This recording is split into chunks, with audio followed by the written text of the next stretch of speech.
I'm so delighted to be here with you today. Thank you for coming.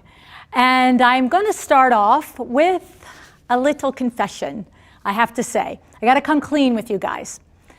I was shopping this past weekend for said outfit because I wanted to be ready for you guys. And you might notice that I've got a green screen behind me, so the 6, 8, 10, 12 feet of green clothes that I have accumulated over these 5 years were useless to me.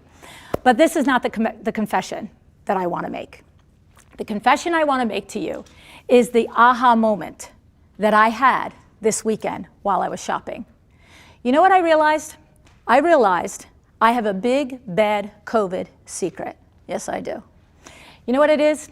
I think you share it with me. But I had an impact of thinking about this. We have spent a year, I'll speak for myself, I've spent a year not getting dressed. I've spent a year with yoga pants and my daughter's Oak Knoll sweatpants on, and occasionally the pair of blue jeans, and coming to everything I do feeling like this is good enough. This is good enough. It's COVID. It's good enough. And when I was shopping this past weekend and trying on clothes from top to bottom, I started thinking, oh, I know that lady in there. I remember her. And I started thinking to myself, I've been doing good enough. You'll notice my hair is gray. I even started dyeing brown into the gray so that I could do good enough. So I could just show up and not worry about the gray hairs. And even though my good friend Michelle out there has given me a very strong hint multiple times in the last 6 months, Lou, I just love your full hair. I love the color it was. You look so beautiful that way. And I kept saying, this is good enough, okay? But you know what? Is good enough ever actually good enough?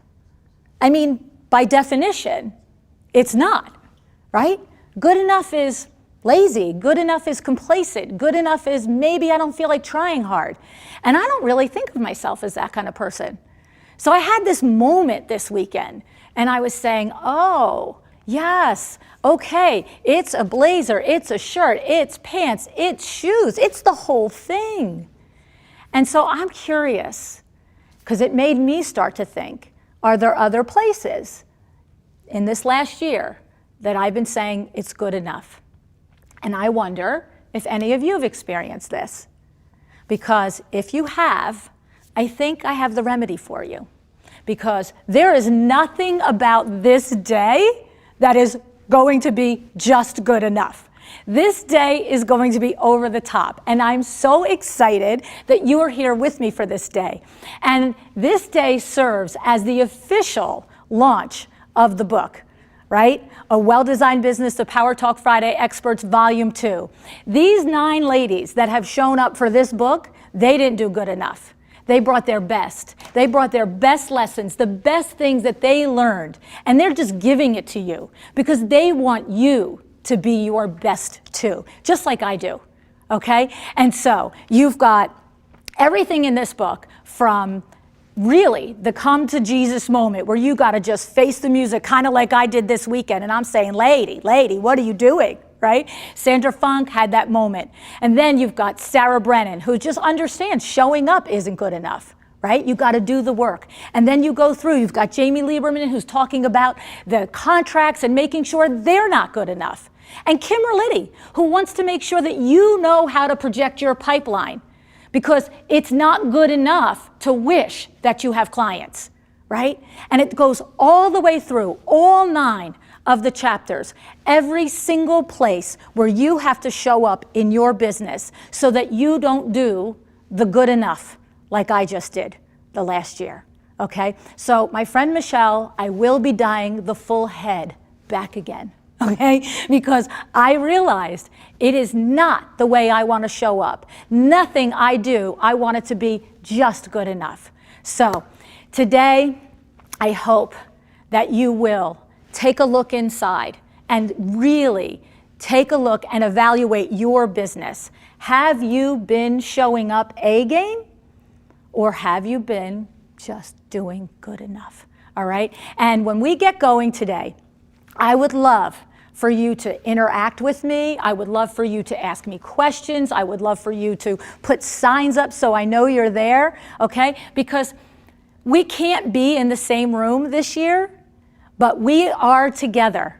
We are together doing this. You know, in the podcast, you don't even see me, right? So today is even just it's not what it was, but it's not what it's not good enough. It is over the top, okay? So think about the things that you want to know from these 9 women, the 9 panelists that we have paired with them, our Where Are We Now visitors that are coming today, and your past co-authors from Volume 1, because you're going to have an opportunity, all right? 2-day all access and VIP, you're gonna have that opportunity to talk to them and to find out that little magic, that little thing. You know what I always say? It's like a Rubik's Cube, right? It's like you get that one piece of information and boom, it all clicks into place. And sometimes it's just one conversation that does it for you. So maybe it's going to be a conversation when we have today with the panels. Maybe it'll be in one of the breakout sessions. And if you're a VIP, maybe you'll be on one of those 30-minute, really small, intimate conversations. But I want you to be ready. Don't come with your gray hair and don't come with your Oak Knoll sweatpants. I want you to be ready. Be ready to take advantage of that opportunity. Be ready to be eyeball to eyeball with that expert that you've admired for so long and ask them, what was it really like before you got to where you are? Because every single one of us has come up, okay? We're all a work in process. There is no moment where you're like, I got this, it's all good. I don't have to learn anymore. I don't have to bring anymore. I'm good. We're all always learning. Okay? I mean, window works, right? I just want a huge shout out to my team that's watching today. Thank you so much. I'm so proud of all of you. We have come so far. This is a business that's 40 years. And the growth that our team has gone through in the last 6 or 7 months, just in every which way, in our individual capabilities, in our teamwork together, in the systems and processes that we've been adding because we are growing. So the thing is, if you're only in business 1, 2, 3, 5, 6, 10 years, and you think I should have it all done now, I should feel like it's okay, like I'm on solid ground, I don't know that you ever feel that way, but you always have to ask yourself, am I bringing my A game? Am I working towards being the best I can be? Because that's all we can ever do, is always look inside and always challenge ourselves to do better. So today, I'm going to bring you some tools to help you do that, like I said. All right? So what I would love to know is, if you have an aha moment, I want to make sure I see you at the end of the day. Okay, if you were with us for LuAnn Live the first time, then you remember the magic of that. Okay, I come out onto the stage and I ask you to share with me something that you learned from the day. So please, I understand it's a long day. I understand you've got kids and dogs and husbands and wives and all the things, but try and watch as much as you can today. Take in as much as you can and come back at the end of the day and tell me what you learned. Because you know what? When you share a lesson that you had, it unlocks, it clicks that little Rubik's Cube for somebody else. All right? And they think, oh, that hadn't occurred to me. Or the way you twist on a lesson opens up something for somebody else. So it's very much a part of this. We're going to do our part all day. Me, my co-authors, all the panelists, okay? We're going to do our part all day. But I would love for you guys to come at the end of the day and do your part, okay? All right. So before I let us get on with our amazing day right here, I would love for you to think about the way the day is going to roll, okay? Sometimes I'm going to be in front of the TV monitors, and that's the point where I can talk and interact with you. So when I'm there, put your questions in the chat, raise your hand, Okay, put your hand up, that little hand emoji thing in the Zoom thingy, right? Put it up and say, I want to say something to you, all right? And then we'll call on you, and this amazing crew here is going to figure out who you are, where you are, and we'll get you on camera with me, all right? And then when we're on the other stage, and the panelists are going, then I'm not going to be able to interact with you, but you can put your questions in the chat because we'll stop at the last 15 minutes of each panel and let you ask your questions there, okay? And then we'll go back and forth. So I want to say to Natasha Jones, you don't have your book from me yet. We had a 90 million inch snowstorm here today and yesterday and the day before. But I have a special book coming to you, Natasha, because when you came on the show, you explained to me your system for maximizing your benefit out of a conference.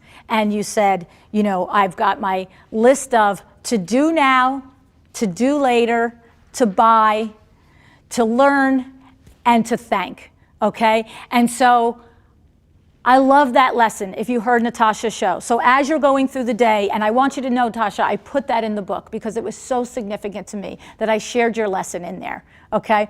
And I want all of you guys to do that today. Take your notes, to do now. I should really do this now. I should make this change in my business now. Later, this is a big project. This is too big, but I can't lose track of it, okay? Go through that. Take a look at, you know, Natasha's lessons in the first introduction of the book. I want you to understand how to actually capture this information so that you can do something with it, all right?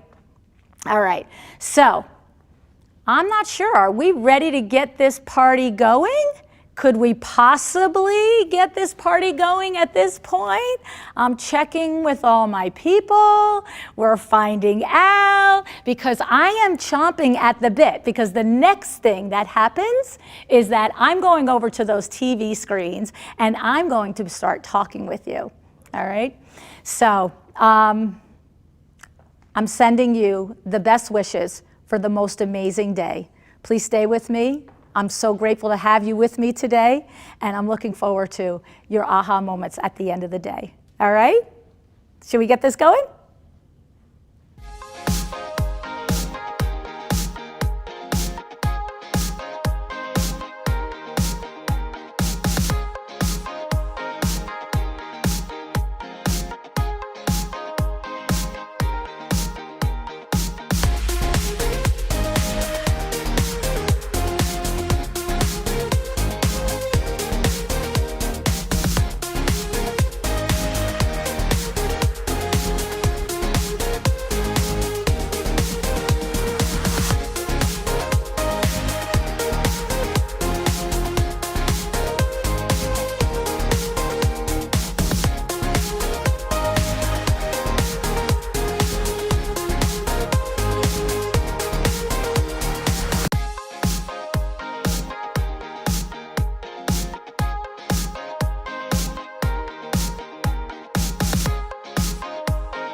I cannot wait. Look, it. This is so exciting. Oh my goodness. So OMG. Oh, hey, Cheryl. Okay, so I'm trying to look at both. Don't mind me while I get the hang of it. Nancy, Sandra, oh my God, look at all you, Cheryl, Eric, hello, Jess, hi, Jess. Okay, so I'm trying to go back and forth. They said I could walk a little bit, so I'm going to. Don't mind me till I get the hang of this, everybody.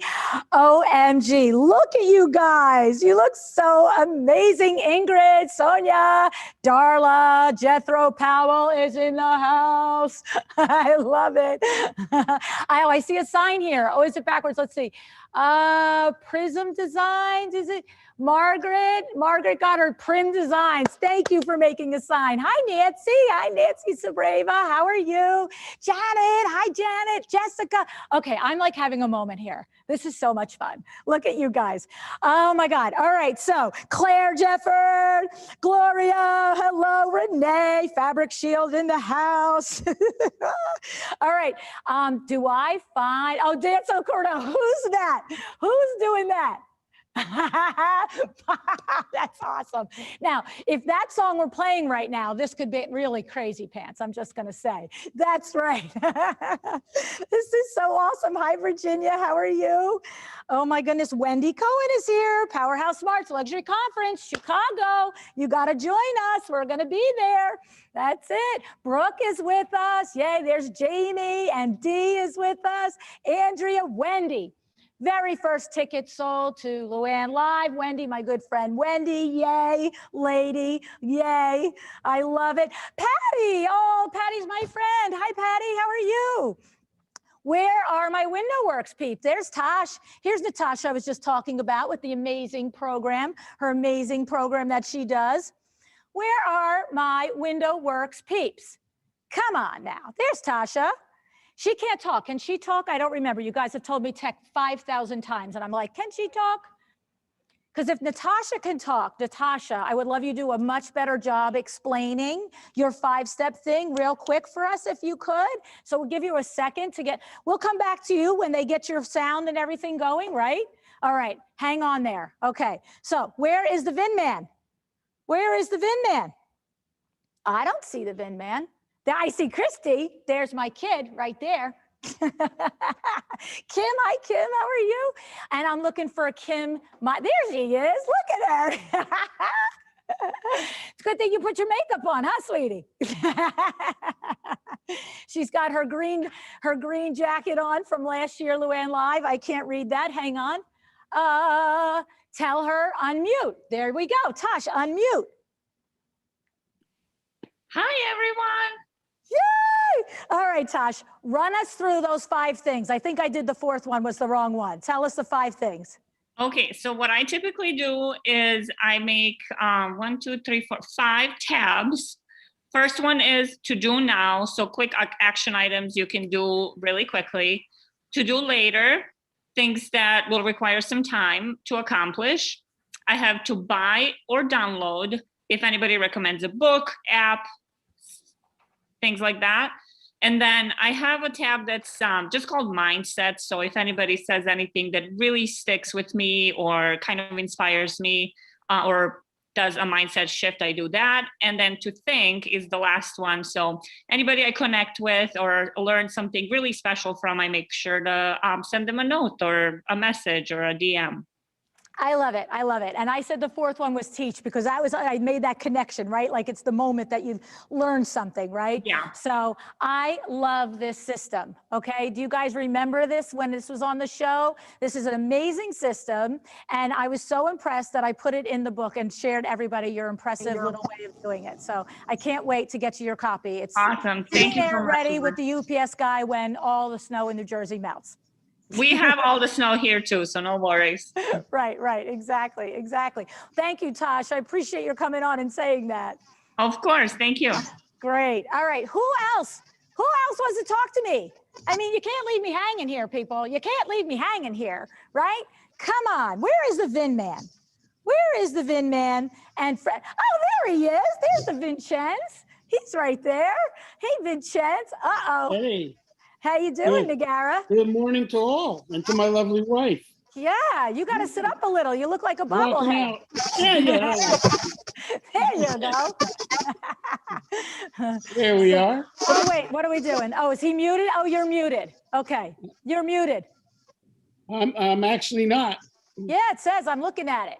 Now we're going to argue right in front of national television. Yeah. Watch us. Here we go. Ready? It says Mine says I'm unmuted. All right. Well, We we're can- not going to argue. we with can you hear about it, him. Not in front of all of you. Okay. All right. Where is You can hear him. Oh, you could hear him? Oh, they could hear him. All right. All right. It's a good thing I didn't argue too hard, huh? Find Ann Honey. Where's Ann Honey? Where's it? You guys want to meet Ann Honey, right? I talk about her like all the time. Where is she? She usually has blue on. Where is she? And how am I hearing my mother? That was my mother's voice. That's so interesting. Ann Honey's got her hand up. Where? Do you see her, guys? Do you see her? We're scrolling through. We're scrolling through. Okay, this is crazy. Honey, unmute and say hi. Yeah, come on, Ann Honey, come on out. Good morning. I love you. There she is. Here. There she is. There she is. Mwah.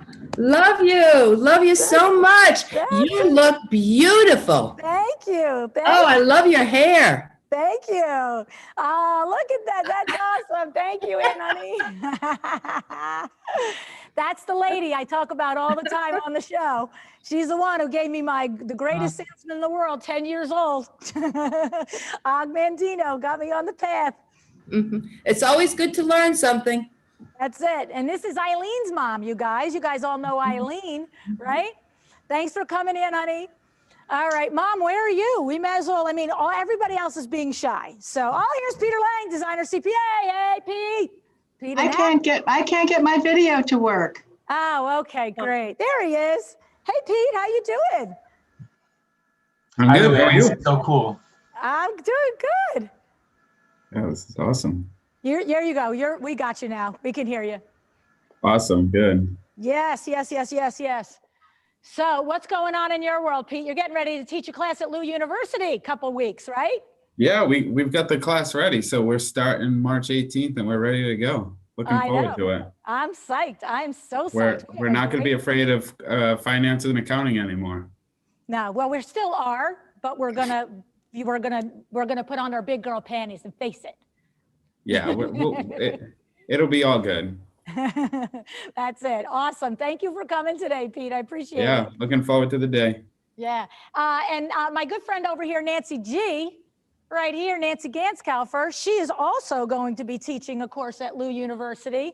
Hey, Nance, want to come in and tell us about it? Hi, LuAnn. Hi, everyone. Oh my God, this is so exciting. This is like, you're Anthony Robbins now. Like, this is what he does. I'm so impressed. Love the whole production. Yes, cannot wait to teach the course. I think we're starting March 17th or 18th as well.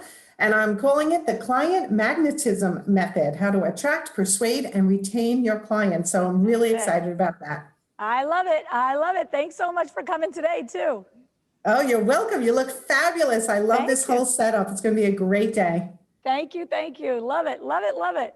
All right. Where else are we going? Where else? Who? Oh, look, here's my little granddaughter, Lucy Goose. Hi, little lover. Here's what we say to her. Hi, honey lover. Hi, honey lover. You see your mama? Hi, Lucy. Am I in the camera for her? Hi, Lucy Goose. How you doing? Do I have to go this way for her to see me? Yeah. Yes, I do. Hi, Lucy Goose. Yeah, all righty. I love ya. See you later, alligator. Oh, I see Mr. Burston in the house. Steve Burston's in the house. This is one of the finest business minds you will ever meet in your lifetime, I have to tell you. 60 plus years of business acumen. There he is, Mr. Burston, my new partner at Exciting Windows. I'm so excited. How are you today? Oh, you're muted. There we go. There we go. You got it off mute?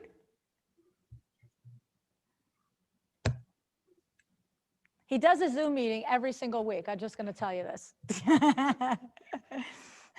Today's catchphrase, you're muted, right? There's Darla. Good for you, Darla, snagging that. All right, we will come back to you, Steve, because can you get unmuted? I can hear you now. Hi, how you doing? Boy, what a great crowd.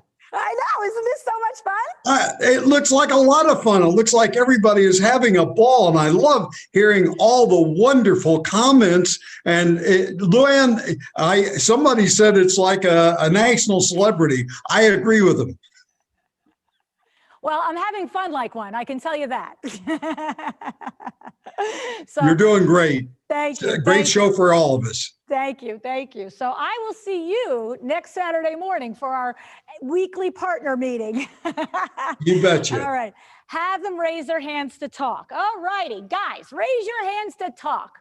Where are you? There's Kathleen Anderson. I see that little baby right there. Hi, lady, how are you? You want to talk to me today? You're on mute. There she is. Hi, Hello. I'm great. How are you? You look so wonderful. Thank you. Kathleen's one of my chairman of the board clients. I've gotten to know this lady. She is a rock star. I mean, talk about buttoned up processes, systems, money. She's got it all going on. I'm so proud of you and the work you've done. And she's got a new furniture line coming out that she is, am I allowed to tell anybody about that yet, Kat? Yeah, of course. Good, okay. We're brainchild together. Okay, right. So she has a new furniture line coming out that she's been designing and working on. And she was at the factory last week sending me pictures of the prototypes coming out. And so we're planning a big launch at High Point. So hopefully, fingers crossed, we'll all be at High Point and we can launch that, right? Please, everybody get your vaccines. Right. Now, I'm excited to help Kat introduce this furniture line to all of you, and maybe it'll be something that you guys want to put in your projects. So good work, kiddo. Thank you. Thanks for all the advice and help along the way this last year and this coming year. You're welcome. You're welcome, sweetie. All right. Who we got? Sarah Brennan in the house. There she is. How you doing, kiddo? I'm good. How are you? Can you hear me? I can. Awesome.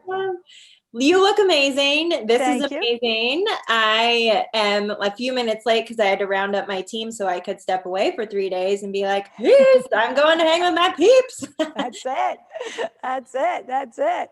I know. Are you on today? You're on today or tomorrow? Tomorrow morning. Yeah. Okay. Yep.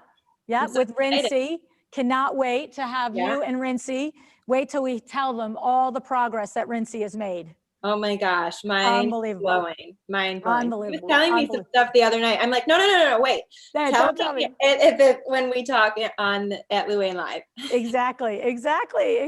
I'm so glad you're here this morning with us. Thanks, Sarah. Oh yeah, absolutely. I keep having flashbacks to last time and how exciting it was. Just gets my little heart so warm. So I know. Excited to be with you all these next few days. Yeah, I did the same thing. Where's Christy and Kim? I haven't seen Kim yet. I did the same thing to this crew that I did to the crew last year. I did my opening and did it like way shorter than I was supposed to.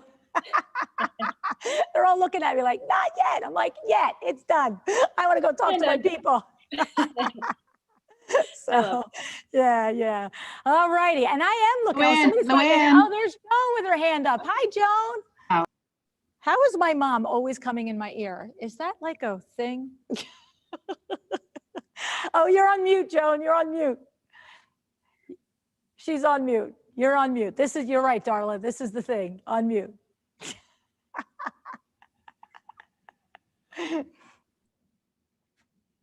When my mom's talking, is everybody hearing it or is it just me? Are you the only one hearing me now, Lulu? Am I the only one hearing her? Oh, how? Okay. Well, we're all No, they're here. all saying they can hear you. They can hear you, Mom. Okay. Yeah, okay. I don't know. So what happened? We didn't get Joan. Okay, we didn't get Joan. All right. Who else wants to say something? Come on, guys. You know, if we were in person, you wouldn't be, we got Claire Jefford with us. Yes, let's have it. Co-author from the book 1, volume 1. Yay. We'll be in great. Can't see us. Hi, Claire. She'll be in How are breakout you? sessions today. I'm great. How are you doing?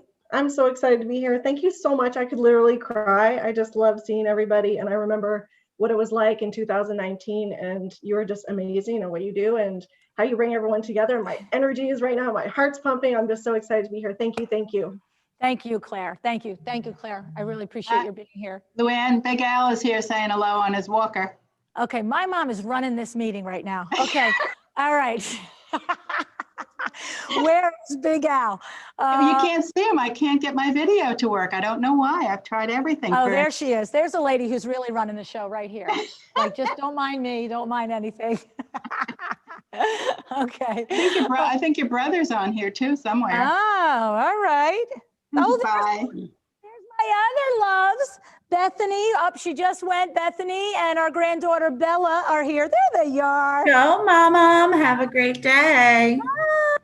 Bella, you were on stage last year for LuAnn Live. Say hi to all your people. Say hi. Oh, this kid, you can't shut this kid up. Now she's going to play shy. Come on. I saw you singing that song this morning. What was that song she was singing, Beth? Frozen and Descendants. Yes. Mm-hmm. Look at her. Mm-hmm. Can you, Bella? Bella. Where's Grampy? Tell if I ask her to say hello to Grandpa, then she'll get going. Where's Grampy? Do you see him on the screen? He's Grampy. Did you see Grampy? We saw him earlier. Yeah. Oh, there he is. Grandpa.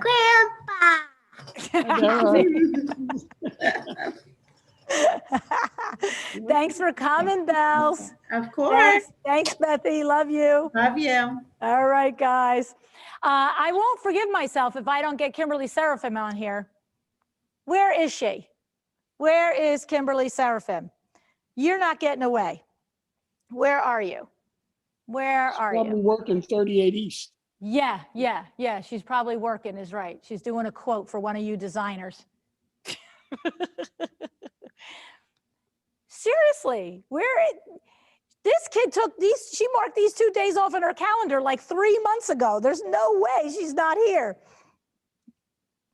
I thought that was her. There's Vita. Vita has been my right-hand man here for the last 2 days. Thank you, Vita. Pal beyond pal. There she is. Hi, sweetie. My WTF partner in crime. All right. I cannot believe we cannot find Kim. I think, Diana, you're going to have to text her and find out where she is. This is a little silly. All right. And you guys are all very, very, very quiet. It's very weird because I know none of you are this quiet. Hey, Ellen, how are you? Jess, hi, Jessica Risco Smith. Hello, lady who didn't get her VIP box. Little Samantha Sweetness is somewhere too. Yeah. Okay. What are we doing? Have them all raise their hands to talk. Right. How are you, Have them LuAnn? all raise. Oh, okay. We have some hands to raise. Somebody want to talk? Okay. Lisa Gilmore wants to talk. Come on, lady. Oh, and we've got somebody down there. Hi, Lisa. Hey, so good to see you. I know. You were with your Eat, Pray, Love moment last year. We have to get you back on, right? I know, right? And I feel the energy. Like it still has all those good vibes from far away. Good. We're gonna have some vulnerable times. Who here was with us last year when Lisa raised her hand and talked from the stage? Put your hand up if you were there, right? Look at all these people that were here, right? This lady, yeah, you have killed it. And now this time she's a panelist because she's done such amazing work in her business and is killing it. And so we had to get the other part of the story here, right? Yes, I'm so honored. Thank you for asking me. What a glow up, I guess you could say. That's awesome. That's awesome. Thanks so much for coming. Of course. Yeah. All righty. Up, Wendy. Wendy's here. Yay. Wendy. Hello. Hi, lady. How are you? I'm good. You're looking good, Lou. Thanks, Wendy. Oh my God. You have been such a great friend to me, and I'm so appreciative of everything that you do for me. Totally. Thank you. Thank you for everything you do for our whole industry. Thank you. know, yeah. And then you and Debbie and Mary Ann now with your own group going and, you know, inspiring and teaching other designers. It's so awesome. I mean, it's just so awesome. Thank So you. cool. And now, of course, I'm unmuted. My dog's going to bark. Yes, of course. Right. That's what happens. Live TV. There you go. Thanks for coming. Did you want to say anything to anybody here? Just going to say hello to everybody. I'm so excited to see everybody. Of course, we wish we were in person, but this is amazing. The energy, you can feel it. I'm so excited for the next few days. Oh, thank you. I'm so glad. I'm so glad you feel it. I'm working hard. Yep. Nisha Taylor. Okay, so Nisha Taylor wants to talk. Thank you, Wendy, so much. Hey, lady, you are like the most amazing Instagram supporter I think I've ever had. Every day I can count on some inspiring, encouraging words from you. Thank you for all of that. How you doing?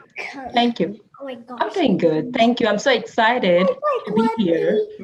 I mean, I started listening to you last February, and I can't believe I'm already here joining you here. So it's so exciting. Thank you so much. Oh, I'm so glad you're here. I am so glad you're here. Yes, thank you. I see, here's one Window Works peep, Joanna. Hi, Joanna, how are you? Thanks for coming. I don't know where all my other Window Works peeps are. They were all coming. This is so crazy. Did you reach Kim? Well, that's a little nervous for me, I have to say. That's a little weird. Anyway. Is Lisa on? I don't know if Lisa's on. Is anybody? I'm here, guys. Oh, where are you, Lisa? Drinking the coffee. All right. Can't wait to get it going. All righty. Sounds good. Sounds good. All right. Who up? Katie. Hey, Katie. Katie was at LuAnn Live last year, came from Canada to be with us. Hi, LuAnn. Yes, Jenny Slingerland from Black Ink Interiors and we sat in the front row for 3 days, and now Jenny and I are panelists. So it's just crazy the journey that we've been on with you over the last couple of years. So excited to be here today. I know. I remember exactly where you're sitting, on my left, right over there. I remember exactly where you were sitting. Yeah, I'm so glad you're here, Katie. Wait till you hear the growth that Katie has today, and what she's been through and how she's built her business. I'm excited to share it with you guys. Thanks for coming. All right, who else? Anybody else have their hand up? Oh, Darla Jethro Powell. Hey, LuAnn Nigara, how the hell are you? I'm so excited to be here. I know. You know what I'm even happier about? What? I'm not emceeing it. You did a great job emceeing it, especially because you got this much instruction on how to do it. Yeah, I know, exactly. It's like, how do I MC, LuAnn? I don't know. You figure it out. Okay. You can do it. I don't need to tell you. You got this. So yeah, you did a great job. Your business is blowing up. You're doing all good things. You're an inspiration to all of us. And we're so excited to have your chapter in the book this time. Thank you so much for having me in your book, LuAnn. I'm really super excited. Thank you so much for everything that you do for me and for motivating me to not be a cop anymore and to do this ridiculousness. I so appreciate you. I know. Crazy lady was a cop. That's insanity. Still crazy. Let's not get it twisted. She has the crazy part still. She didn't leave that behind, right? Right? I love it. Oh my goodness. Who else wants to chat? Anybody else want to chat? Anybody else want to chat? We have about, what do we got there? Dane, come on in, Dane. Hi. Hi there, LuAnn. How are you? I'm good. How are you today, Dane? Good. I'm just so amazed by the energy that you're able to produce right now, like from afar, and how many people are attending. Like, there's so many people, they can't even put them all on the screen for you to see. You have to keep cycling through. So it's really great that you can provide this energy even on a Zoom meeting. Like, thank you. Commend you. Thank you. You look beautiful. I love that color on you too, by the way. Thank you. This man is a very sweet man. I met you in Boston when I was speaking at the Boston Design Center. And I was on stage and I was talking. And, you know, sometimes when you're on stage, your eyes rest around the room and you sort of keep going back sometimes to the same person. And why is it the one person that you sometimes go back to? It's because somebody is standing there and sitting there in their seat and they're just smiling at you. And when you're talking, they're smiling at you and they're nodding and doing all the things. And then they're absolutely stunningly gorgeous like Dane. And so that helps. But these blue eyes, you're not seeing him so much now, but he's got piercing blue eyes. And that presentation, that was a cold audience for me. I didn't know a lot of those designers. And it just was awesome. And I always remember that. And I always thank you for that. And then you came up afterwards and introduced yourself. And that was it. So Wow, I'm so grateful to have you as a friend, Dane. You're so sweet. I'm blushing right now. I'm still sitting here doing the same thing, smiling through all of the things that you're saying and all the love that is coming through from you and your family and all your friends here. It's great energy. I'm so excited to be a part of it. So thanks for having me. I'm glad you're here too. Thank you. Thank you. I'm glad you're here too. All righty. I think we have a couple of minutes left if anybody else wants to come on and talk. Oh, who do we have here? Lene. Hi, Lene. How are you? Hey, good morning, LuAnn. You look great. And I have to say, you know, I did TV news for 10 years. I actually was a weather girl before I moved into interior design. Props. And what you're doing is hard. So you're making it look easy. Okay, well, props. That's all I can tell you because I actually never watch the news. It's the bad news. I don't need my life interrupted. But this past week, I watched the weather and I kept going, that's what you're going to have to do. You're going to have to walk and talk and do all the things. You got to look at the camera, but the people are over there. Oh my God, props, Lene. No, it gets easier. And again, you're nailing it. So man, thank you. No advice. You've got it. Well, I hope I don't have to make it get easier. I hope we can all be in the same room the next time we do this thing, right? Right. So I'm glad you're with us today. Thank you. Thanks for coming. There's Jess. Love this lady. She was at LuAnn Live last year. She's done a Power Talk Friday tour. She's a VIP who did not get her gift. How you doing, Jess? Good to see you. It's good to see you too. I have to say I'm missing your green, but I'm picturing you in it. Yeah, this has been a big challenge, you know, and especially, like I said, I got like 90 feet of hangers of green clothes. Totally. Well, I remember coming to your first event and meeting you and showing up at the party night in a dress the same color as your green. And I thought, wow, I guess I'm just meant to be here. That's right. You were at the Power Talk Friday tour where we had Nicole Heimer was with us for that tour. Peter Lang was with us for that tour. Right? I'm trying to think who else was with us for that. What are the other experts that were on that tour? I don't know. It's escaping me, but I can remember Nicole and Peter. Yep. Kay Whitaker. Kay Whitaker was on that one too. I started working with Peter and he's amazing. And I think just meeting all these people through you has been such a gift. So thank you for bringing us all together, even in a pandemic. That's what I love. That's what I love. I love the connecting of you guys. And I love when I hear the stories about how when you go on to work with each other and you go on to support each other and you just make these, help each other make your businesses better. That's what it's all about, right? Totally. Yep. Yeah. Awesome. All right. I saw somebody wanted to say hello over here. I missed it. I don't know who it was. All righty. Hey, LuAnn, there she is. Yes. There she is, lady. My goodness. How are you? This is Kim, you guys, from Window Works. Kim Seraphim. Oh, there's Rachel. We're going to say hello to Rachel in a second. So how are you? I'm good. I kept calling for you. I'm like, where is she? I know. I was having technical difficulties. Our email is down. So that's... Well, it could be the 29 million inches of snow we got in the last day and a half. Well, hi, everyone. Kim does the WTF Live with Vita on Fridays at Facebook. And so we're excited for that. And I just wanted to get you here because I wanted to tell all of you guys what an amazing accomplishment this lady has. We are launching the 38 East collection. Now, if you were at LuAnn Live last year, we launched the 38 East collection and we did it quick. And Kim selected the colors for the patterns that were existing from Comfortex. This time, she has designed them from scratch. Wait till you see this collection. The sample books will be ready in the spring. And she has designed 9 patterns or 14 patterns? It's 9 patterns. Some are zoomed in, some are zoomed out, so you can kind of get a closer repeat, and ones that are closer in.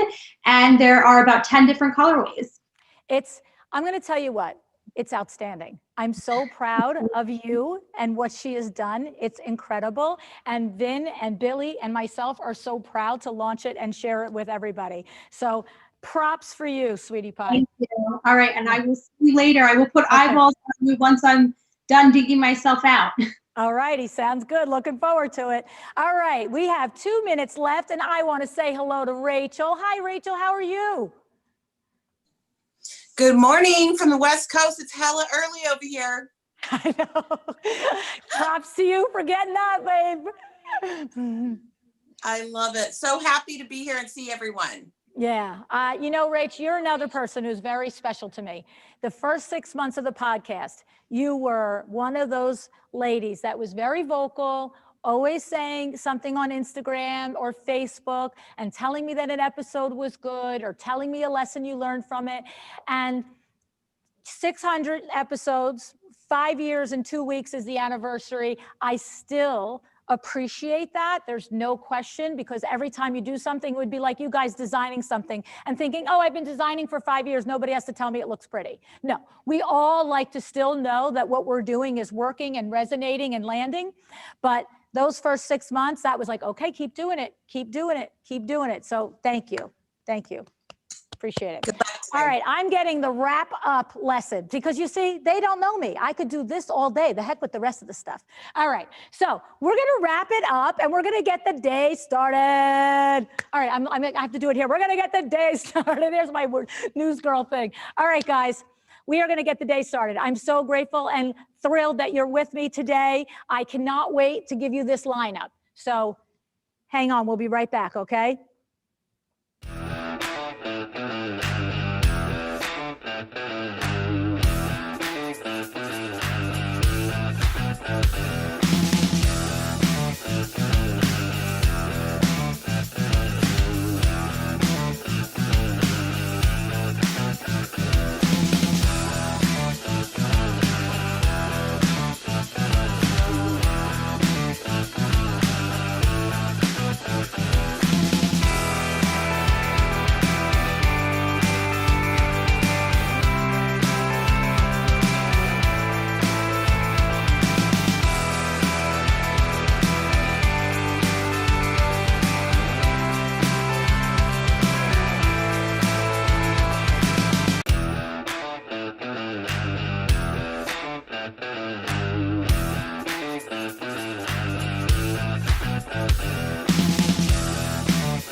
set.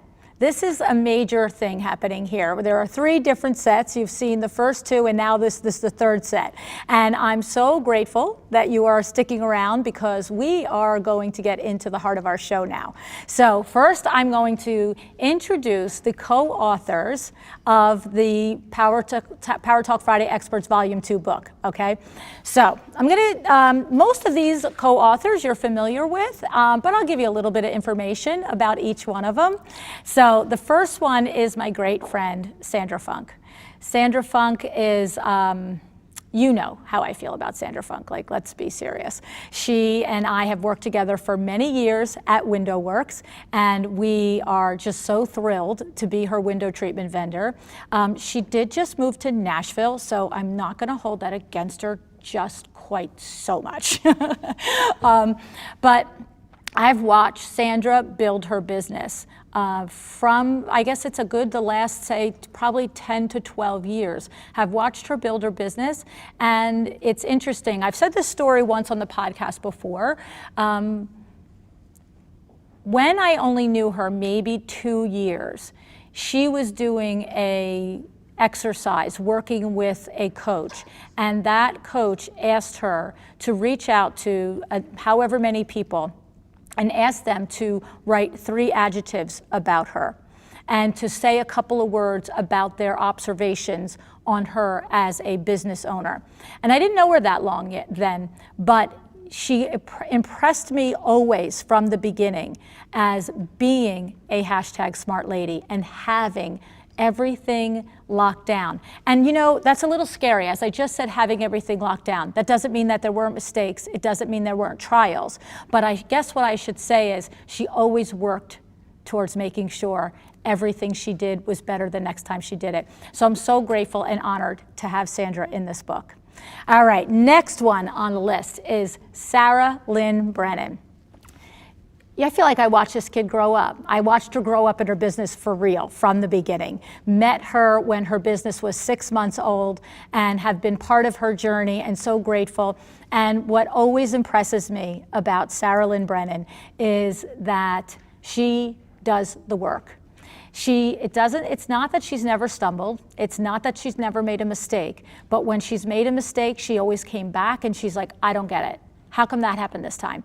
And then we would pick it apart, and then she would go and she would do the actual work that it required to get through that challenge. And so I admire her grit, is really what it is. I admire her grit very much, and she's very driven and very determined, and she shared some great lessons in the book. So I'm so grateful to have you with me in this book, Sarah. All righty, Jamie Lieberman is next on the hit parade. Jamie Lieberman is the founder of #Legal, and there's just a special place in the world for this lady. She is just got such a great energy. She is so chill. She is so smart at her job. I love her chapter in the book. From the first conversation I ever had with Jamie, I was super impressed. And she's our lawyer now, and I just love that I can trust her. You know, it's like having that great CPA or the bookkeeper. You need to be a partner with them. You need to understand what's happening, but you also need to trust that they get you and they have your back. And that is Jamie. And I'm really, really glad that she's a part of this collection with us. So thanks, Jamie. All right, and then we have Kimberly Merlitti is also. Kim, the first time, I'm trying to think how we got connected. That's unusual for me to forget that. I wonder if it was Sarah Montgomery. I'm not sure. But Kimberly came on the show, and I took notes like a banshee. I was like, she had this great formula for figuring out whatever you charge an hour, how to figure out what your actual take home was. That episode was mind-blowing. So you charge $145 an hour. By the time you get down to it, you're actually taking home, like, she explained to us how she figures it out, like $20 an hour. And it just was such a incredibly eye-opening exercise, I think, and I know that it helped many of you stand in your Sandra Funk space and raise your rates because of that confidence and that understanding that you were really working at a little bit above minimum wage. So yay, I'm glad Kimberly is with us. Then we have Darla Powell, and Darla is from, we just spoke to her over there, Wingnut Social, amazing, love her. Instagram, all social media, marketing, just like a whiz kid, like came out and just like all the knowledge and is sharing it with us. So Darla, thank you for being with us. And then we have Amanda Berlin. This is so much fun, live TV.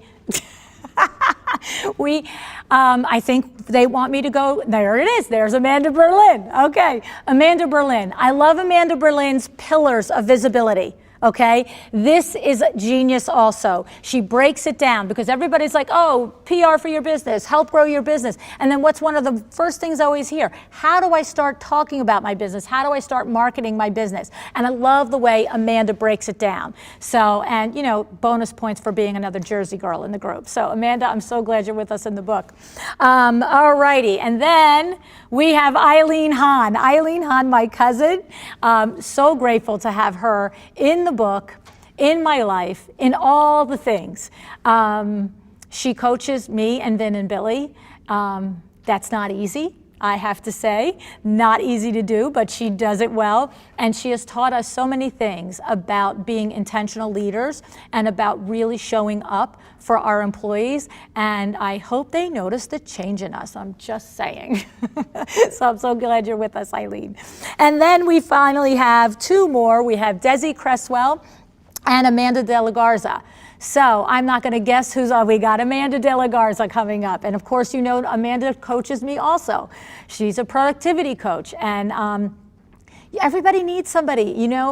Kat Anderson said to me, I need a voice in my ear. And Amber is that voice in my ear that always checks me, brings me back. What are you doing? Why are you doing it, Lou? Do you need to do this? Can somebody else do this for you? Are you working in your high value buckets? So these are all the words. And of course, during my course of my week, Amber, I can't tell you how many times I hear myself say, Amber would not be happy you're doing this right now. And then I switch gears. So I'm so glad you're in the book with us. And then finally, we have Desi Cresswell. And Desi, I know, was introduced to me by Sarah Montgomery. And we had one conversation, Desi, and I said, you know what? You remind me of the conversations I've had with my Aunt Honey, with my cousin Eileen all these years. Head in the right spot, mindset in the right spot, and really helping each of us to just, what Desi calls, is align our business with our life, okay? Work-life balance is a myth, but you can align it, and I'm so grateful for Desi, who comes and teaches us how to do it. So thank you so much, Desi, for being part of the book as well. All righty, so these are the co-authors. I'm so excited and so grateful that they're with us today. And I'm gonna tell you what, in a few seconds, I am going to introduce you to our MC for the day, Carol Cox, all right? And I'll tell you a little bit about Carol while Carol gets ready to come on screen with us. Carol Cox is the founder of Speaking Your Brand, and Carol is my speaking coach. And Carol, I met Carol through my friend Edie, and Carol has also the way you designers approach designing a room, right? You have a process that you have to do. You have to do the floor plan before you can do this and do that.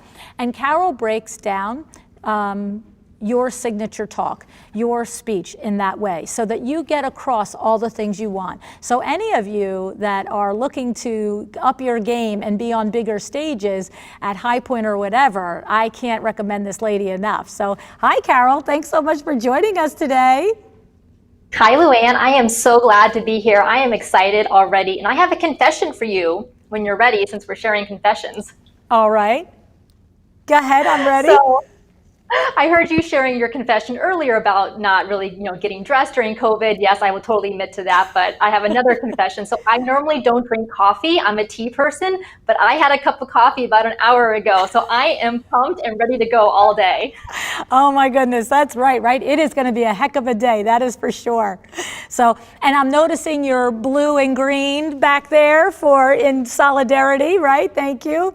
I'm like a fish out of water without all my branding colors. It's crazy. Like I have my little plant here, which is good because that's my icon on my podcast, little thingy there. But yeah, so thank you for pulling up and being, solid sister there with the green.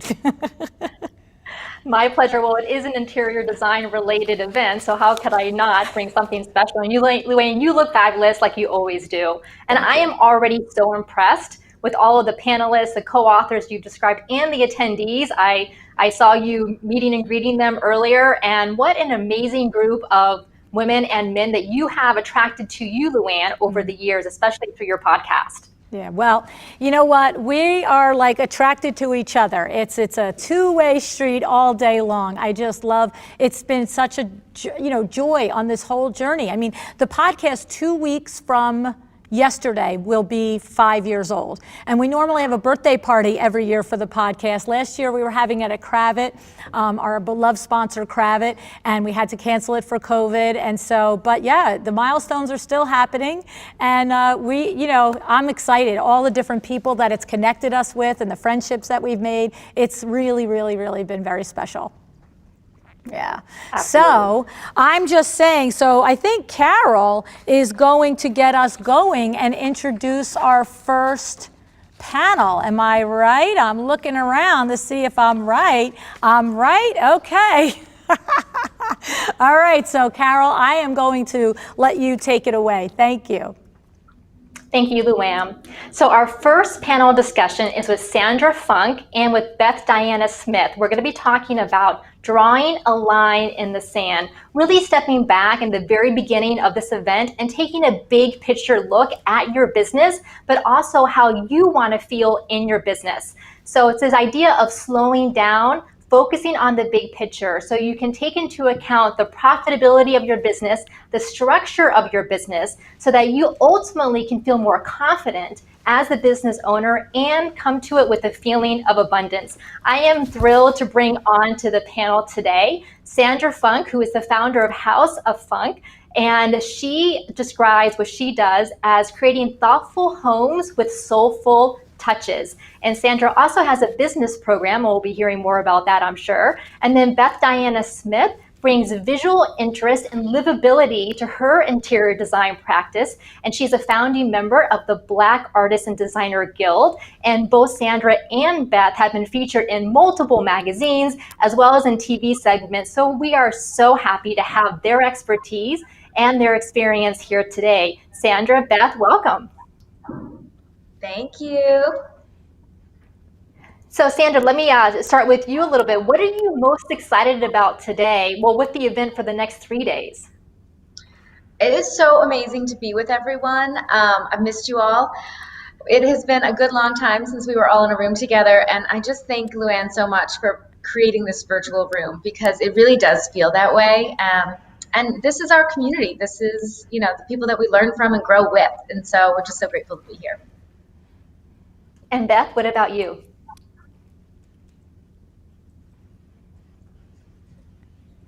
Oh, I can hear you. Can I hear? Uh-oh, Beth, we can't quite hear you.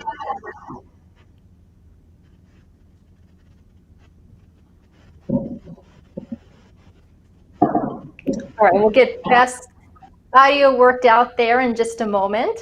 So, Sandra, did I hear correctly that you recently moved to Nashville? I did. I'm actually surrounded by a lot of boxes right now. No, thank goodness we have this gorgeous backdrop. It's just been a little bit crazy, but yeah, COVID allowed us to all see that we could do our jobs from just about anywhere, and the virtual nature of that allowed us to kind of look at where we live with fresh eyes, and we made a big change. So we are about 2 weeks in our new home in Nashville and still running the business up in New Jersey, New York area. Team is still up there and just working it out, getting it going. But just well, so Nashville is a beautiful area. I want for the attendees in the chat, let us know if you live in Nashville or Tennessee, or if you like that area, or even you can just let us know where you live. In general, we would love to know that. Beth, what are you excited about doing today in the next couple of days? Technical difficulties. I am actually a knowledge junkie, so I love to learn and listen. And because I'm so process oriented, I'm always very concerned with how can I do something better. So I'm really interested to hear what I'm going to learn from all the other amazing panelists and authors. Absolutely. I love that LuAnn and her team have put together this action guide, and to also encourage everyone here to take notes on what they want to do now, what they want to do later, what are those aha moments. So as you listen to this panel and the rest of the panels today and tomorrow, make sure to write down those aha moments, because LuAnn will be asking about those from you later on today as we wrap up. And I also want to make sure to let you all know that this panel is being sponsored by 38 East, which is a new initiative by LuAnn's company, WindowWorks, because of course she doesn't have enough that she's doing. She's amazing. She always such a trailblazer and always has so many things that she does, but that's what makes her such a great business person, is because she understands so many different facets of the interior design business. And 38 East is in collaboration with ComfortTex, with Kimberly Seraphim, who's WindowWorks' lead window treatment specialist. So they have designed a brand new line of textiles to be used in the semi-custom line of drapery. So how about that? A silver lining from COVID to think about as business owners, how can we work with not being able to go into people's homes, especially and when the pandemic first set in, and what are some other lines of business that we can do? So I'm sure Sandra and Beth, you'll be talking to LuAnn about that during your panel discussion. And so I think we're ready for that panel discussion to kick off. Make sure, for those of you listening and watching, after this panel is done, we do have a giveaway. And so don't leave, don't go anywhere. We have a giveaway after the panel is over. So make sure to stick around for that. Awesome, thank you. Thank you. All righty, are you ready to rock and roll? Here we go. I'm so excited to start us off with this conversation. There you are, my ladies, my friends. All right, we are gonna pull the curtain back on this. Both of you have experienced that moment that, you know, this just isn't working for me moment. I gotta do it all again.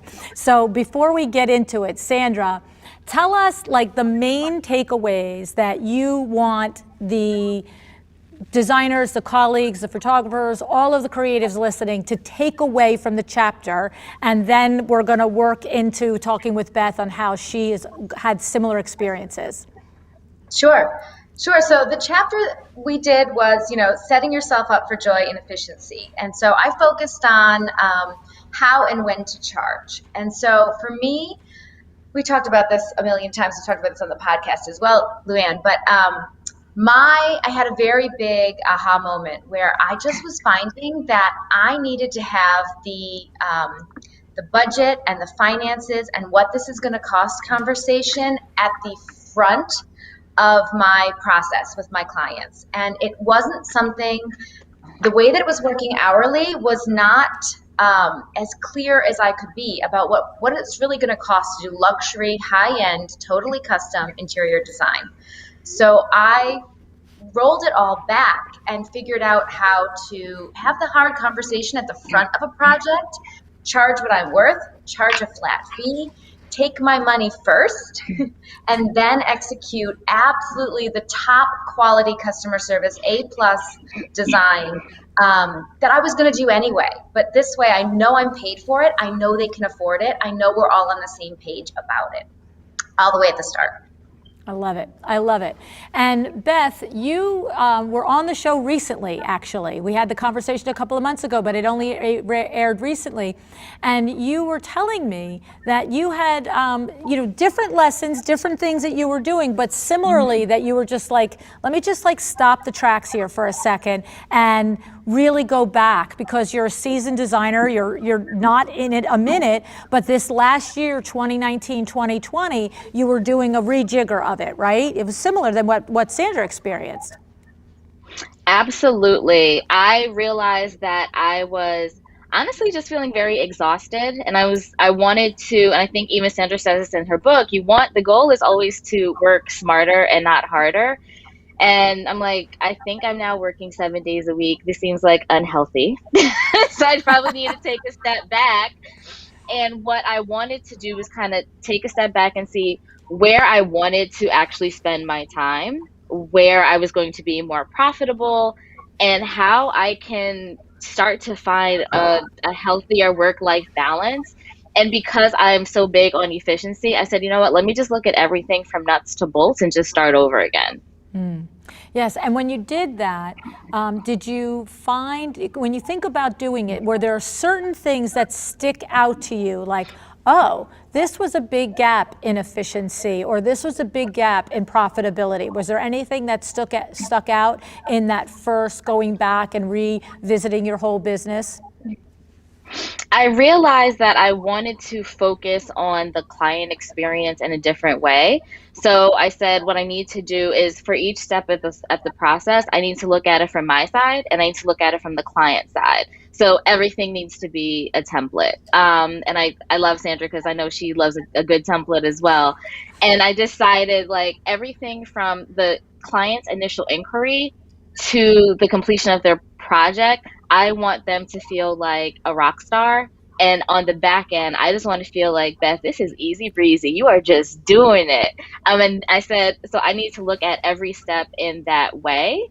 And after each project, I always kind of do a post-mortem. And after those, I started to realize, all right, well, what are the things that I could have done better? And what are the things I wish I would have done differently? And how I wish I would have responded differently. So that was all part of that process. I love it. I love it. And when you do take that step back, Sandra, I know you did a hard stop. You literally did not take new clients. You had that moment, that infamous Atlanta plane trip moment that we had together, right?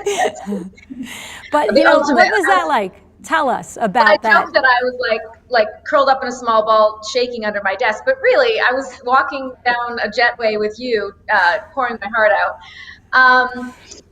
So I got to the point where I was like, my clients don't understand the process, the timing, the expense. They don't, even though you say it in the beginning and you give them an estimate of what it's going to take, they just don't, it doesn't sink in what this really is going to look like. So I made a decision to not take another client until I had my processes like locked down. I hired a lawyer that really went from like, yep, check, this will work, to let's dig in and make this amazing. I hired a business consultant and a coach because I wanted to work at this from process standpoint, legal standpoint, and mindset standpoint.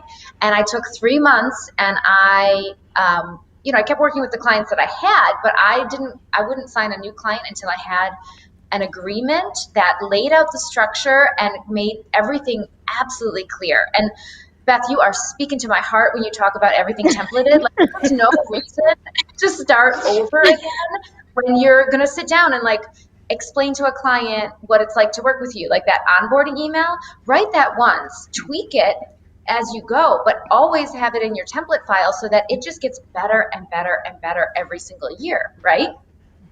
I love that. Absolutely. And have you developed your own template? We know Sandra has got, literally everything templated with the interior design standard, but Beth, have you been doing that yourself too? Would you share with us some of the things that you have in this last journey, this last year and a half, that you've templated out and that you go to and use to help designers understand the places that these are valuable and how they save you that time and make it you're more efficient? Like you said, Beth, you got this in the background. What are the things that you do that give you that feeling of you got this? I love the action of copy paste. So when it comes to emails, I feel like a lot of clients, we're doing the same thing. It's the introduction, it's that invoice email, it's that welcome email. So I just created a template. I literally just keep it in my notes app. So whatever device I'm on, I can just easily get into it without having to go through Dropbox, which is kind of where I house all the files for my business. And I just copy and paste from there for emails. And then I have a template for my budget workbook, for each client's presentation, for their welcome package, for their proposals. Now I'm trying to template a few other things because I am almost addicted to efficiency. So I'm always trying to figure it out. But I've try to template everything, but even after listening to Sandra, I'm like, what else can I possibly template that I haven't even thought of yet? There's always something. There's always There's something. always more to do. Right, right. Right. So tell me, I want each of you to share a little bit about this next question. Tell me about that establishing the groundwork conversation, because both of you know, you both have many, many designer colleagues that you get together and share and have your, you know, jam sessions and work sessions and all that. I know it, right? But one of the challenges that I think that I hear over and over again is a designer feels like they've explained to the client at the beginning how the process is going to work. And everything is going along fine. And then all of a sudden, as a matter of fact, you know what's funny is this week's Friday is a What Would Lou Do, like in real time, this show Friday. And it was a conversation where the designer shared that at the end, now, the client who she said in her contract that how it works is you'll get 10% off of the list price of all the furniture. And then all of a sudden at the end, he wants an accounting within the week, or he's calling his lawyer, of all the net prices.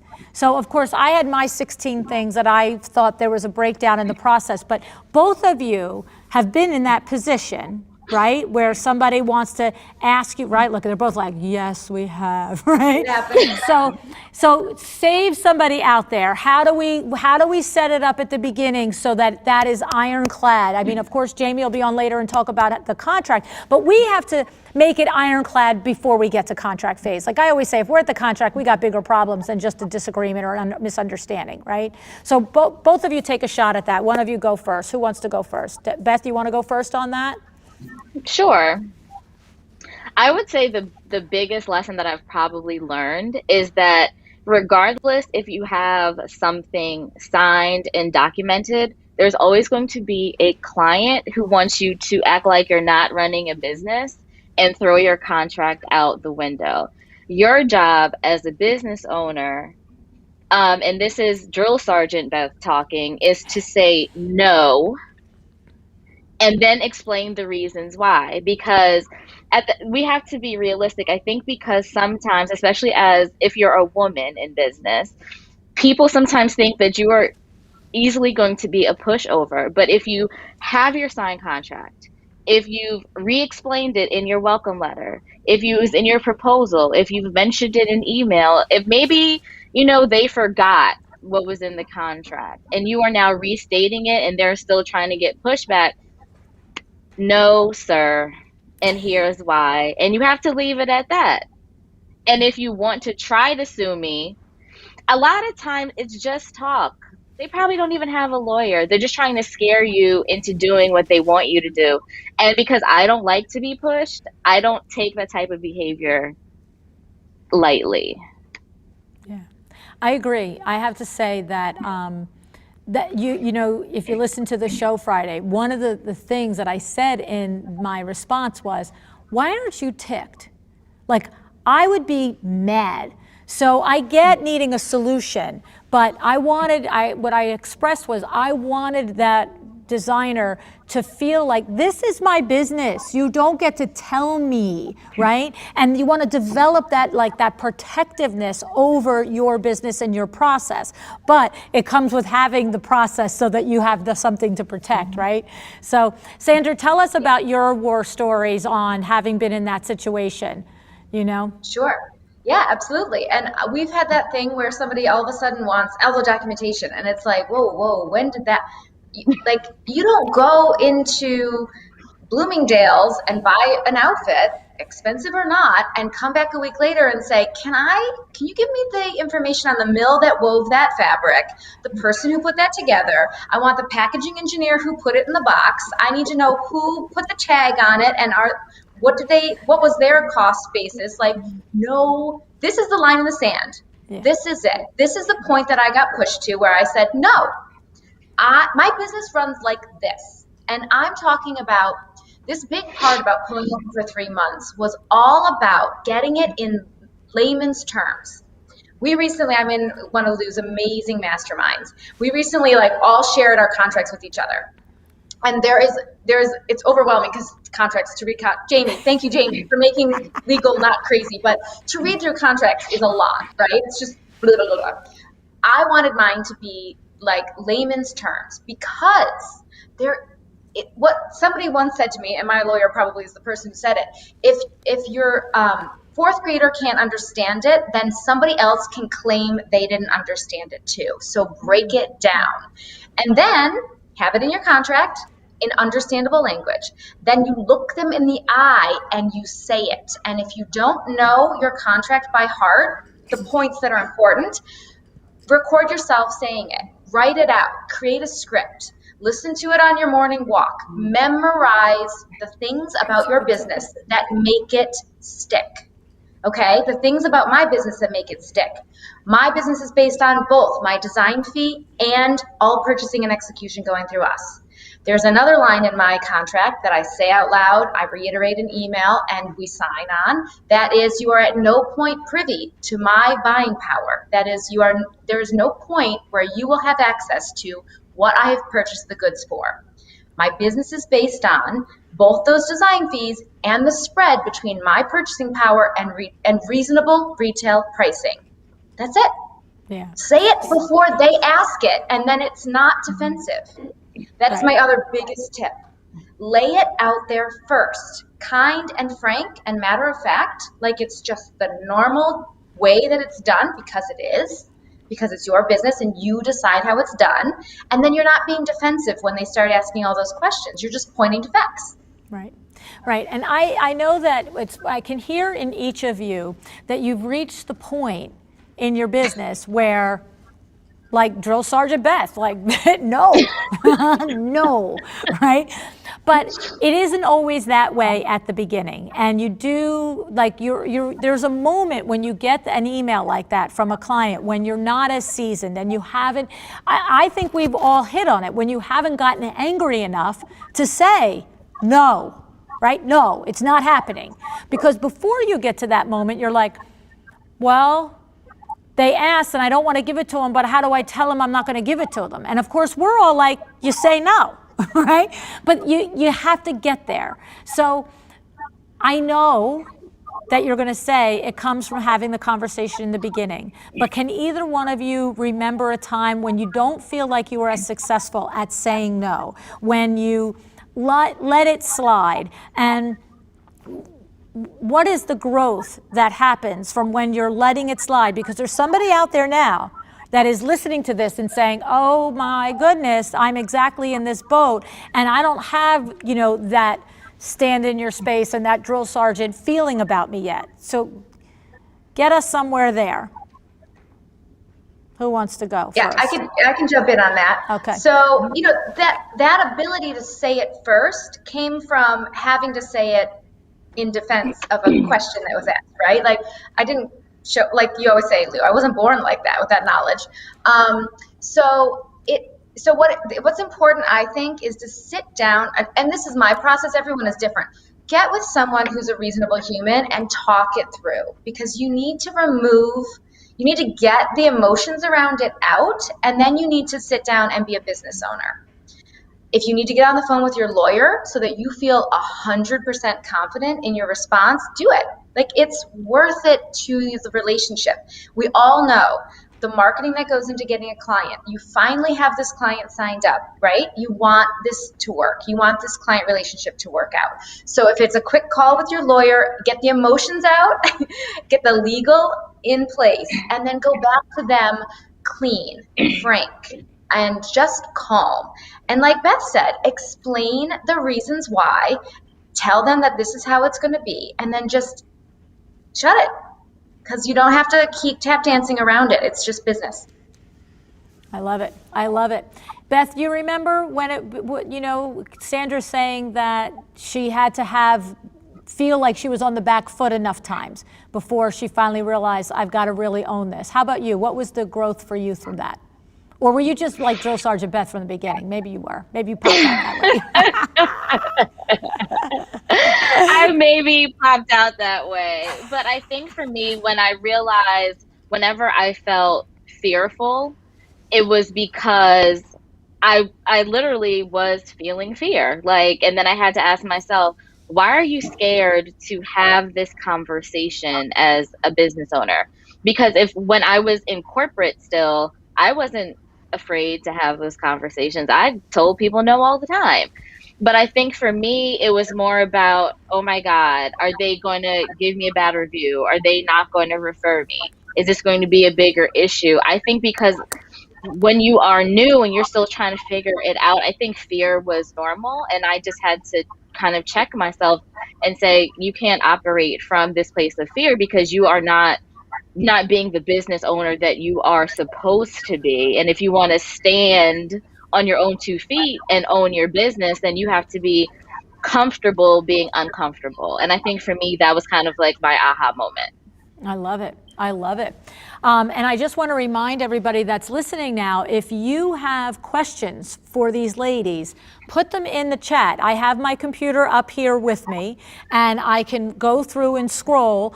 You know, just like when we were live, at this point, people are raising their hands and saying, I want to ask Beth this, I want to ask Sandra this. So please, you know, put them in the chat, and we can do Q&A towards the end, but I also can, well, you know, I can do, sometimes I can talk and walk at the same time. It depends on what the talk and walk and things are, but I think I can do this. So, all righty. So I guess the big thing for me with each of you ladies is really, I wanted to have you guys as an example of this understanding there is no shortcut. There is no magic little wand that your clients understand by magic that they can't ask you for your net cost of goods, that your clients don't understand from magic that they can't change the scope of the project. You know, it's because you have cultivated in yourselves the confidence to say what your process and the yes and the no to the different questions. And I love what you just said, Beth, and you said maybe it comes from being in the corporate background, but it was just, you really didn't have a problem saying this is how it's going to be and this is what it is. And for my chairman of the board clients that are with us today, they'll know that I always say, you used it earlier too, interestingly, easy breezy. This is just how it is. We don't have to have a big powwow about this. This is just how it is, right? I mean, we won't go into, you know, the Quick Check to get coffee. You do it this way. You don't, oh, well, I wish you would make coffee and put the pot over there and I could pour it on this side and I could have it in this kind of cup. It's like, look, lady, that's the pot, that's the coffee, get it, pay for it, get out, right? And so we do have to just develop that. And I think what it is as a new business owner, I guess you don't realize that it's your ship and you run the rules. I'm trying to think of Vin. Vin never had that problem. He's sort of just like, these are the rules. I don't know. But you see, yeah, I think Ben popped out that way though, right? But when I think about it, you know, and really thinking about it, it was also, you know, we always talk about Eric Ward and our transferable skills, right? He had 15 years as a senior probation officer in Newark. He had, you know, 3, 4, 5 years, maybe it was longer than that at that point, I don't know, of owning 2 health clubs. So by the time I watched him and I was mentored by him in WindowWorks, it wasn't his first rodeo. So who knows what the baby Vin man would have been like as a baby business person. I'm not sure. He probably still rocked it. So I'm going to look to see. I don't know that I'll look in a minute to see if we have some questions, but definitely share your questions for these ladies. So can you think of a time when I really want to try and get you to, and I know you guys are probably it's long-term memory and it's not feeling so close to you, but I'm really trying to show a time when you were in a situation like this, what would Lou do, writer, right there in that moment. Now, I happen to see your moment, Sandra, in the airport. I actually happened to see that. So maybe I'll tell that story. Yeah. You know, but I mean, and we did say it on the podcast, but for anybody who didn't hear it on the podcast, you know, we were together in Atlanta. And we were doing a speaking engagement with Sarah Daniele of My Doma Studio and Mark. Remember Mark, right? And we were making our way to the airport and we were waiting for the flight and making our way down the gangway, and you kept getting interrupted by a couple of phone calls. And finally, at one point, you just looked at me and you said, that's, like the 5th person that's canceled a contract or is pushing back on my price or whatever it was. It wasn't like, that was uncomfortable. It was like you were visibly shaken. I remember it. And you just looked at me and you're like, I don't get it. I don't get it. And I remember asking you a couple of questions, and I remember your eyeballs opening up when I said to you, if somebody at this point in the process is still asking the kind of questions that they're saying that they're emailing you or giving you the pushback at this point, then that person didn't understand from the beginning. And you said what so many of us say, but I told them, I explained it to them. And I said, right, but you speak designer and the rest of us don't, right? And it was just that come to Jesus moment where I said, look, I know what you do is right, but if somebody is having these kind of questions, and so, but go back there. Now you had to get off the plane, and the next day you had to answer those emails that were like this poor designer who was saying, you give me all your spreadsheets or I'm calling my lawyer. Like I'm saying the response email, and like that, how, because, I know there's like, I just got the letter. I mean, they're out there in that moment. Definitely. So for me, it was, and I love that, it's so funny. We had this conversation and then we didn't sit together on the plane, and I sat there and it just sunk in that they're not hearing me when I say to them, it's XYZ per hour, and I'm probably going to spend XYZ hours on the job, and it's going to be, it's going to be 6 to 8 weeks until we meet again. And in that meantime, I'm going to be billing the crap out of you because it's early in the job and we're rocking out on your project, right? And that the billing is lumpy, and don't worry, it's going to come out to be that estimate at the end, and I'm saying all that to you, and you're like, they didn't hear any of that, Sandra. They heard, you're going to design our space, and here's what the hourly rate is, and they have no idea while you're flooding them with bills right now, and not interacting with them. And so then I'm like, but I said,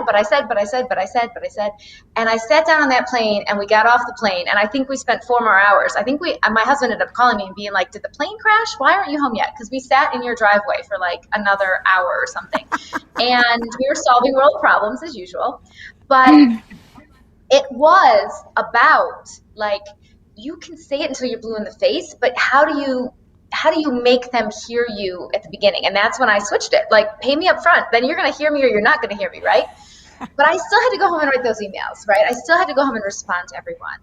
And a lot of it is about getting face-to-face, Zoom or in person, and, walking them back through it, being apologetic, and then honest to God, this because I ended up rewriting everything, giving them the designs you've done thus far, being a gentleman about it, or a gentle lady, I don't even know how you say that, being an epic business person, i.e. delivering what you said you would deliver, going above and beyond even when it sucks and it gets really hard and you've got really difficult clients in front of you, because you're going to hold your integrity, and I thank the Lord for those difficult situations, because I did hit a rock bottom. I did lose, I think, 3 projects in 1 month. And I was like, oh, I'm doing it wrong.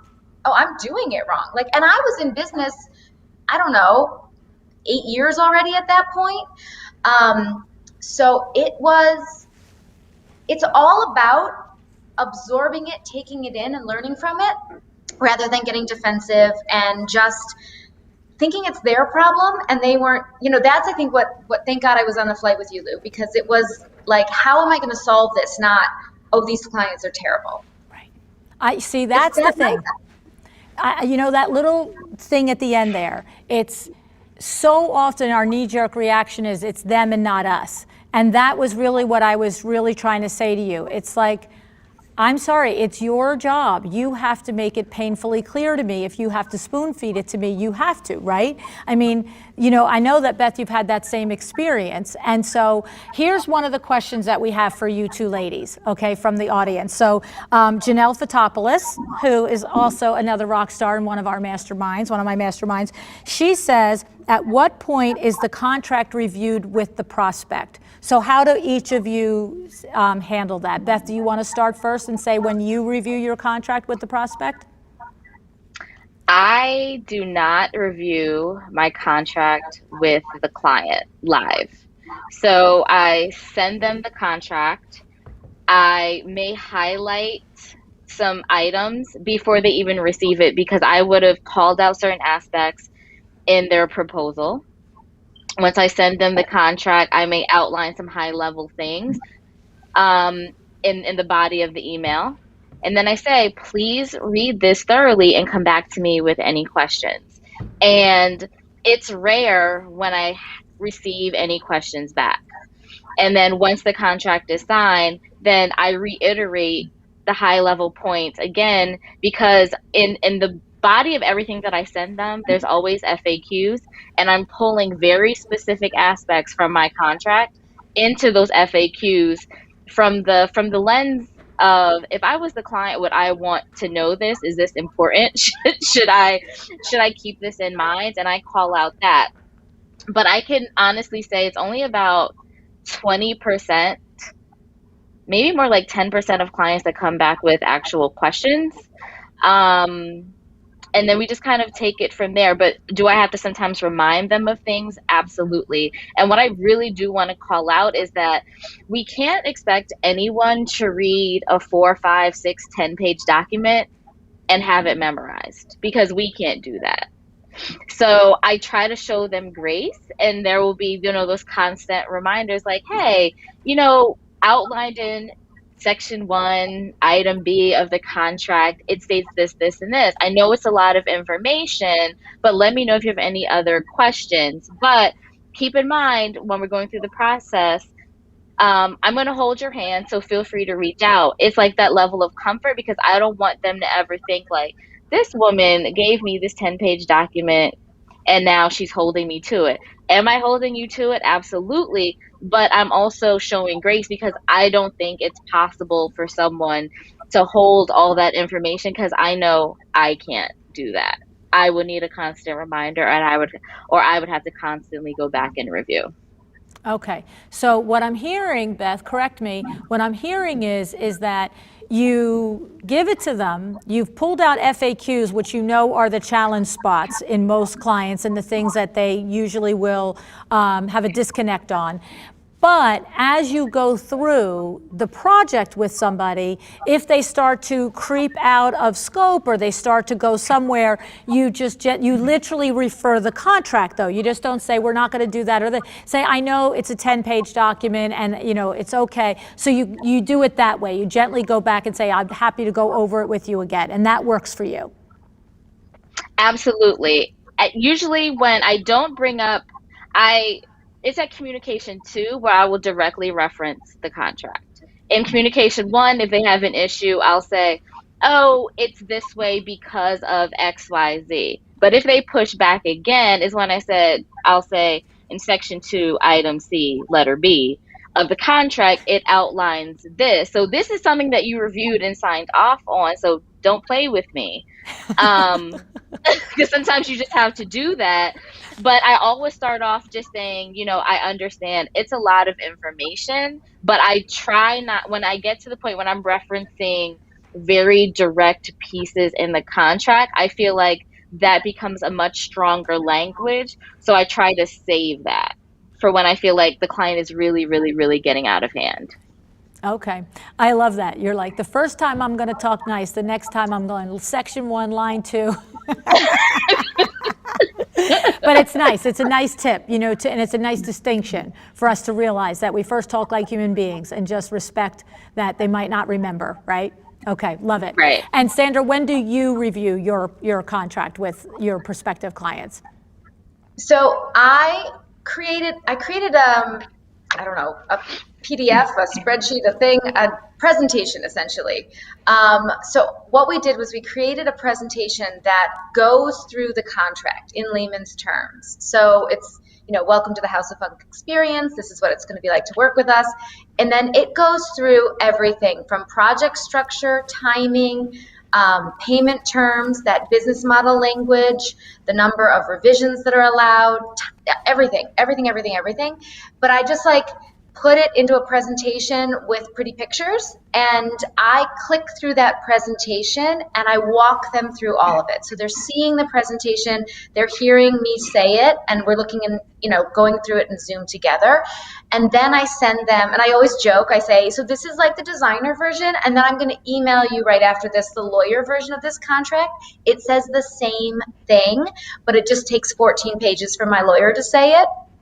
And please take your time, read through the lawyer version, but these are the points that you need to know that are individual and unique about my business and how we work. And then, so then I email them that contract so that they can read through. I'm not going to read someone 14 pages, but I created sort of this cheat sheet presentation for myself because I didn't, like I said before, you need to know your contract cold, but it's hard to memorize all of those points. So create a beautiful cheat sheet for yourself that's easy to digest for them and beautiful and speaks to the aesthetic of your firm as well.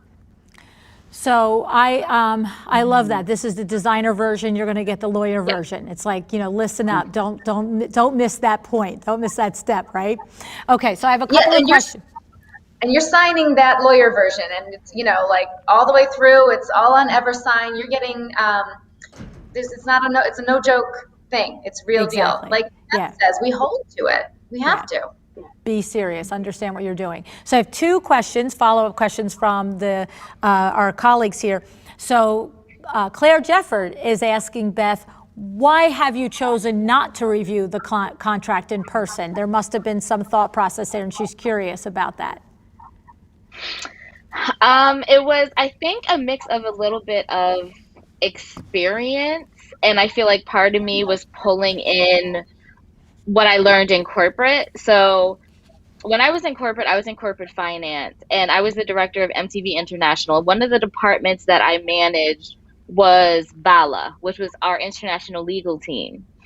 And I remember the conversations with them, and they never sat down with the client to review their contract. And I think it was, for me, I think it's learned behavior. So the same way, if I'm working on a brand partnership, the company is not sitting down with me to review the contract. Like, it's my responsibility to read it through and make sure that as an adult human professional that I am reading it through. So for me, I just think it's learned behavior. So I've never gotten into the habit of sitting down with the client to review it. But I think that's part of where the FAQs come from, because from the personal aspect, I'm like, I would want these high level things called out because I don't want confusion. And I think Sandra made an amazing point that I love. It's almost like the designer language, because in my FAQs, it's in designer language, but it's translating to what is that legal language. So I think it's been working for me. I haven't had any major complaints. So I think I may continue as is for now, unless anything happens. I'm like, oh my God, I need to do what Sandra does. Well, you know what? I can see what you're describing. And you know what you're saying to your clients? You are a grown-up person, and you're signing this, and if you did it, we're going to have a conversation if you're going to tell me you didn't read it, okay? So what is interesting is you're not reviewing it because you have an intimidation factor to review it. It's like you're expecting them to come to the table like a grown-up, right? Okay, love it. All right, now, one of the things Ingrid is saying, is there a difference between the proposal? What is the difference between the proposal and the contract? So is the proposal sort of the designer version and the contract is the contract, or what is the difference? Is there a difference in your guys' businesses? So for me, go ahead, Beth. Oh, so for me, the proposal is the introduction. So this means that you filled out my client questionnaire. We've had a consultation, And now I'm formally presenting to you this presentation that's not only showing the imagery of my business, like I'm going to suck you in with those beautiful pictures, but I'm also telling you a little bit more about myself, my company, how I work. I'm breaking down your project scope on a high level and saying, overall, we are going to do these things. But even on top of that broad level, we're going to do all of these things as well. And then here is how the payment schedule would work and what the expectations are. And then there are FAQs. And it's from that document where they can say, Beth, let's do it. Send me the contract. Or they can say, Beth, I want to make some tweaks or changes to the project scope. Can you do this, this, and this? And then I'll go back to my design fee calculator. I'll change some of the verbiage for the scope in the proposal. And once all of that is said and done and pretty, then we will enter into the formal contract. Okay, love it, love it. And is your process similar, Sandra? So it sounds like, you take them through the process. You take them through, seeing your company. So I don't think my presentation that is reflective of my contract is all that different, right? Because you are educating them about what it's like to work with you. And then what I do, so my presentation is not a proposal. It's a static presentation that I give to every client. And then I flip over and I do bring up the actual contract in, I share my screen in Zoom or we're there together. And I do go over their specific scope and their design fees. And then I also go over the furnishings investment estimate that I think it's going to take to complete this project. So I take the size and scope of their project and I use past client data to let them know, if you want your project to look like my portfolio, this is what clients in the past have spent to make that happen. And I'm not giving them, I'm not trying to give them a budget that's what they're going to spend. I'm telling them, are we in the same stratosphere? Because if I think it's going to take $50 to complete the room and you think it's going to take $10,000, then we don't belong in the same sandbox,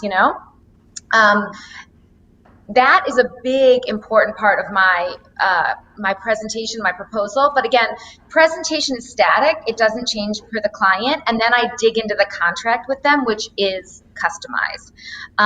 But having that furnishings investment estimate and going over what I think the expectations are financially, big picture, both design fees and what I think they need to spend to make it happen. That's the big part, Lou. That's the part that changed everything. That's the difficult conversation that I used to think would scare them away, that now when I sign a client, they're mine, because there's no more surprises but beauty, right? We can focus on the pretty, I always like to say.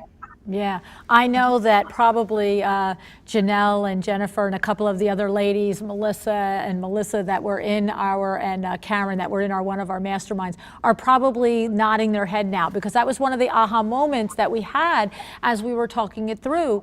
Again, I often come to this as a consumer to you guys, and there was one of the conversations centered around not really having even a ballpark on the budget, and expecting that I'm going to decide if you're my designer. And because I don't have a ballpark on the budget, doesn't mean I'm not prepared to spend the budget.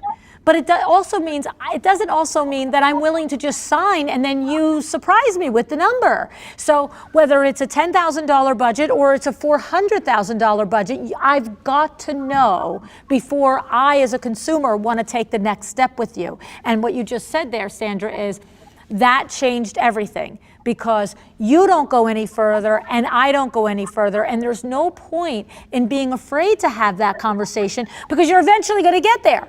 Except that what happens so often is, like you were doing, bill after bill after bill after bill, and they're saying, I remember, I think one of the sentences that you said was, the one client was saying something to the effect of, we're only 8 weeks into this and we're already at $100,000. And you're like, but we're going to 400 grand, but he didn't know it.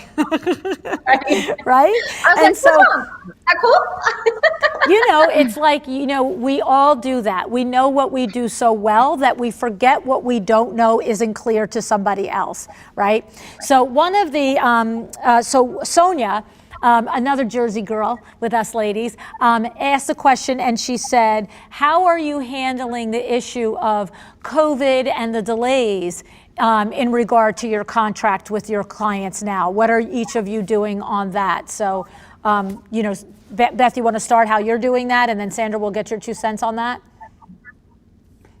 I think that I started managing it very early, from literally once we went into shutdown back in, oh my God, March of last year.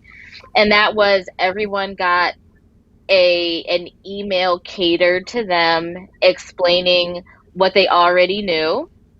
And that, you know, at the time there would be, you know, no installations, no client meetings, but that we would still be doing as much as we could on their project on the back end. So once the world kind of reopened, it was kind of that same type of communication, but maybe I would do it like over text or phone, saying, well, now we're going to do this. And now we're at a point where every client knows, we've had this conversation, what feels like 1,000 times already, is saying everything in the universe is delayed, from toilets to window treatments. There's nothing that we can do.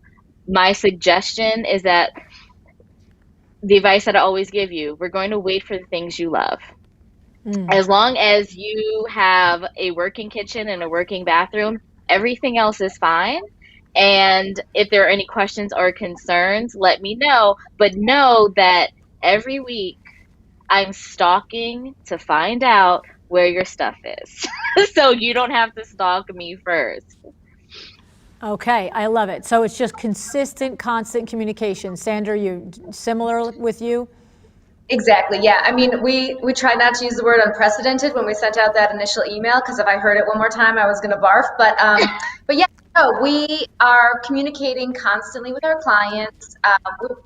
We were luckily in a phase where we had a bunch of new projects, where we had dimensions and we had a lot of work ahead of us that could be done remotely. So we, you know, kept our head down and kept going on those projects. Great. Lots of projects that were about to go to install are, you know, were on hold, and it was just a big pause. So there was a lot of shifting around going on, and, you know, we're just constantly communicating. I send out a weekly Friday email to every active client, giving them the updated status on where we are with everything. Always have, from the day they sign the contract till we photograph the job and they get their, you know, thank you gift. And that Friday email, you know, it's templated and it's all set up, and it, you know, has its little sections like open orders and next meetings and the whole thing. And the open order section now says, you know, the timelines are jumping all over the place, especially if anything is coming from overseas. So stick with me. We're on it. We've got your back. You know, I try to keep it lighthearted. I'm like, I'm frustrated too. Like, you know, this is crazy. We're in this together. And of course, I love what Beth said. We wait for the things we love, and they are worth waiting for. So I'm not into fast fashion. I'm not into fast, you know, interior design either. If you're renting and you're going to be there for a year, I'm not your firm anyway, right? So if this is your home and you're going to make it beautiful and custom and special to you, then let's get it right. Okay, love it, love it, love it, love it. So the reality is that the whole world is experiencing this, and we just have to just keep saying it over and over again, because people hear what they want to hear when they want to hear it, right? I'm not sure if we've got time for another question or not. I'm checking. Oh, we do absolutely have time for another question. Okay, so one designer is asking us whether you bill hourly or flat. Do either way, they're saying whatever model you do you bill for procurement in addition to design phase and install phase? And do you also still bill markup? Is that making sense? Absolutely. So it's a yes all day long. Absolutely. All of it. All of it. I wish I could scream that from the mountaintops. For every minute that you spend working on that client, and that includes from measurements to ordering to tracking the merchandise to installations to working with your GCs, working to the subcontractors. Everything should be a part of what you are billing for. Everything. Okay, love it. How about you, Sandra? Same thing? Absolutely. So we switched to flat fee during that whole come to Jesus moment. But what I did, we just celebrated 15 years in business. And so at the time I had, I said 8 years or something in business, and I have a finance degree and I track all my data. So I went back and I figured out exactly how much time we spent over the last almost decade and figured out the calculations. So it's all built into my flat fee, but it was based on billing for all of that, tracking all of that time, billing all of that time, in addition to markup on product. So now my flat fee encapsulates the average time spent per square foot on projects of that similar scope. So they might be furnishing or they might be build, renovate. Those are two different metrics for us. And then also markup on product. And I know you're going to talk about this, Lou, with other people because it's like such an important point. But if you're selling to your customer at reasonable retail pricing, right? The price that they would pay if they walked into a store. If you're selling at that price, the price that was intended for your client, and then you work on getting deeper discounts, that is where you start to see wealth coming from your business. Absolutely. I love it. And that's the truth. Tracy Connell teaches that in Lu University, about, leveraging that and maximizing that and understanding the wholesale supply chain so that you can really bring those profits into your business. And that brings us to a question that Debbie had, Sandra, for you, which ties in with that. She said, are the words, you used it when you described it earlier, purchasing power and reasonable retail, are those words literally in the contract or in that design presentation proposal, or are they words that you say but they're not in writing? My contract literally says that all purchasing and execution is required to go through House of Funk. So, and it literally says we sell goods at reasonable retail, and at no point will clients be privy to our net and or wholesale costs. That's how it's said. Love it. I love it. Yep. I love it. And Beth, you do the same? Same exact thing. Absolutely. Yes.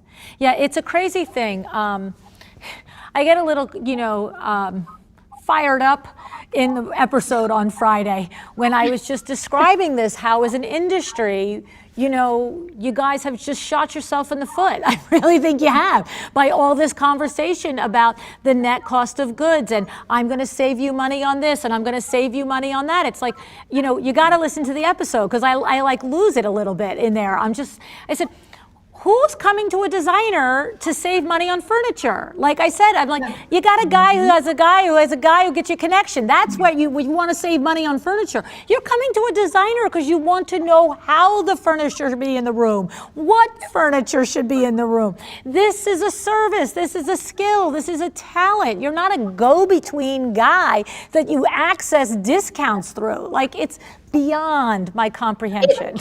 It is so crazy. It reminds me immediately of one of my favorite moments of LuAnn Live last year when you were jumping up and down on the stage. Does anyone else remember that? Give me a yes. Levitating, right? And you were like, that trade discount is for you, designers. That trade discount is not for your client.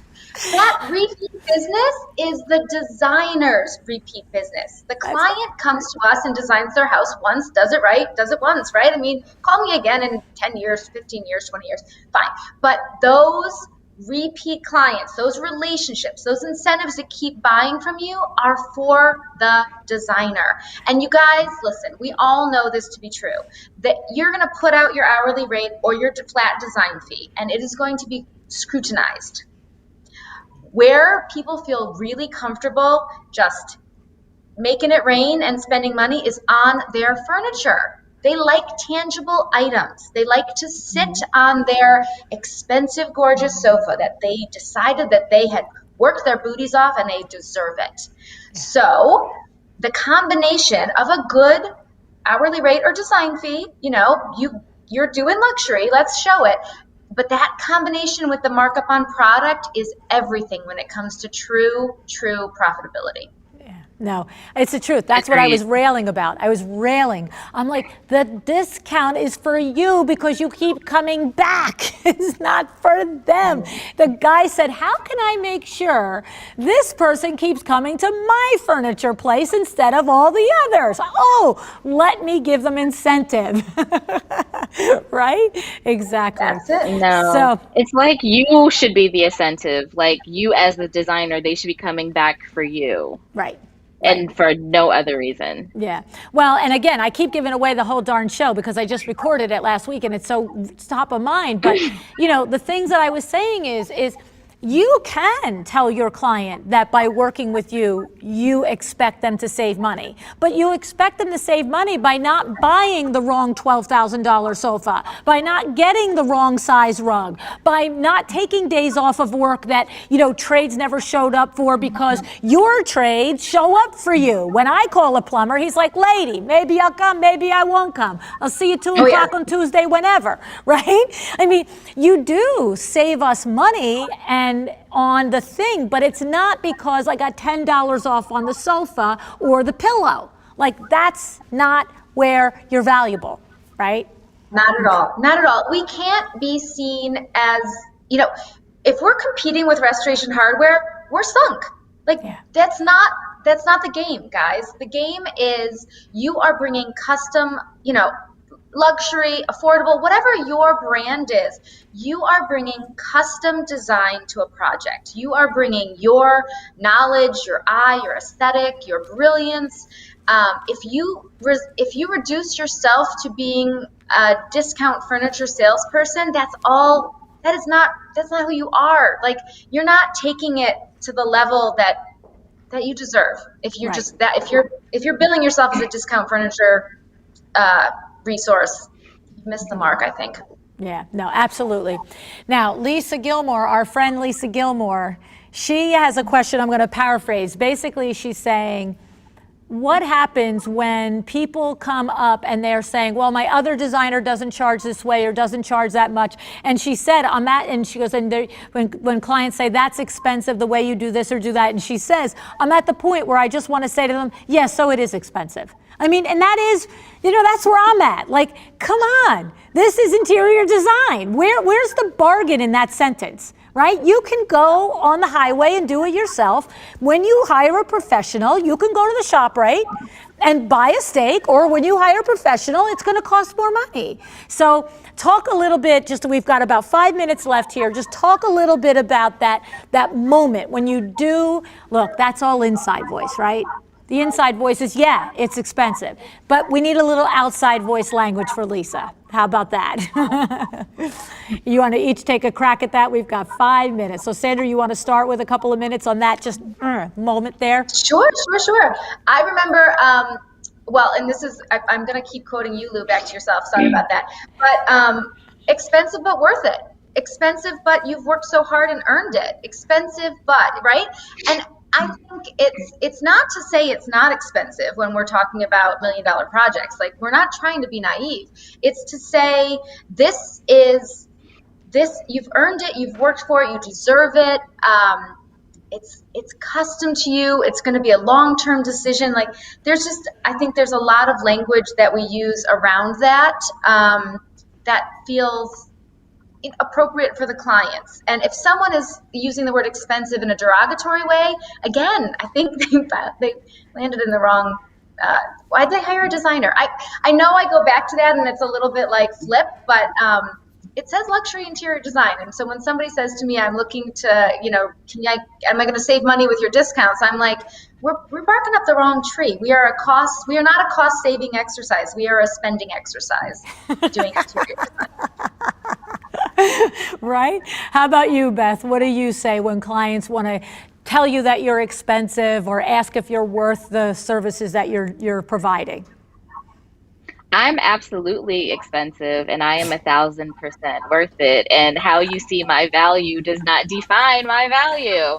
So I will literally explain to the client Here's what my job is outside of taking my experience, what I've learned in design school, and creating a space for you to feel like is your oasis away from the rest of the world and it look fabulous and be functional.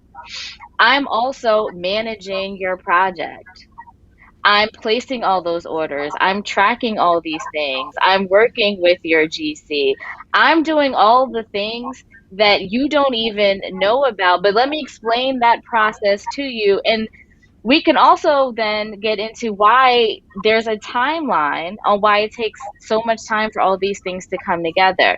It's lovely that your neighbor is now a interior designer, but let me explain the difference between who I am and who they are. And there is no comparisons. It's even if there was a client who was trying to compare like me and Sandra, I'm like, we're both amazing designers. I absolutely adore Sandra, but we are not the same person. And how we think and how we function and what our aesthetic is and how we approach is always going to be different. And that is a part of our business model. And you are not obligated to work with me. So there's the line of the it's panel. fine.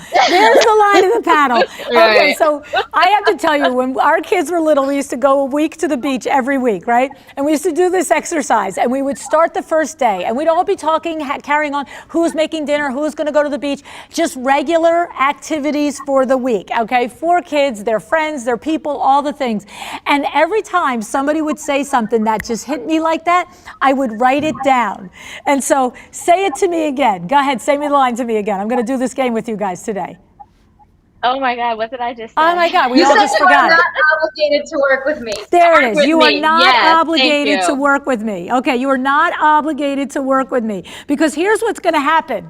On the aha moments tomorrow night, I'm going to read these lines, and you're going to die. You're going to die laughing. It's going to be so funny. I love it.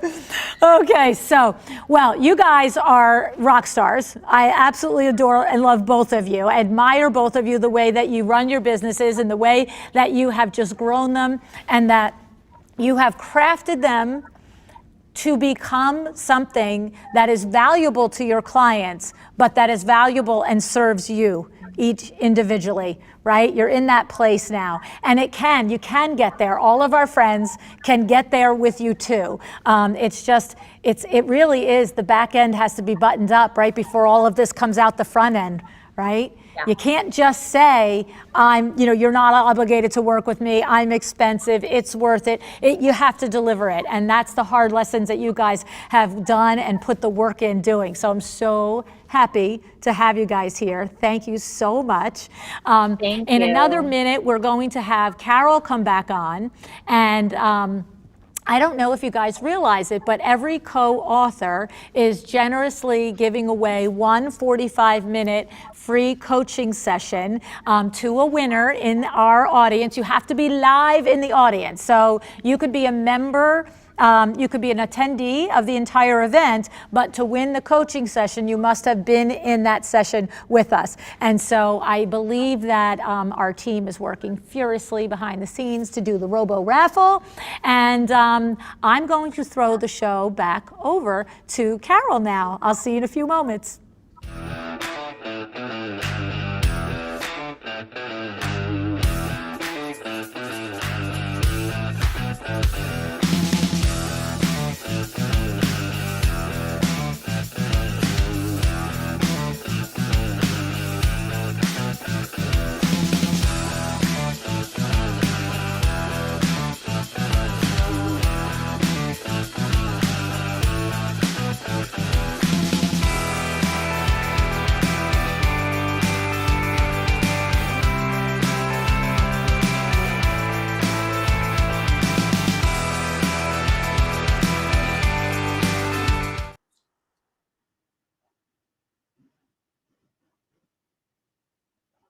Hi, everyone. It is so great to be back. That was an amazing panel. And that was only the first one of all the ones we have today and tomorrow. Thank you so much to Sandra and to Beth, and of course, LuAnn for that. I don't even own an interior design related business, yet I was taking notes and all of the business tips that they use that has really transformed their businesses. And I look through the chat and I see all of the amazing takeaways that you all had in the pages of notes that you took as well. And so we have a giveaway, a prize from Sandra Funk, which is a 45-minute coaching session. How incredible is that for one of you business owners to be able to take part in that and get even more information from Sandra that she's already delivered. So let me go ahead and announce the winner of Sandra Funk's 45-minute coaching session.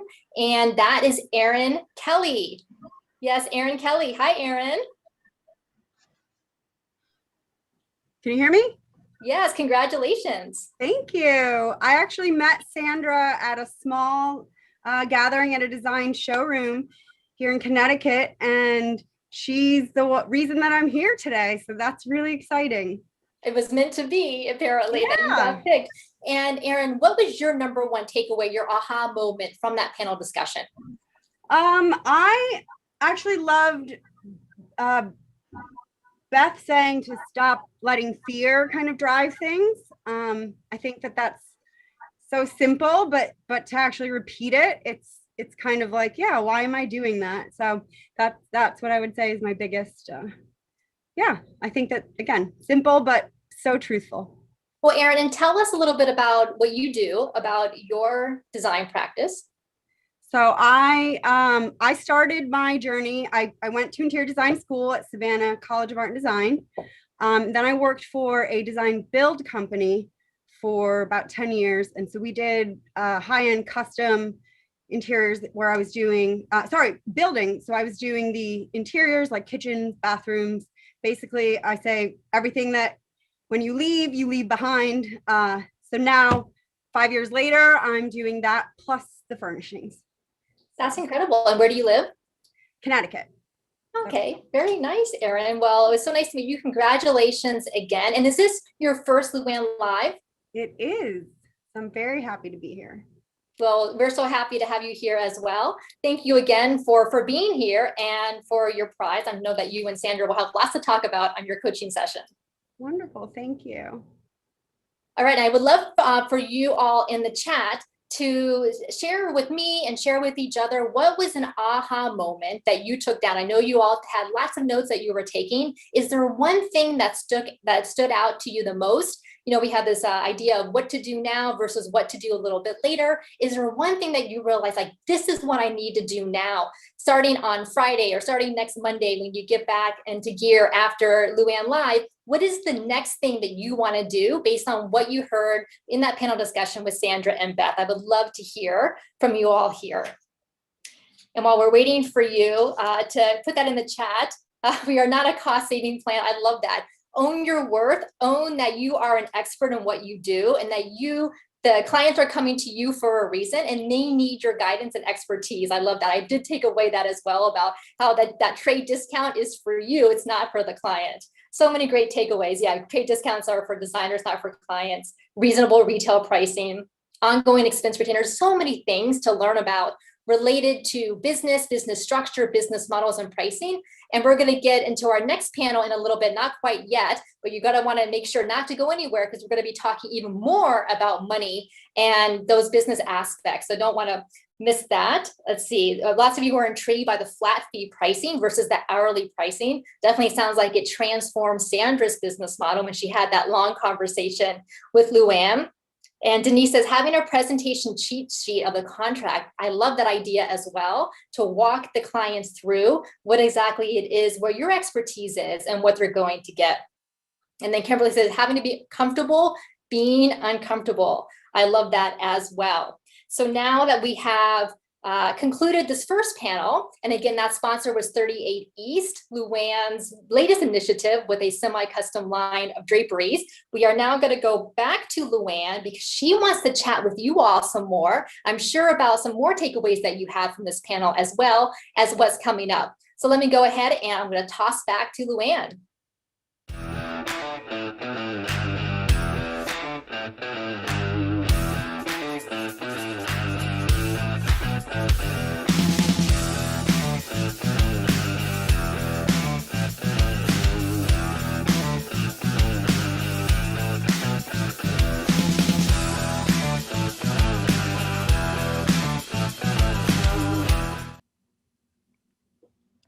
Hello. How much did you love that with Sandra and Beth? I mean, I'm so lucky because those two ladies are Jersey girls, so I get to see them a lot around Window Works. But I'm sure that you guys loved seeing and hearing them today too.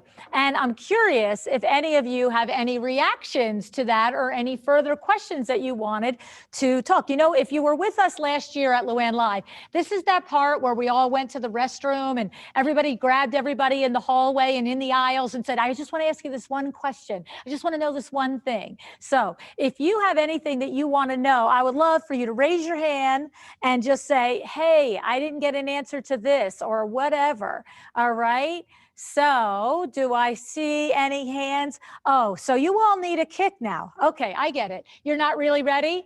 Okay, seriously. Where are you, peeps? Let's do it. Come on, Cassie. Oh, Cassie, can I? All right, we're going to talk to Melissa in a second. But Cassie, you know what? I just saw the drawing that you did of the lady, the dress in the back. You put it on Instagram.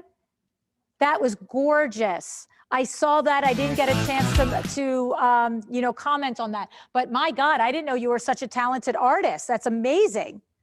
Really, like you're like a Renaissance woman. Melissa, we're going to get right to you, but you're like a Renaissance woman, Cassie. I see you in the IG group that we're in. I don't do a lot of talking there, but I read what you guys are doing. So you really are doing a lot of cool things. What is that? You have this skill of drawing too? Uh-oh, you're muted and I'm tripping.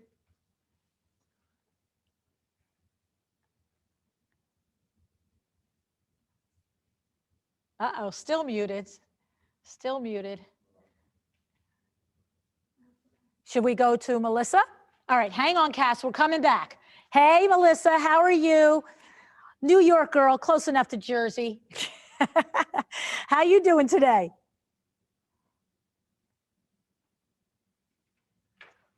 All right.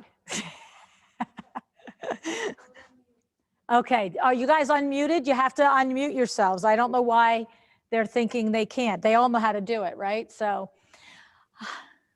it's not letting you. We love technology. We love it. We love it. We love it. We love it. We love it.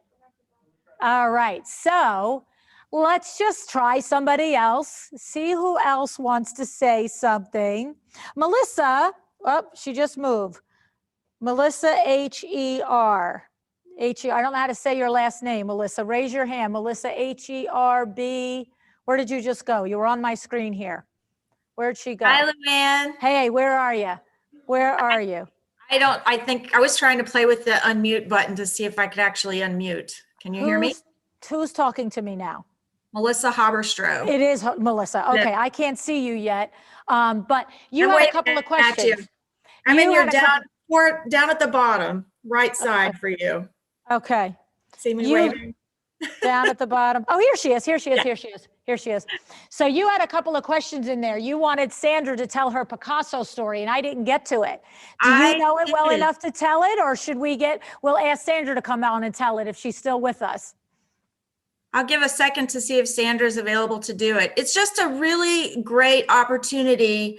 I went from flat fee and then joined her on the standard in the spring 2020. And it's a great opportunity to sort of really cement in your mind why you should go from a hourly fee or an hourly fee to a flat fee. And she just kind of resonates that and talks a little bit about how much skill you put in it. And as you continue through your design career and you get better, you can do things faster, but on an hourly process, you're not getting paid for that. And is she back, or do you want me to try and tell you? No, go ahead. Go ahead. Okay. So there's Picasso kind of is, there's a situation where somebody goes to get a Picasso and they come to him and they say, I really wanted a Picasso piece from you. And it takes him literally 2 seconds to scribble a Picasso piece of art. And he charges them thousands of dollars. And they said, my gosh, it took you like 5 minutes to do that. And he said, yeah, but it's a Picasso. And it's kind of that same concept that you know, as you get more seasoned, it may take you 10 minutes to make that fabric selection because you know in that particular project it's something you need. And if you're charging by the hour, you're charging for a quarter of an hour for the talent that you have to bring that together so quickly. I love it. It does really make the flat fee a smart process. And that just to me was a great way to resonate that in my own mind. So I love it because you know what? It takes you 15 years to be able to do it in 10 minutes, right? That's the thing. Absolutely. It's all the years that go in to learning your craft and becoming an expert at what you do. And that's where the value is, right? Very true. Love it. Love it, love it, love it. Thanks, Melissa, for sharing that. All right. I don't know if we figured out if there's Sydney cheering. Hi, Sydney. I don't know if we figured out how to get Melissa on. Melissa wanted to get muted. Are you able to unmute now, Melissa? Yes. Ah, there she is. Hi, sweetie. How are you? I'm good, LuAnn. I'm so happy to be here. This is like so awesome to see everybody here. And actually, even though, like you said, we're not with you in the room, but we are. We're all here. I know. Awesome. I love it. I love it. Usually when we see each other, we both got like crazy messy hair and sweatshirts and no makeup. All that, it's good enough, right? Yes. So what's going on? Do you have a question or you want to share something? What do you want to talk about, Melissa? Well, I just want to say something. Well, the Picasso thing was just amazing. But going back to talking to clients when they feel like they should be given your discount, I always ask them, like, when you walk into a retail store, are you asking the owner of the store what his cost or wholesale price is? We don't do that. Nobody does that. So I'm in business just like everyone else to make a living. This is not a hobby for me. This is my livelihood. I've worked so hard to get where I am, but I've also worked so hard with all my vendors. I pay my bills on time. I order from them constantly. I'm keeping them in business, and that's something that I've earned. And that's it. It's the truth. It's the truth. And I think, you know, I think what happens is, and it's not a universal thing that happens, but so often when you start a design firm, you do start working out of your own home, right? And so there isn't all of this overhead, and there aren't other employees necessarily to be responsible for. And I think back, and I mentioned, earlier in the thing about Vinny. Why was Vinny never afraid to say, "I'm sorry, you'll pay me for this"? And when I think about it, of course he's the Vin man. But I also have to say, part of it is when we opened Window Works, we opened it with rent, right? So he did it out of his basement for a year. But after that, there was a building and there was a lady who answered the phone, Anna. She was amazing. And the thing is, from day one, there were bills due. And what happens is if somebody didn't pay us, that was not okay. That was not kosher. It was like we had that budgeted in. And so a lot of times when you guys start in your businesses and you don't have that huge cost to be open number, you will let the balance dues and you will let the discounts go, and you will give it away a little bit more because you don't really have that pressure. And you guys all know, whoever coaches with me, one of my second questions is, are you on salary at your own company? And I don't care if you're going to start with giving yourself $100 a week, you're going on salary, because there has to be that pressure that this is a business, right? Not a hobby. Okay, so this is where I start to levitate. I'm just saying, I'm not quite there, right? Yay, Wendy, yes, right? Okay, I love it. And I saw one of my New York School of Interior Design buds here a few moments ago. Was it Mona? I saw somebody. Who's this popping up? Malky. It's Mona. Hi, yeah, Mona's here too. All right, let's say hi to Malky, and then we're going to say hello to Mona. Hey, Malky, I haven't seen you in so long. Another Jersey girl. How you doing, sweetie? So good to see you. And I have to say a shout out to Lucy, because I remember when she was born, and I can't believe how big she is. It's crazy. I know. I do want to ask a question though. There's a lot of talk in the comments and things about flat fees as a better way to have your fee structure. A lot of talk about we're not being really paid for our time. That's not where our value is. But at the same time, the metric for the flat fees seems to be based on hourly rates. So does anyone have a metric for their flat fees where it's based in something else, determined maybe by profitability, How much do we need to make to be profitable? Is it based on something other than time? Because time is always going to have a cap. Like, you're never going to be able to break a certain ceiling when your fees, whether they're flat or hourly, they're still based in an hourly metric. So does anyone have another way to do it? Okay. So that sounds like if there's a quick answer to that, that somebody can share a tip, please do, because we've got 5 minutes. And if it's longer, I want to encourage you guys to talk about it in the chat. Okay. This is an all-day event. Does somebody want to chime in with an opinion? There's Mona. We're going to say hello to Mona in a second. LuAnn, can I say something? Go ahead, Sarah Brennan. I'm hearing Sarah Brennan's voice. Here she is. My voice. Yes, I am. I've heard it enough. Yeah, so I'm seeing in the chat, there's lots of different ways to do it. Hourly, of course. Sandra, and I'm sure other people do it by square footage. A lot of times if you're doing renovations, that can be helpful. But for me, I always blow people's mind when I share this part.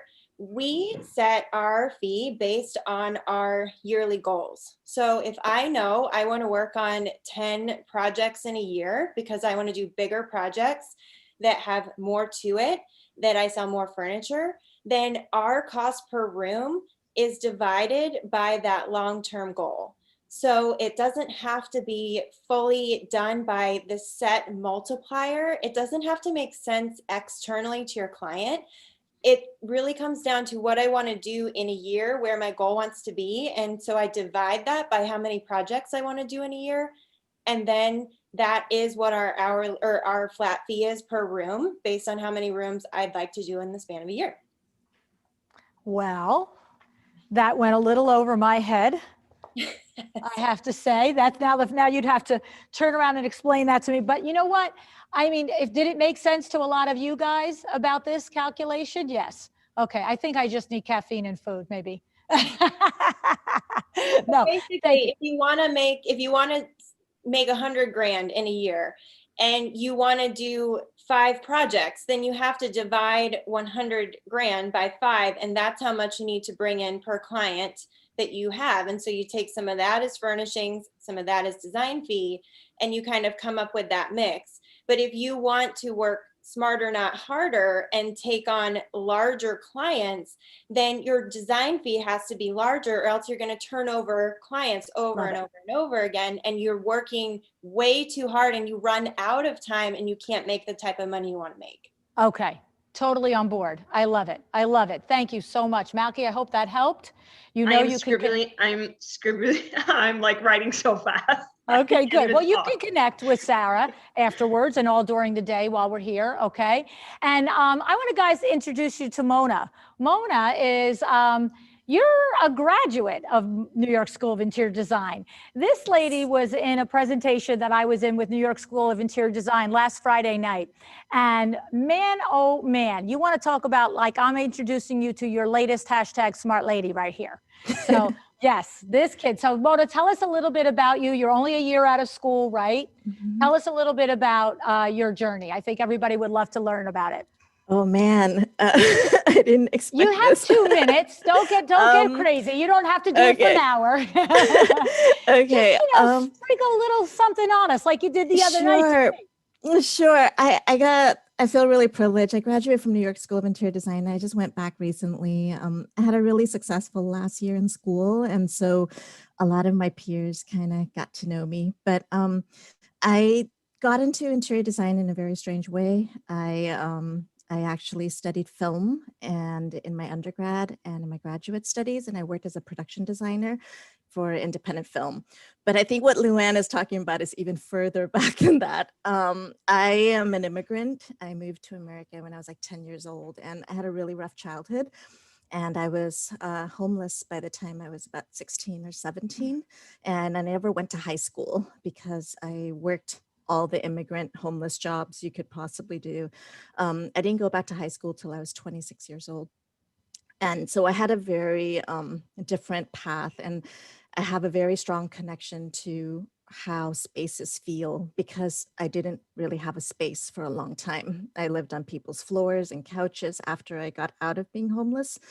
But anyways, I went back to school. I wanted to tell stories, and I ended up going into film, and I did make films for a long time, but it didn't affect the people who were using the space, like the connection to to people I wanted to affect the most. I work in affordable housing now, and I work in for an architecture firm, but I do a lot of the community space for them. And I work with like people who are formerly homeless or affordable housing. And I'm really happy right now. I don't know where I'm going next, but LuAnn was amazing and generous for our meeting, and she gave all the students some access to the seminar. So I wanted to come and listen and learn some more. And thank you for all sharing your knowledge. Sandra and Beth, that was awesome. I mean, am I right? Like when I meet them, I'm just like, whoa, like this is an amazing lady, right? I mean, all the things that you've been through and the way that you turn it into something that's meaningful in your life and your career and giving back. And it's just, this is where we find our mission, our vision, our values, right? We connect it all. And that's how we create a business that really just speaks to us. And that's something that we get up every day. We're excited, happy to go after and do, because it's rooted in some amazing part of us, whatever that part of us is. And I just was so impressed by this young lady the other night. And I'm so glad that you came, Mona. And I'm Thank so you. glad now that I introduced you to all of my friends. So, nice to meet you all. All right. Thank you, guys. Thank you. All right. We are moving on here. Okay. We are going to have a little break. You guys are going to have a little chance to, grab some coffee or something like that. I don't think it's a very long break, but I don't know how long of a break it is. I'm the latest idea, but it's probably on the calendar. It's on the schedule. You'll find out. And we will be back, and I cannot wait to get on with the rest of the show. It's a 3-minute break. It's a 3-minute break. So grab your coffee, get to the bathroom, and come on back. All right. Thank you so much.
And we are back. We're going to dive into panel 2. So in panel 1, we talked quite a bit about fees and business models and how to structure your fees and how to talk to clients about your proposals and contracts.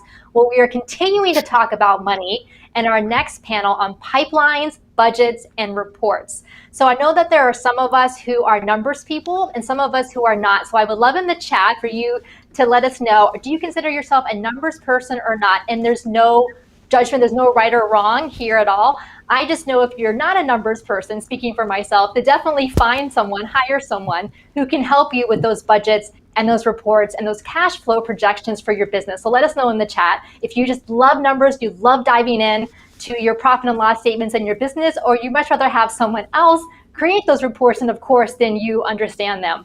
So for our panel number 2 today on pipelines, budgets, and reports, our sponsor is IDS, and we'll be hearing more about them in just a minute or two. But let me tell you about our 2 panelists. Kimberly Merlidi lives in Washington, D.C., which I'm sure is getting a lot of snow right now in the past couple of days, so hopefully you're staying warm. And Kimberly has a master's in accounting and over 20 years experience in accounting, so she definitely is a numbers person.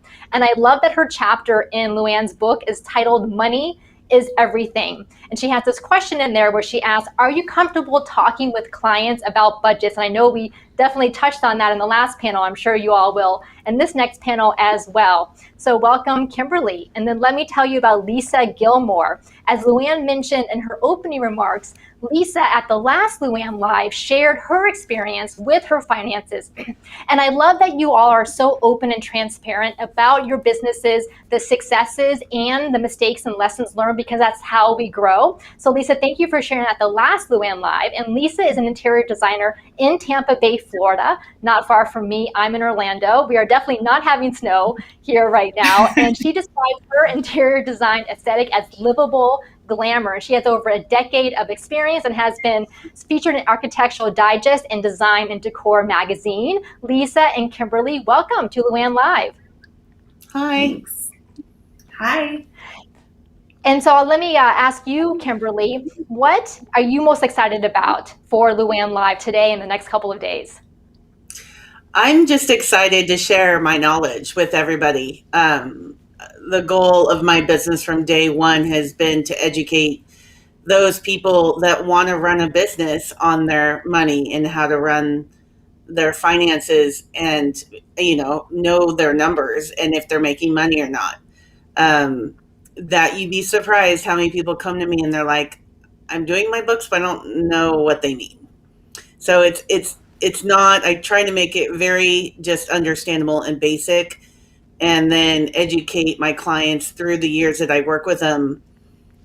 So yeah, just making everybody profitable as a small business owner is really was my overall goal 8 years ago, starting this company. I love that. And I know LuAnn talks quite a bit on her podcast about being a profitable business, because obviously we can't continue to serve clients if our business is not profitable. We can't pay employees. Right. We can't do the work that we love. So thank you so much, Kimberly, for the work that you do. And Lisa, what are you most excited about today in the next couple of days? Oh my gosh. Well, the LuAnn Nigara family is just such an amazing, unique group of people where you can be vulnerable. Clearly, I did that last year. You can be yourself and you can learn so much. And it was just such an awakening experience for me because, LuAnn says it so much, your passion will get you so far, and you have to know your business. You have to stand your ground, like Sandra Funk and Beth were saying, and to really thrive. So it's such a great safe space for all of us to learn those things. I love that. And I've heard this from many people that vulnerability is contagious, that when one person opens up and is vulnerable, then it really does allow other people to open up. So sometimes it takes one person to kick that off. And Lisa, apparently you did that last year. Yeah, I don't know what I was thinking, but I'm glad I did. Yeah, there's also things called vulnerability hangovers, but that's okay. We all have them, but it's worth it. All right, let me tell you a little bit about the sponsor for this panel. IDS is the Interior Design Society, one of the country's largest design organizations dedicated to serving the residential interior design industry. And they're a group of professionals interested in broadening their network, professional development, and continued education. And you all probably got the notice about this event having CEU credits for it, which is exciting. So IDS offers its members a place to belong within the supportive and welcoming design community through local chapters nationwide, and of course now also a new virtual chapter. And IDS does have a giveaway after this panel, so stick around because we're going to do more giveaways after this panel, so you won't want to miss that, and stay for the entire panel because that's how you are eligible to get the giveaway. So let me now show you a little bit more about IDS. I love IDS. I love IDS so much. I love IDS for the collaboration. If you're in this industry and you want to be able to connect with people that are making an impact in a channel that's growing tremendously and take your business forward, then it only makes sense that you would partner with IDS. IDS for me has been so rich in quality of education and networking and provision as far as making me a better business person. We are collaborative, we're not competitors, so we work together in unison. Friendships lead to other things, and the friendships that I've developed through IDS, not just in our local chapter, but nationally. Then my clients were seeing the same thing, saying, oh my gosh, she's a part of something really special. If you want to take your business to the next level, you want to stay relevant, Join IDS. It is so worth your while and your time. All righty, so I am so grateful. Thank you, Carol, for leading us into that, and thank you for IDS for sponsoring this segment of our show today. Great people at IDS. I mean, you can see it come through in that little video. That video actually was filmed in Palm Springs. I happened to be speaking at that exact event, and it was very magical, and each of those people sincerely are expressing what happens at IDS, the collaboration, the camaraderie, the support. So I highly encourage you to look into IDS. All right, ladies, let's talk some numbers. I mean, you know what I think I'll do? I'll start with this. Lisa, you have read Kim's chapter in the book. I'm curious to know, because you've had your own personal journey in understanding your money and your finances. When you read the chapter in the book, did you have any immediate observations that you either said to yourself, oh yeah, I got that, I do that now, or oh, gaps, I still, might need to do this, or questions that immediately came up in your mind that you wanted to bring to Kim? So first, your observations on the chapter in the book from Kim. Yeah, that's a great question. So definitely, I think that Kim's chapter was a little bit of an eye-opening chapter of like the next steps I need to make, because I had so much time and energy spending on understanding the business side better, understanding the allocating the money, not being afraid to talk about money with clients, allocating for taxes and not hiding behind it, and sending them on time and no extensions. And now I'm trying to understand and dive even more, because I'm still learning. This is still part of my journey on those projections and those pipelines, and exactly like how many projects do I need to take on at what size, and going from there. Yeah, it's a lot. And I hear you, the different steps in there is not being afraid to talk about the money with our clients. And the other really important thing you mentioned is not forgetting to allocate money for taxes, right? I remember, I don't know, do you remember in the first LuAnn Live and in the first Power Talk Friday Experts book, Michelle Williams talked about her aha lesson in her business when she first started out. Now think about that. You have a woman like Michelle Williams, who is so accomplished and so known in our field, just like Kim is, for being that finance lady. And that was one of her hard lessons in that first year of business, is that she did not have that money put aside. So we all have our journey, or we have a VIN man. I mean, I mean, I have a VidMan, so I don't know what to tell you. We all wish we had a VidMan. I cheated, right? But Kim, tell us your experience. You said that so many of your clients come to you and they report to you, I'm doing my books, but I don't really understand what I'm doing, or is it that they don't understand the next step on how to use the information in the books? What are you finding is that big pain point? Well, it's actually both. I think each individual person is different, just so you know. It keeps me on my toes answering questions. That's why I never have a defined scope of work for anybody, because it's constantly evolving. And that's as my clients are learning as I'm teaching them. But mainly, I just teaching them how to project, when do I need to hire? When do I need additional jobs? Do I need to let people go because my work's taking a dip in 6 months? You do not want to wait until like the 11th hour to decide if you need work or if you need to let people go. You need to do some planning. I learned how to do this in construction accounting 20 years ago. I went from police work to construction work as an admin, and I fell right into construction accounting. And I started working with all the managers with their contract complete method, and we could project with those contracts when the job started to take a dive and we needed to get new ones.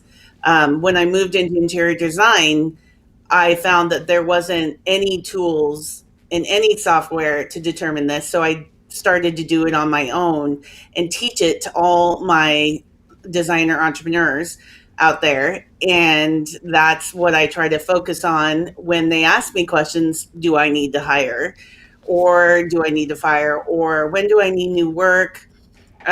What cash in the bank is mine? I know that's one hits home with a lot of people out there. And then also, let's not forget estimates. Sandra touched base on how she did her estimates. I try to teach everyone how to do their estimates before they even sign the contract with the job. If you have not done an estimate, you cannot do a cash flow projection. So that's why I wrote about both in my chapter. Okay, so Lisa, tell me, because what I would love for you to do right now, Lisa, is be a little bit of the voice of the audience here, right? Mm-hmm. So you've come so far. Do we think, baby, do we want to share your Eat, Pray, Love story? Because not everybody in the audience knows it, right? Yeah. I think maybe we should. Oh, Kim doesn't know it. Okay, so you share your Eat, Pray, and the Bank of Bob story for us, and then we'll have the stage set on why I selected you to be with Kim today. Okay? Yeah. So as I said before, last year at LuAnn Live, it was just such a vulnerable, amazing experience. And I think the reason why I decided to speak so candidly about it is exactly what you said, that Michelle was talking about like her mistakes that she made. And I was kind of like, oh my goodness, like, well, if this woman who has this whole mentality, and runs a business on finances can admit her mistakes, like, there's got to be a million people in this room that have done exactly what I did. And so I'm always an advocate of transparency and authenticity, and something just came over my body and I stood up at LuAnn Live and told my experience.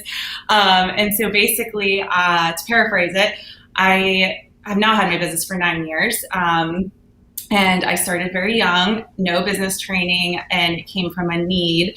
And I was just chasing the next sofa sale, as I like to put it. And I was running and thriving on passion, but I didn't understand everything that went into the back end of the business. And I didn't understand actually what was my money to make. And I was getting frustrated because I wanted to make more money, and I have a team, and I wanted to pay my team more money, and I wanted to understand what I could put in for marketing dollars or to get a new office and things like that. And so I had a really good friend who was very familiar with the Profit First method, and we sat at her table and she woke me up. But the real thing that woke me up was that I was unfortunately going through a divorce. I was getting out of a divorce. I was young, And I was spending money I didn't know that I had or did have. And I was in South Africa and I was completely broke.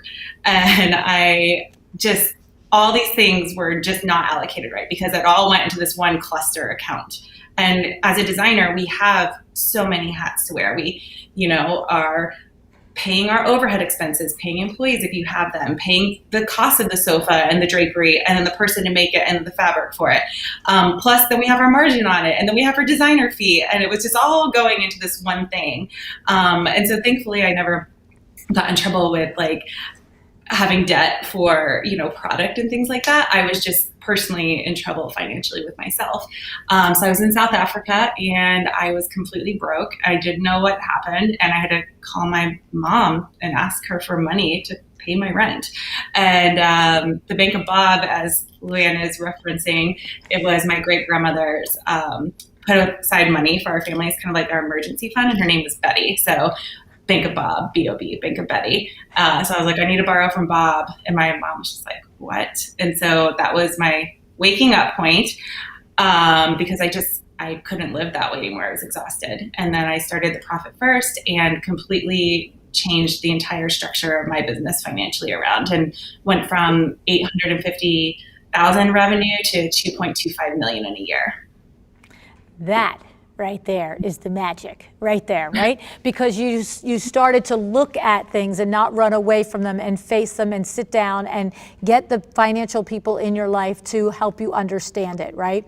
Mm-hmm. So Kim, you said a little bit a while ago when you were talking that how much money in the bank is mine, right? How to understanding that. And we have one of our listeners here is like, yes, how do I know what cash is mine? Is there something you can run through with us? Because this is how Lisa got into this problem in South Africa. She didn't know how much was hers, she didn't have a handle on it. So can you talk to us a little bit about that, how we understand that? Yeah, and the way I explain it is to people like accountants out there. Well, I can use a bunch of accounting terms, but I'm not going to. So sorry, Peter, if you're watching. I'm going to break it down. It's pretty much information from your balance sheet. So if you do know your balance sheet and you have it handy, you can pull it out and find these numbers. But this is why I work with people. I teach them how to read their balance sheet. Okay. So let's just go over some of the things that you have to pay out that you are responsible for as an entrepreneur / designer. You need to pay vendors. Okay. At any point in time, you must have enough money in your bank account to pay your vendor liabilities. And I'm not talking their 50% deposit. I'm talking about all of it. So when you get a huge deposit of $100,000 and you pay your vendors, you pay maybe, let's say, half of that. You need to have the remainder in your bank account to pay at any given time. That is not your money. Does everyone agree? And you can probably put that in your chat and LuAnn can relay that for me. That's one thing we need to always be aware of. Okay, another thing is credit card liability. One specific liability that you will have this year is if you have an EIDL loan, which is the emergency disaster loan given to you by the Small Business Administration, or your first PPP or your second PPP. Now, those are forgivable. I know you guys are saying that, but you must be aware of those amounts just in case you don't qualify. The government's, you don't know what they're going to say, so we need to be ready. And any other credit card, car loans, small business loans, loans from Bob, if you want to keep that on your balance sheet. Specific issues or specific debts that you need to pay back, and everybody's different. Okay, so don't say, well, I don't have a Bob or I don't have a car that I bought under the company tax ID. Don't worry about it. Everyone's different, but you need to be able to pay your bills at any given time. And the example I go through when I first meet a client is to put it in just basic terms for my clients to understand instead of throwing all these accounting lingo at them and they're just like ready to cry, which I unfortunately have experienced some of my clients crying, which is not fun. And I kind of turn into a therapist and I'm like, just pretend you want to escape to France. That's my happy country. Not that the US isn't, but if I were going to escape, I would go to Paris, France. So I say, if I were to close my business today and pay all my liabilities, how much would I have in my hand to escape with? You know, and those clients that are on LuAnn Live right now know what I'm talking about, that I already work with. They're nodding their heads, but you take your cash balance as of right now. So you go into your bank and you say, I have this. Sorry, I'm Italian, so I'm going to start talking with my hands. I tried to sit on them, but it's just not working. You go into your bank account and you list out all your liquid cash. So that's your savings, your checking, any escrow accounts, anything that's liquid cash. Add that up. Okay. Put that aside. Then you add up all your liabilities. Remember what liabilities are: money you owe to something or someone. Okay. And that's credit cards, loans, the idle loan, Bob, if you want to pay Bob back. I just love that snare. That's just so cool. Sorry to keep bringing up Bob. But you add that up, and then what I always like to say is, don't forget to pay your staff and your overhead before you escape to France. And I want you to put a 1 month in allocation of your monthly nut. Okay, that's a fancy way of saying the money that I have to pay vendors to keep my business open, even if I don't have projects. Let me repeat that, because that's a really important concept. Overhead money, your monthly nut, is the money you have to pay vendors or people to keep your business open, regardless of how many projects you have on your ledger. Okay, so I know you're writing frantically, so I'm going to pause a little bit. Okay, so you take all that, the liability, subtract your liability total from your cash total, and you get a number, right? Then I want you to subtract that number that you have from your overhead monthly nut. Let's say your monthly nut's 50 grand. Okay, so after you subtract that, is that number negative or positive? Now, we use this gauge. I work with my clients. Sometimes my clients want me to do this monthly or quarterly or weekly. I even taught it to a client that does it daily. I don't know why, but you don't have to do it daily. But she likes to do it. It helps her understand the flow of her money in and out of her bank accounts. Okay, and we keep this history in a simple Excel spreadsheet by date, and we look at the patterns. We look at how our money is fluctuating up and down. We start to recognize, oh, this is when these bills are going to get paid, and it's going to take a dip. But it's okay, because when I bill and get my billings out to my clients, it'll go back up. Okay, so it's really important. If that number is in the negative, most likely we're going to have to dig into why. But that is a separate conversation. Well, that's not part of this explanation, but we will get into that. But just so you know, if that number is a negative number, you need to look at your operations and how you're billing, and make sure you're billing enough on the revenue side. Okay. And make sure you have enough pipeline work to fund your company, which I kind of go over in my chapter. I could talk about this for hours. So just anyone cut me off. Yeah, no. Yeah, there's a lot in there. There's a lot in there, and I appreciate it. And so the thing is, for you, Lisa, how did you go from, because what we want to share and teach is, how did you go from having no idea to having what Kim is saying, this awareness of your, like Vinny has taught me to call it your cost to be open number. And so you worked it with Profit First, right? So are you doing it where when you get a $100,000 check from a client, you're allocating some for cost of goods, you're allocating some for taxes? Walk us through how you do it. So as a non-finance brain, you're able to look at your accounts every week and every month and have this little barometer, right? Am I on the right track on how you do it? Yeah. So I do the Profit First method. And if people aren't familiar with that, essentially you open up your 5 bank accounts. I'm Italian too, so I talk with my hands. I'm glad I'm in good company. We open up your 5 bank accounts. And so being a designer, we're very visual. And I actually recently found out that I have ADHD, which I'm like, oh my gosh, so much makes sense now, and why I can't do certain things, or, So if people are struggling, like, this might be a really good way for them, because I physically, visually have to see things to comprehend them. So for me, the Profit First worked because it goes into these different pots of bank accounts, and they sit there rather than the one cluster account. So every week on Friday, on my Finance Fridays, my team member, Kristen, who is my procurement specialist, and she does operations and procurement, invoicing, time billing, and all of that for us. She puts together a spreadsheet that is all of our income in for the week. And then she puts together another spreadsheet, which is our purchase orders out for the cost of goods. And so that is my revenue, what the income is, exactly what Kimberly was talking about, that $100,000 say. So then off of that $100,000, for simple terms, that's when I break it into the 5 accounts. And so based on your business and what your operating expenses are, your numbers are going to be different. Profit First has like a key number to target, to reach. Like you're, as an owner, you should be paying yourself 50% of your bottom line revenue.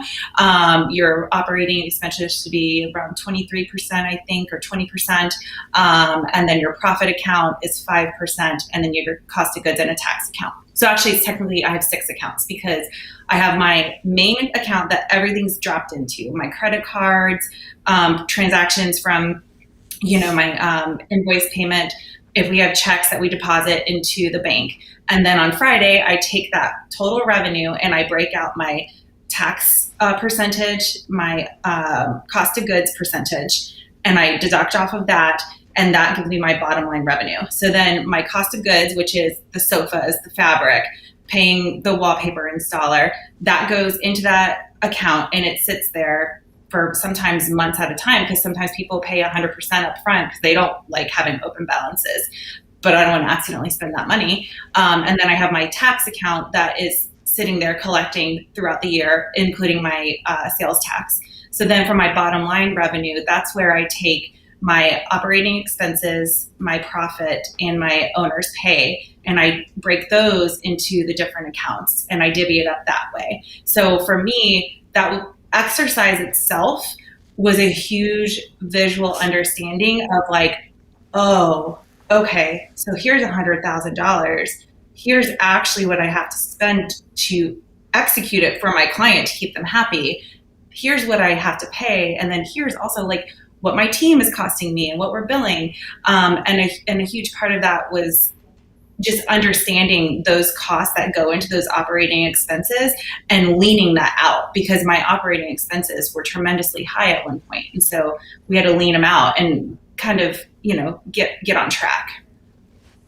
So I love it. And the thing is, I'm just like you, I'm visual. And so, and when I run the LuAnn Nigara Inc. business, I'm the same way. I've got it divided up to the different bank accounts because it's the same thing. I want to come in and look, oh, okay. And I have to tell you, we have a couple of questions here that are asking what the 6 accounts you are. And then interestingly, someone also said, well, you can kind of do what suits your business. Here's my take on things like this.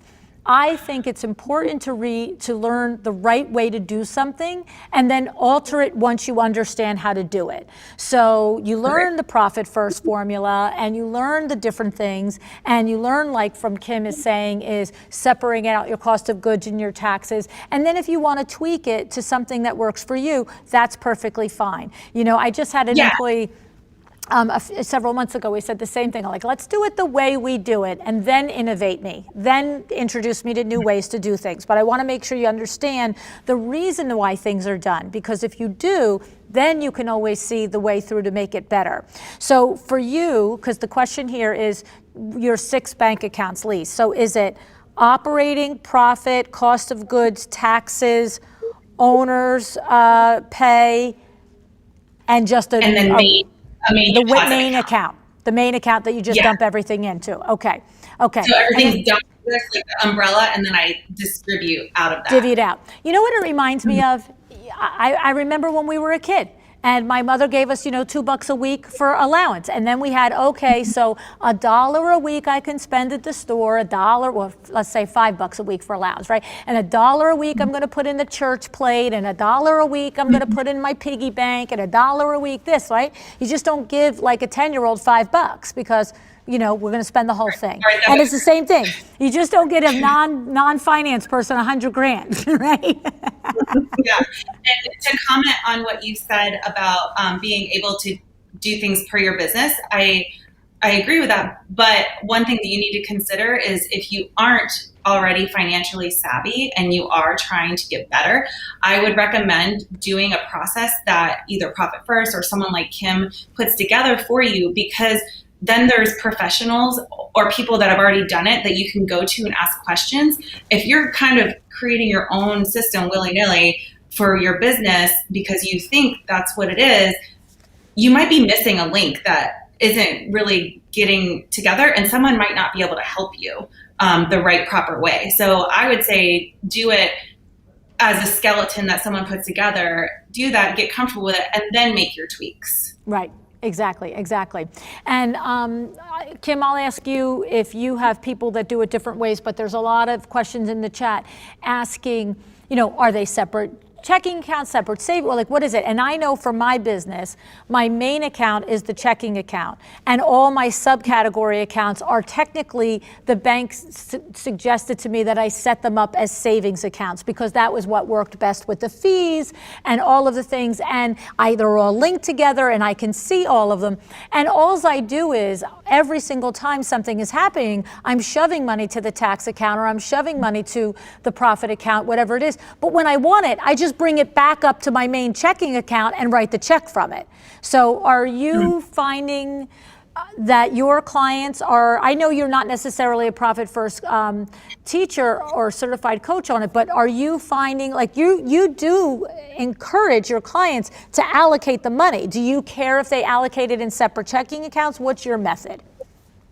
Well, I've actually read Profit First and met the author, Mike, and it was a learning experience, but I felt it was necessary because a lot of my clients were doing that, but a lot of them were like, my bookkeeper doesn't like me because I just created 6 bank accounts that they need to reconcile. So to each their own, whatever works for you. It's just like my answer on do you recommend the software? The answer is no, because every mind will look at everything differently. So what I do is I try to educate myself on what the client is trying to do with their current system, and I try to make it understandable by running data reports to allow them to manage the money. So LuAnn, with your example, you move everything to your ops. That if you have one account, it's manageable if you understand the numbers coming out of your software. Okay? If you don't understand those numbers, creating 6 bank accounts may not help you. So you have to understand, it's not just understanding how to manage your money, but a system that works best with the way your mind works. And I think it's important. I'm glad Lisa brought up that she got diagnosed with ADHD. I actually had a learning disability in school since I was a young girl until through college. And you adapt to that disability and learn at your own, the one that works best for you. So I tried with that experience. When I come into a company, I don't want to throw a bunch of new things at my clients. I need them to learn their numbers and learn them as quickly as possible because the time is money. I know we've all heard that. The longer it takes them to understand the numbers, probably the more they're losing because they've come to me and they're like, help. So I want to bring up something also that Lisa said, because I think it's important, is you need to have resources. If you are not good at this, you need to find someone that is to help you. And that I'm not, that goes for me, that goes for a lawyer, that goes for an HR counsel. Lately with the COVID issues, we're having to look at workman comp policies. So an insurance agent's really important. I think it's important to look at the risk, financial risk into the COVID, putting your employees back in the office place. I don't know the first thing about that. So I'm referring everybody to their workman's comp policy holder. So things like that where you need someone that knows those aspects in your business because you're not the specialist at certain things. So I think that's important to point out. Yes, I agree. And so, Yeah. but to go back to the thing, in your practice, most of your clients, what you're saying is, if somebody is visual like Lisa or me, and we want to run it in separate bank accounts, you're like, okay, fine. But what you're saying is, maybe for other people like Sandra and Beth, where their head clicks with numbers, you're teaching them how to just see it in a data entry form in a spreadsheet or something. So they're looking at their one bank account with $500,000 in it, but there's a way that they can run a report and just say, this is cost of goods, this is operating expenses, this is taxes, this is whatever, right? Is that what you're saying? Absolutely. Yeah, You hit yeah. it right on the head. Yeah. Yeah, Vinny But is that I way too. don't- He can yeah. do it like that too. But I empathize with Lisa. He said to me, what are you doing with all these bank accounts? I'm like, leave me alone. I have to do it. I have to see it this way. Yeah, and to answer your question, LuAnn, you mentioned two things, and I think depending on like it's a checking account or a saving account, that definitely depends on your bank. I cannot recommend enough. Establishing a relationship with your banker is huge. I was with a national bank, nothing against them, but I wasn't getting great customer service. And whenever I went to set up my 6 crazy bank accounts like a excited designer, I'm getting my life straight that I was, they looked at me like I was crazy. And I was just like, that's rude. I'm giving you my business and like hundreds of thousands of dollars a year. And so I ended up going to a local bank, and I've had an amazing experience, and she's been able to guide me on them. And also to your comment, because I am so visual, I'm more visual, I guess, than you, because I can't put it back into that account and do it that way.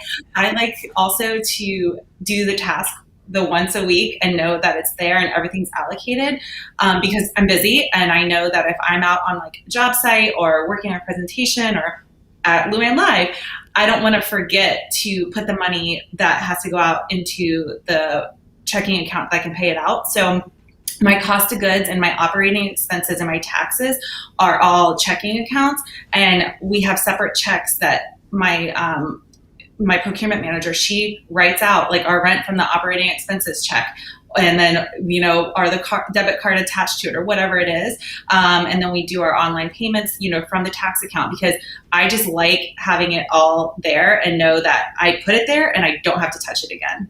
I love it. I love it. The thing about it is, I think the big message is that no matter what works for you, you got to figure it out. The one thing you can't do is just go off to South Africa and not have the rent money. That's like the only thing you can't do, right? Right? Because we don't all have the Bank of Bob.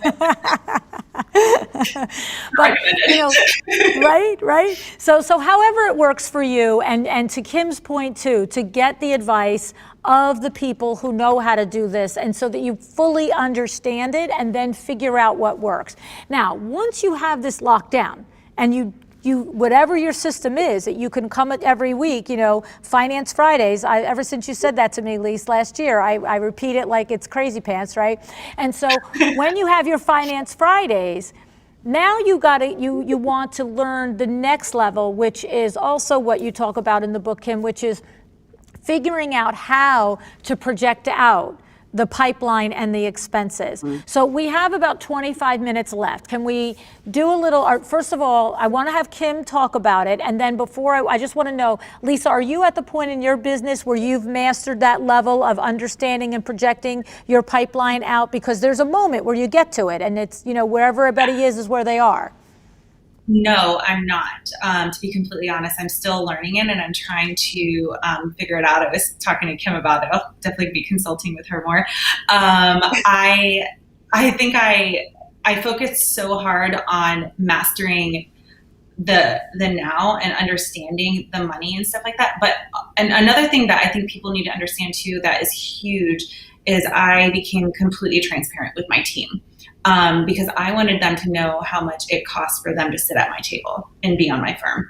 And so they know how much they cost. They know how much our time billing is crucial. They know, why it's important to bill your time for pricing those items that people are hiring you to do because they don't want to do.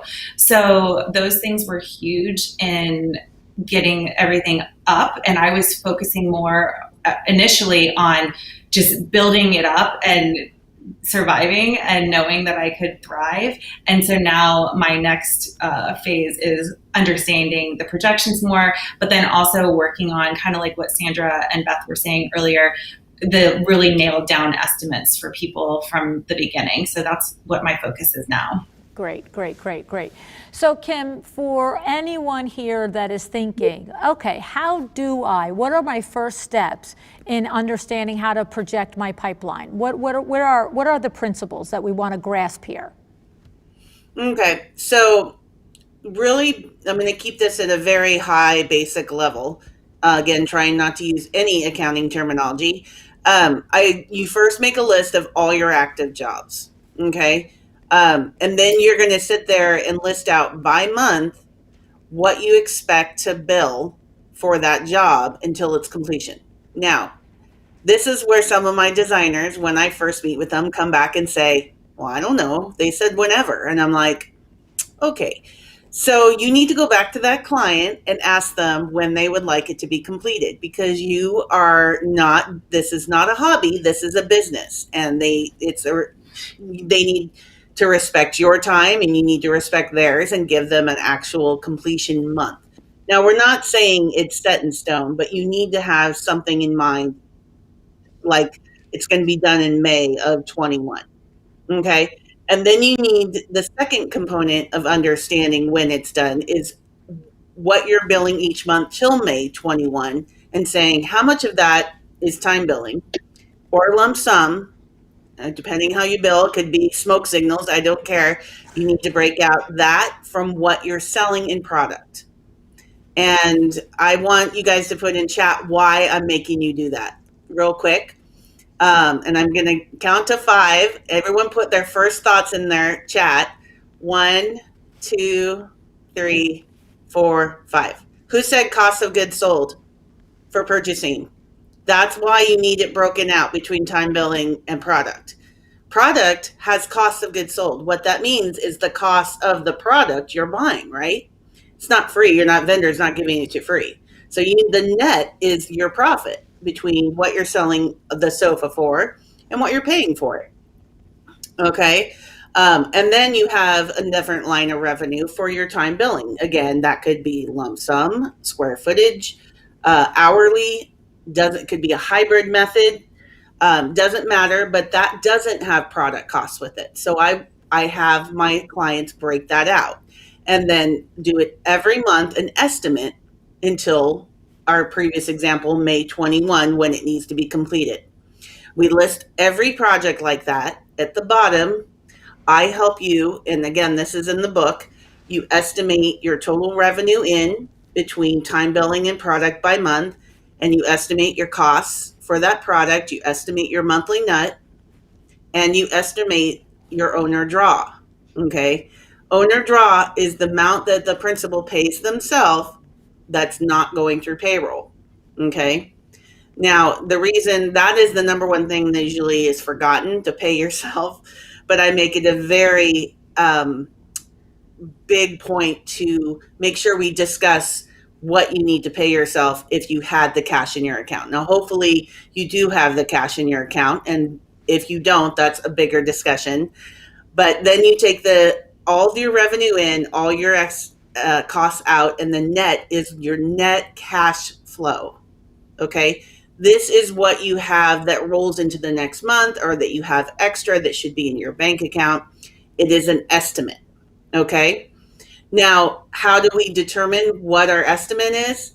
Well, again, that's in the chapter of the book, but you must have an estimate for every job. I pretty much force this on every client I work with and teach them how to do an estimate. There is no right way. There is, I'm not going to come in and go, well, you did it wrong. I will start with what you've estimated and work with you and understand your numbers, because I have many different versions of how to do an estimate. A lot of it has to do with breaking it down by phase. I have clients that do concept design, and then they have design development, and then they have construction administration / procurement / installation. I have to just put a point on the installation. It is the number one thing that is forgotten when estimating your time. And that's usually the most expensive time aspect of the job. Okay, especially in this last year where we've had vendors open and close, and we've had to call them twice as many times as we normally would. Okay, we need to tell our clients before the project even starts, before we even the client signs the contract, that this is what we expect the project to cost them. Okay, that makes it easier when you're billing. Again, what I want to reiterate what Sandra said, this isn't a business of discounts. Okay, if they start squawking at you about how big your estimate is, then they can go do it with IKEA. Right. That's always my phrase. Let me break some things out here, Kim. Let me break some things out here. So to what you're explaining now, we are going back to exactly, the point that Sandra was making this morning when she was saying, I have explained what I expect the flat fee to be, what I expect the furnishing budget to be, what I expect the procurement fee, what the install fee. Somebody said, are you charging for the design, the procurement, the installation, and profit on the product? And she said yes. And Beth said the same. They both do the same. So what you're saying is that if someone is having a hard time understanding what you're talking about, it's probably, my guess is, because they've never done this on a project yet. They haven't taken the time to do what Beth and Beth and Sandra were talking about this morning, which is to get that number up front. Now, Sandra told us she decided to get that number up front for every project, but because she was sick and tired, 2 weeks, 2 months, 2 years in, people saying, this is too much money. Now she gets the approval up front. So what you're saying is, if we were talking about that example this morning with Sandra and Beth, I have a client A. The project number up front is going to be $300,000. $50,000 is in design fees. $150,000 is in cost of goods, and I have no idea what's left. Another $100,000, I'm trying to do money numbers at the top of my head. Another $100,000 is left in whatever it's left in. I don't know, whatever it's left in. But the point is that you break it down, and then what you're telling everybody here is to project it out. So you might collect 100% of the design fees in the first month that you engage with somebody, but you might collect 50% of the cost of goods, or not the cost of goods, on the price that you charge them on the furnishing budget in the third month, and you might collect another 50% in the 7th month. And you're saying take all those things, plug them in, and then also you've got plugged in your operating expenses, your employee, your payroll, all of that. And you're now going to get to the difference between what the client is giving you and what everything's costing you, so you can evaluate what you're looking at as a net number. Am I on the track here? You're right, except I just have a couple of clarifications. You don't have any idea sometimes when you're going to pay all those costs out for the furniture. So it's going to be important to keep it in the month, estimated in the month you estimate the revenue to come in. And the reason I do this is so that you're fully aware that that's a liability. Okay, you don't want, it's a psychological thing, and I'm not good at psychology by any means, but I am Italian, and just being in an Italian family, sometimes you have to be a little crazy. So you learn to adapt. But anyway, so at the bottom, when you have your costs associated with your revenue, and that's actually an accounting thing, we want to always match our revenue with our expenses so that we get the full picture of our net. Okay, that's going to help you understand, okay, I can't spend that money. Okay, and it's also going to show you, hey, it's contributing to my net cash surplus. Okay, it's hard to project, and that's why most accounting systems that we use today run on accrual basis, which just means you're getting the revenue in 1 month and you're spending the cost for that revenue for purchasing in the following 6 months. I'm saying in this Excel spreadsheet, grab all those costs and put it in the same month as the revenue. Right. Okay. Because that is black and white picture of what's going on. That makes sense. So Lisa, is this making sense to you? Because this is your next initiative in your business, is this level of analyzation and understanding. Are there, as the voice of the designers here, are there gaps in there, that questions that we should be asking that maybe I'm not even picking up and going toward? No, and I even told Kimberly the other day on the phone, like I felt like her chapter was really comprehensible and she breaks it down very easily. So I think that when designers read it, they're going to have a lot of light bulbs come on, kind of like I did. Okay, good. And I'm going to call out my friend Eric Reeves here and give him a little smack virtually. He says in the chat here, what book? Hello, Eric, my love. The book that we wrote that Kimberly has a chapter in. I think if you're kidding, then I'm kidding with you. But if you're not kidding, I'm not kidding with you either. So, all right. So we have a lot of questions. Well, it's mostly what's in the chat here, I have to tell you, is mostly people saying, OMG, like this stuff makes my brain spin. It does. It does make your brain spin. And I think I just want to say that one of the big reasons the pairing of the two of you in my mind is because I do know what Kimberly is teaching in this particular chapter in our book, A Well-Designed Business, the Power Talk Friday Experts, Volume 2, Eric. When I read your chapter also, Kim, I could see that you have to have a base level understanding before you can put this to work, what you're teaching. And so, and I was happy to have this level because I felt like in the first book, volume 1 of the Power Talk Friday Experts, that between Michelle Williams and Peter Lang, we had covered a lot of that. Like Michelle really went into her experience and how Profit First and so forth helped her in her business and how she teaches it. And Peter went through the different things that you need to know with your accountant. And so this to me was the building of that. But my selection in you, Lisa, was because you achieved the building level. You achieved that foundational level. And now when you come to it, and I think it's very telling that you said when you read Kim's chapter that it made sense. Because it's just like anything else that you do. You cannot teach somebody how to write an essay in French, if we want to go to France with Kim. I mean, come on, right? If we haven't learned, how to say, je m'appelle LuAnn. Like we have to start with the beginning before we can put together a whole thing. And that is the thing about finance. There is no skipping a step, because if you miss a part, then you are going to stay lost. Take it from me. Believe me, all day long, I'm with you guys on this. This is my Achilles heel as well. Yes, half the time my eyes are glazing over when we talk about this too, honestly, because it is hard. But you cannot be successful without locking this down, right? I mean, Lisa, you went years and years and years, 8 or 9 years you were in business, right?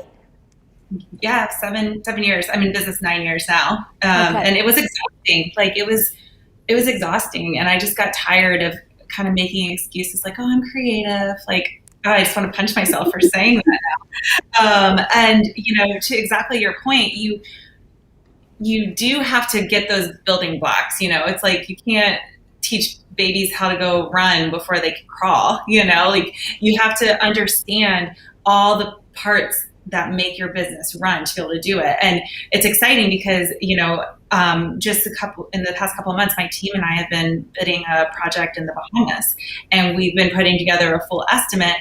And it's everything from, our time, the furnishings, the installation crew, the brokerage fees to get it from crating to Nassau, but it's all these things that you don't think about. And if I didn't have data from doing it, you can't do it. And so it's exciting whenever you get to the point of wanting to move on to Kim's level, I'll say,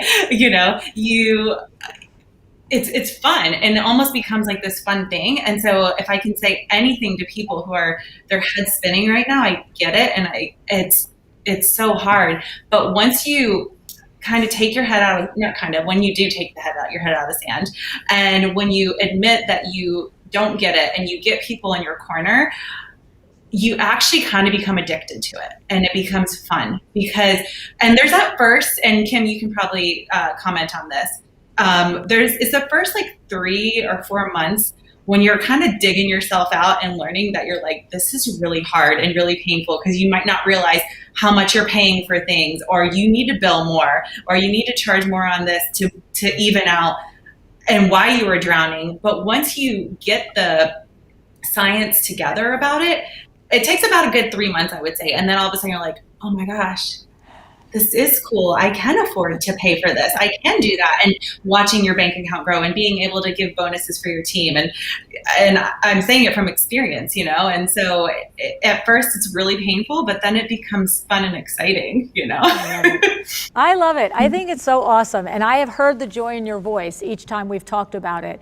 And of course, anyone that makes that turn, that turns that corner, it's a cool, great feeling to get there and do that. And so, and Kim, I want to piggyback on something that you said earlier, way back in the beginning of our conversation today. You really do have to put yourself with people that you can feel comfortable to talk about this with, right? And even to your point, Lisa, about the banker. It's, this was why when I meet people like yourself and Peter Lang and Jamie Lieberman, these are people that their professions, you guys, your professions are typically, they feel out of reach for those of us that our brain doesn't work this way. It feels like, well, why would I question, this banker, or why would I question this finance expert, or why would I question this lawyer? But the reality of it is that yes, all day long, you should question them. Not only, can you, but you should question them, right? And if you're the person, your finance person that you're working with is not able to make it clear for you, it's either because they don't own it well enough to make it clear, which is really scary, okay? Or they just don't have the skill set to communicate it to you, or your communication style doesn't line up. But you don't stop there. You've got to move on. You have to say, you're a great person, love you like life, but I need somebody who's going to look in my eyeballs and, let me ask the question 1,000 times. I mean, if I had a nickel for every time I ask Vin the same question about something that has to do with my books. And, 99% of the time, he's very patient. And then there's this 1%. I'm like, what do you want from me? What do you want from me? I don't get it. But you have to push back, right? For sure. And you have to remember that the people you're hiring are working for you. So if it's not a good fit, that's okay. It's just like when people hire us to design their houses, it's like, I joke and say, oh, it's like dating. You have to align with it. But it's true. And it has to be the same way with the people you choose as your professional liaisons. And you also have to keep yourself accountable for your communication style. And you have to be vulnerable and honest. And a perfect example, my bookkeeper, she gives me a weekly snapshot every week of all of my 6 accounts. And she knows that's how my brain works, and she is fine with it. And there was still something that I was having a hard time processing, what she was sending to me. And I realized, I was like, oh, you know what I need? I want you to list out all the open checks on the register that haven't been cashed yet. Because that helped me see another safety net that, okay, yep, all that money's there, that's fine. Even though she was putting it in her bookkeeper terms and it was there, I had to explain to her what I needed to see to fully grasp it. And she did. She changed it, and every week she sends it to me, and it has a breakout of the checks that people still haven't cashed, so you can see that. So it's you have to be accountable for your communication too. I love that. I love that. Asking for what you need in the way you need it. You're writing the check to that person, right? Right, Kim? I mean, do you agree? Yeah. And I want to hone in on the point of my client consults. When I first meet a client, I really try to get to know them. I first warn them that I'm not going to sugarcoat anything, but I'm not going to reprimand them either. And this is a safe space. And the struggle that I had through education growing up was not an easy one. I'm going to be honest. So if I can do it, you guys all of you can do it. It's just, you got to do your homework and you've got to ask questions, and you have to be vulnerable, to be honest. I think I have taken that is the advice I've given myself just running this business. I fall on my sword when I make a mistake. Nobody's perfect. So stop thinking you're perfect and understand the areas that you need to work on. And it's okay to fail, because from failure, we become better at what we do and what we're dedicated, what we want to do. And that could be a designer, that could be running a nonprofit. And yeah, I'm getting a little bit out of the accounting topic, but I think it is more than just knowing your accounts. It's knowing that you're only human. And when I work with my clients, I get thank you letters and saying, "Oh my God, I feel so much better. I know my numbers, and thank you so much." And those are the best letters ever. I even get cookies. So thank you, Stacy, out there, Navy Lane. I know you're watching. Those cookies were the best. So I just be vulnerable, you guys, and be open to change, and just know that, just like Lisa said, don't work with people that are gonna make you feel bad. Again, you're not going to get along with everybody. That's just human nature. That doesn't mean they're wrong or you're wrong. Mind bluntness doesn't go with everyone's business model. But I bill by the hour, and I fully expect to spew out information that lasts an hour that's useful. I'm not going to sit there and talk about my boyfriend and my dog and the snow outside. So, things like, I just want you to be easy on yourselves and take it one day at a time. So that's my little inspiration message. Thank you. Thank you so much. That's so awesome. And we have one question here that we only have 4 minutes left. So Kim, Lisa, see if you can give this a quick answer. Virginia is saying, so Lisa and Kim, is it a no-no to borrow from an account to fill in another that has been drained? Is this defeating the whole purpose of the system? So, Lisa, you do it from practical standpoint of being somebody do it, and then Kim, you give us your explanation as the expert. There's not a yes or no answer. I hate to be. I think in Lisa's situation, yeah, it's not good because of the way she does her accounting. It doesn't work for her. But if you've got one account and or two accounts, like you said, you're draining one to fill the other, there's a reason why you're doing it, and we need to look at that why and solve it and figure it out, and have a plan for fixing it. Does that make sense without throwing a bunch of technical data at you? No, that does make sense. Know why you're doing that. So that's my great answer. Sorry. I agree with Kim on that. I agree with him. And it means that you're not allocating something right somewhere, or your expenses are too high. Right. And so the only time I think it's okay is if your profit account is high and you want to spend a little extra somewhere, or maybe everyone's human and you might mess up something and you're like, oh crap, I didn't think about that. And so you pull from your profit account, but that's kind of like your business savings account, if you will, for those rainy days. But yeah, if you're doing it right, you shouldn't have to do that. Yeah, I think that's the crux of the answer right there. And you both answered it in your own way. But the truth is, Virginia, if one account doesn't have enough for taxes in it, for example, or the one account doesn't have enough for cost of goods in it, then there was a mistake that happened somewhere before you got to that day.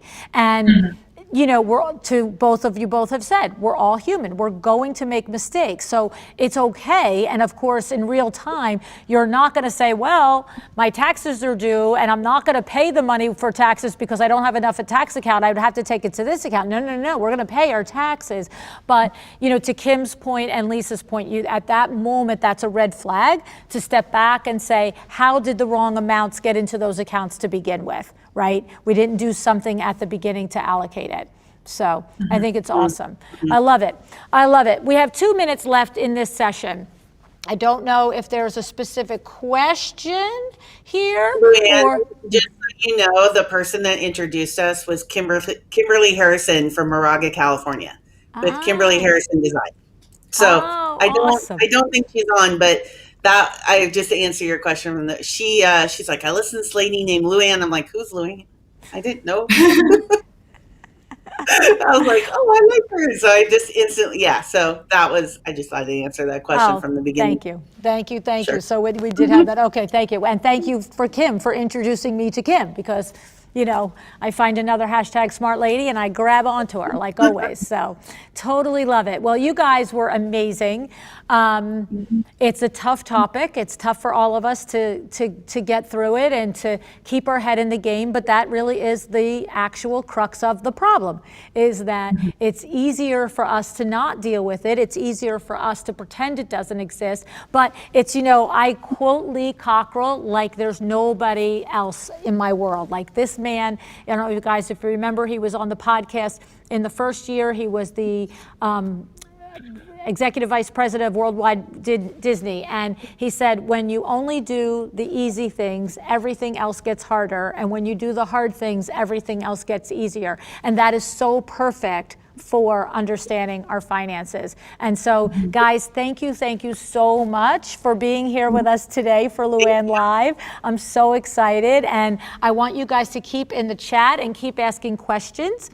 And we're going to have Carol Cox come up in a minute, and she is going to say who wins the coaching session with Kimberly. And also, I believe IDS has a prize, a door prize for somebody in the audience. And so I am so grateful for you guys being here with me today. I have to say, thanks so much. Thank you. Thanks, Lisa.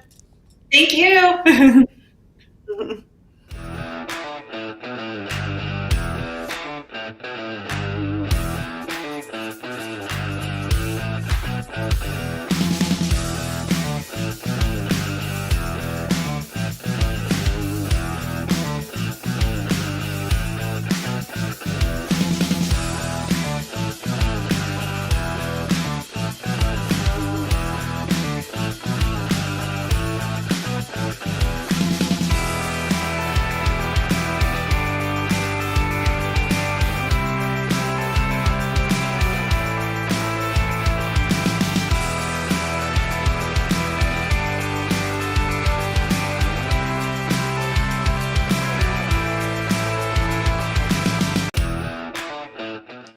All right, wow, what an incredible panel discussion. Again, I've been watching the chat here, and the consensus definitely seems to be that this is going under the to-do now category in your notes about checking on your finances, finding a bookkeeper or CPA to help you out with. And I love the conversation in the chat about having Money Mondays or Financial Fridays. And I know Dane has alliterations for all the different days of the week, which I love. As a speaking coach, I love alliteration. So it makes it memorable. So fantastic panel with Kimberly and with Lisa. That was so, again, just so educational. It's like a master class and thinking about our bookkeeping and how to make sure that we have our finances straight. So I have giveaways now based on this panel discussion. So we have 3 attendees who are going to get a 1-year membership to IDS, to that society. So fantastic 1-year membership. And those winners are Raina Schmitz, Jamie Rogers, and Yonina Stern. Again, that's Raina Schmitz, Jamie Rogers, and Yonina Stern. Congratulations on winning that 1-year membership to IDS. And then our winner for a 45-minute coaching call with Kimberly Merletti, yes, to talk about finances, whether you're a numbers person or not. That winner is Talia Maddock. Again, the winner for the 45-minute coaching session with Kimberly Merletti is Talia Maddock. Congratulations to all 4 of you. And I'm sure that you will very much appreciate your prizes. So we have still more panel discussions going on today. So we have done 2 panel discussions. We have 2 more still to come on managing and growing your team. Then we have a panel discussion on social media, which I know that those 2 discussions are going to be just as rich and just as valuable as the ones we've had so far. And we also have coming up very soon a segment with LuAnn on where are they now. So checking in with some prior podcast guests to get a listen in on their journey and what they've been doing since then. So that's going to be pretty exciting as well. And let's see, we have, again, those IDS memberships. Hopefully you all wrote those down. Your winners, Raina, Jamie, and Yunina, and Talia for the 45-minute coaching session. Congratulations again. And don't forget, we do have that PDF action guide for you, which has some checklists for you from the co-authors in the book. And of course, we have the book itself, which has a lot more information based on these panel discussions today. So make sure to check out the book, of course, and that action guide PDF. Now, I think we are ready to go back to LuAnn for the Where Are They Now segment. This is going to be so much fun.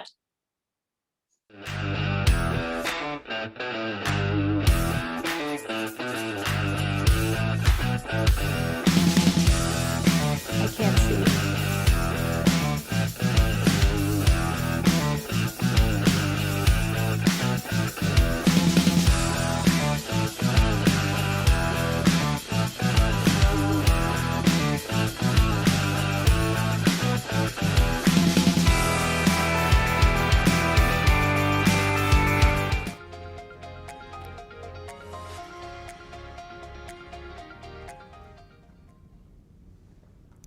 Hey there, we're back, and I'm so glad because I have my dear friend Deborah Damari with me today. Hey Deb, how you doing? Oh, so I am having a tiny technical difficulty. I cannot hear Deborah. Let's just hang on with me a second. Is it on my pack here or hang on. Hang on. That's not the volume. Hold on, folks. 1 second. Hello, hello, hello. Oh, there you are. Okay, so it was Okay. wasn't me. Okay, good. Okay, How are you? I was good. I was telling you how gorgeous you look. Oh, well, you go ahead, do it again. Say it one more time. I didn't hear you. You look fabulous. You look pretty hot yourself, Mama. Good makeup. I know. I have the great makeup today. I got tea with me here. Anybody needs a makeup artist in the Brooklyn, New York, New Jersey area, I got a number for you. This lady's outstanding. So, where are they now? We're going to talk about vegandesign.org. I have to tell you, Chloe is watching. I saw Chloe in the chat. Oh my God, Chloe. I love Chloe. Hi, Chloe. I know. I hope she's still here. She was in it earlier. But I imagine she probably is coming to see you because I know she loves you too. So, I do. All right. So tell me, Deborah, you had a dream, you had a vision, you had an idea, you had something that was personal to you and your family for your personal beliefs and the health of yourself and your children that you were learning, this is going back years, how all the materials that are in our home affect us in a negative way. And you started to introduce that to your own family and your own life. And then you brought it to your interior design firm in Miami. And now you've got this huge worldwide vegan design organization. Tell us about it. Yeah. So it's been amazing. It really has. It's been life-changing for me just when I transitioned my company to be completely vegan, which then dribbled over into all about health, because it's really all about health. And that's what I didn't realize initially. I just did it basically because I love animals. And when I realized what was going on in the industry, the horrific things that were happening to animals, I said I can no longer work with anything that is animal derived. And I quickly learned that it wasn't just about animals, it was about workers and children all over the world in horrible working conditions. And then that dribbled over into health, realizing that, oh my goodness, there were so many chemicals in animal-based materials, and many materials besides animal-based, but mostly in animal-based materials for me. And so my business vegandesign.org was founded because of people, designers, wanting to know more about cruelty-free interiors, but now it has expanded to focusing a lot on health and toxins because it's all correlated. So now I'm really focusing on spaces that are free from toxins and chemicals and implementing those changes and education into vegandesign.org. I mean, we've just, so much has happened. We've created a collaboration with a very interesting company called Sidor, and we're going to have our own page on Sidor for healthy and humane decor, which is going to be wonderful. And we're just teaching more designers throughout the world. Actually, I think we've hit pretty much every continent right now. And our shop is being developed even further every month, because we want the designers to have places to go. And so that's like, I mean, there's so much going on, but that's like it in a nutshell. Yes. Well, and it's funny because you're reminding me, you see, I think that for the last several times that we've talked over the last couple of years, it has been more about teaching me and telling me about the toxins and how it affects us. And you having the conversation today reminds me it did start because you are an animal lover, and it was just about that to begin with. And so to learn how your journey has been and how much you've learned with this over these last several years is incredible. And my question is, there was a big need. The designers were hearing about it, and they were, the ones that were committed to it too, for whatever the reasons, whether it was from animal cruelty standpoint or from a health and toxin standpoint. But when you did that first course that you came out with, and I don't know if you've iterated it since then, but I remember one of the components of it was that you include like a whole glossary index of the vendors and the trades that are certified cruelty-free and that have the products available. So tell us about the course that you have for designers, all the things that they can learn in it, and why it's important, if it's important to you, to be the expert in the room between yourself and the client, right? Yes, because education is power. I mean, we've heard that term 1,000 times, but it is the truth. Education is power, and education gives you one up, because you can talk to the client intellectually and explain to them why they should go this way. So the course, the first course that we had was originally designed just for vegan design, and it really talks about mostly the chain of events, and from an animal, from a cow being born to what is the process till it's slaughtered and used for, and its hide is used, and where that hide goes. And then we talk about the health risks of that, because there's over 250 chemicals, for example, in leather, over 250, almost 30% of the fabric's weight are chemicals. I could go on and on with all the statistics. So the course was developed, and then we got the trademark logo, because then the people that took the course wanted to also show off a logo. So we created a business listing. So now they get the logo with the business listing, and we have the resource guide, which is really a vendor guide. It just kept kind of growing because we were filling the needs of what our community was asking of us. And so that's how you just have to constantly listen to your community. And I've learned so many things, because I've been designing for nearly 20 years. But I've learned that you must listen to your community. Everyone wants to be heard. And we just created our second course, which I think is a phenomenal course, and it's called Safe and Vegan and Healthy Baby and Kids Room Design. And I created this course because during COVID, I knew that I wanted to create another course, and people are not going to stop having kids, right? So I figured that this was a really good opportunity for consumers and designers to educate themselves, and then they could use that with their clients and develop that more of a niche of creating healthy spaces for children and kids. And so it's kind of the same template, what we offer. But it's just, I don't know if I'm making sense. There's so many different things that are going on, and it's all great, No, you're making complete sense. And what I love is it's the consistent, your journey is consistently deepening. Your knowledge is consistently deepening. I know that you are insatiably passionate about this. This is your mission. This is what you were put on this planet to do. Every time I speak to you about it, it's exactly this. It's coming through.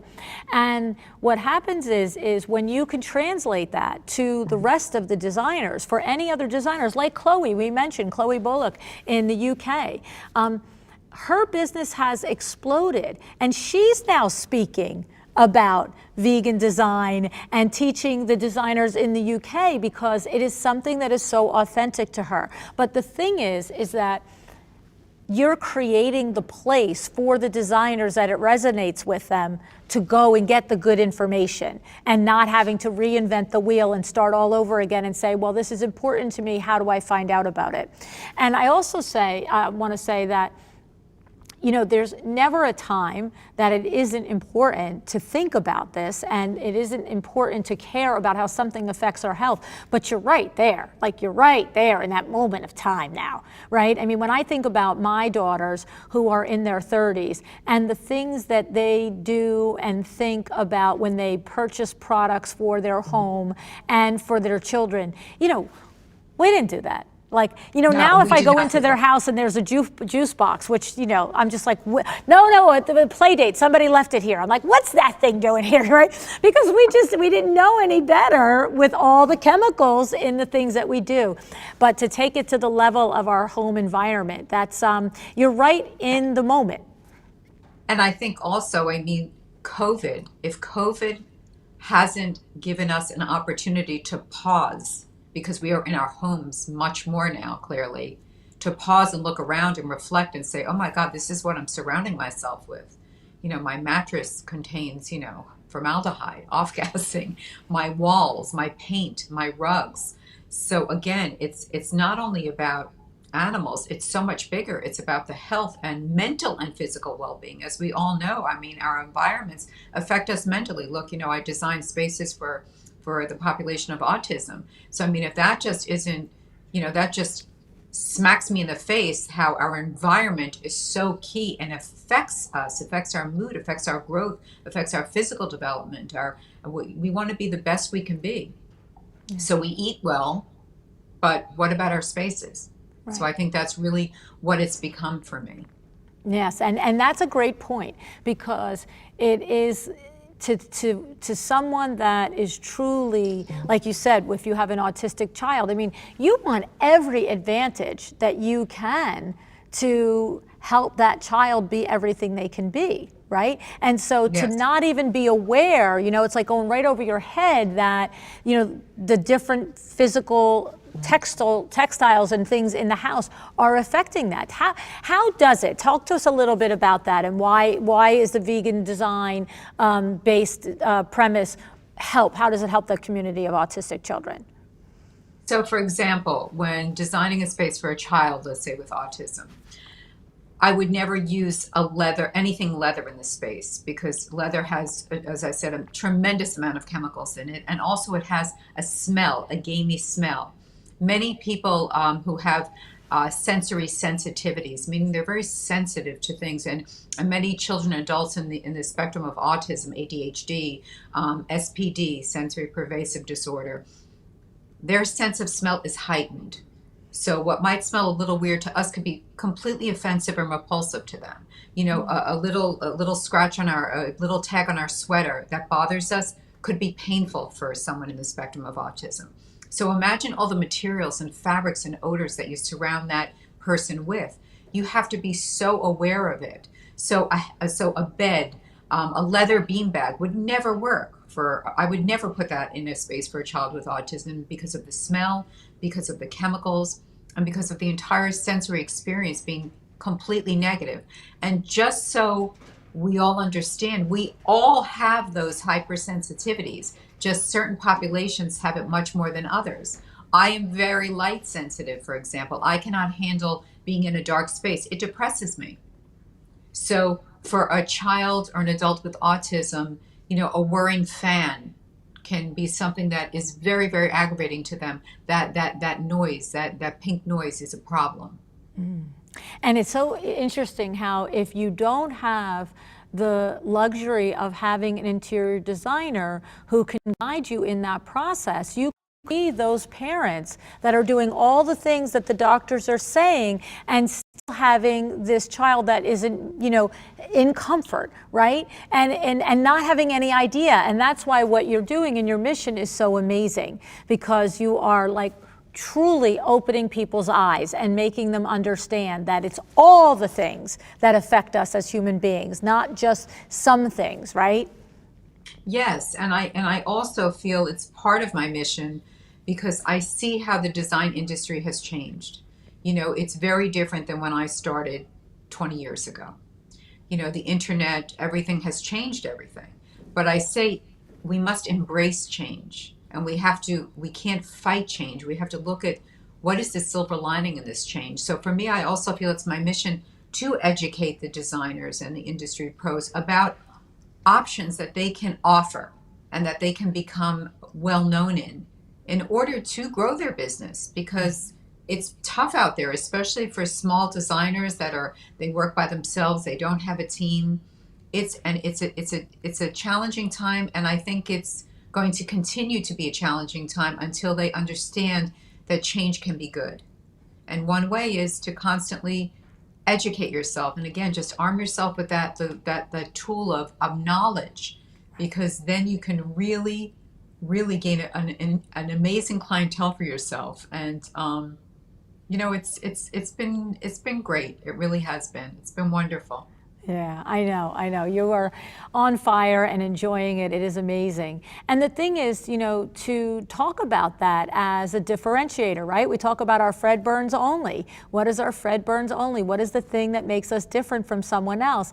And if this is a passion for an interior designer, it is a tremendous calling card, right? To be able to call it out as I'm an expert in vegan design. These are the different ways that when I come to design your home, it's not just about the sofa and if it fits. That has to happen, but it's all these other layers. And so when the designer goes through your course, Deborah, are they also learning the business aspects of it too, and how to position themselves in the marketplace and things like that?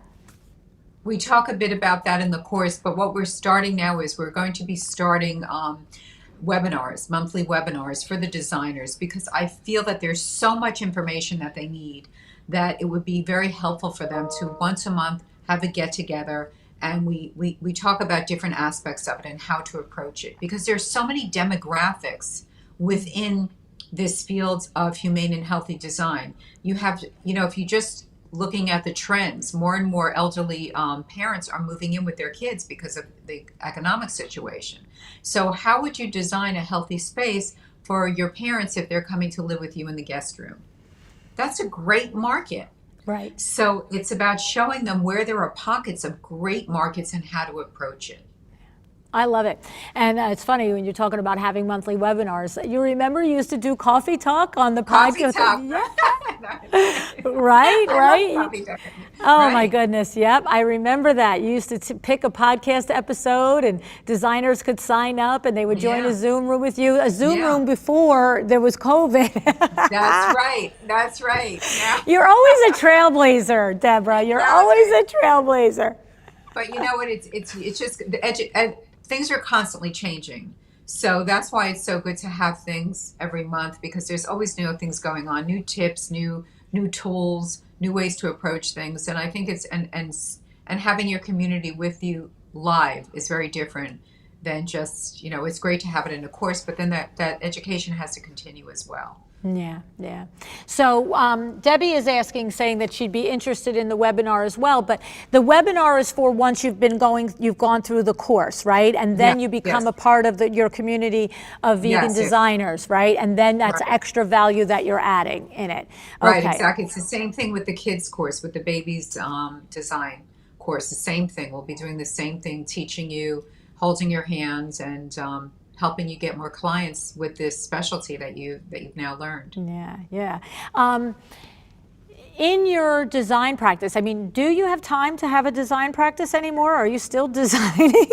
Yes, I do, because have a very good team. Yes, and it's really interesting because now 90% of the calls we get for projects, regular design projects, are for clients either focused on non-animal based or health.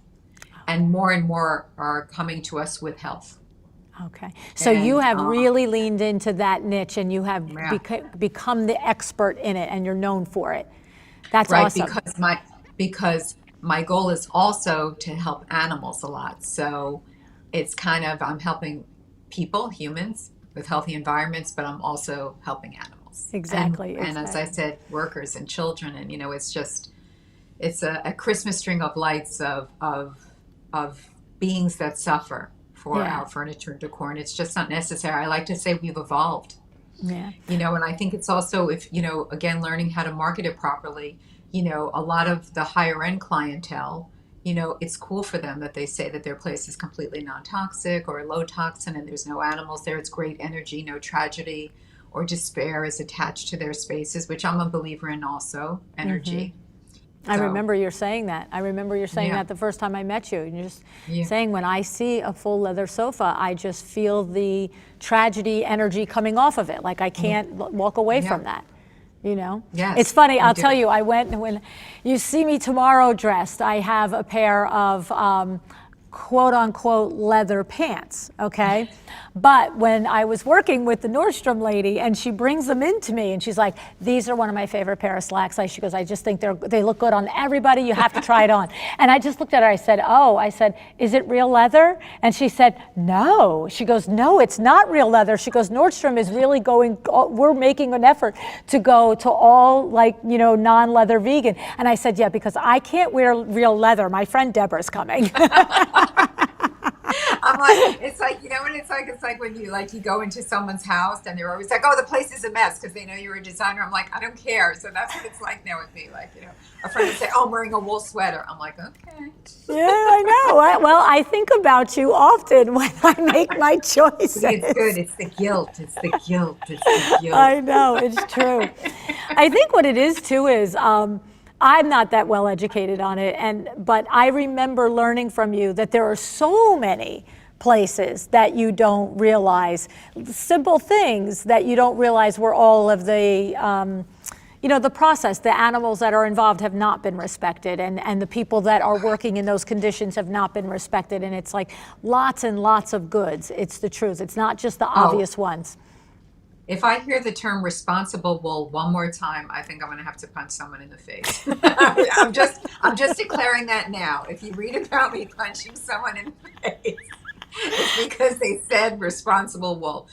But you know what? Slick marketing, big corporations behind that stuff because they knew they were getting busted, and but it's just amazing. There is absolutely no way for an animal or a human not to be mistreated, abused, killed tragically for using their bodies for mass quantity for product. It's impossible.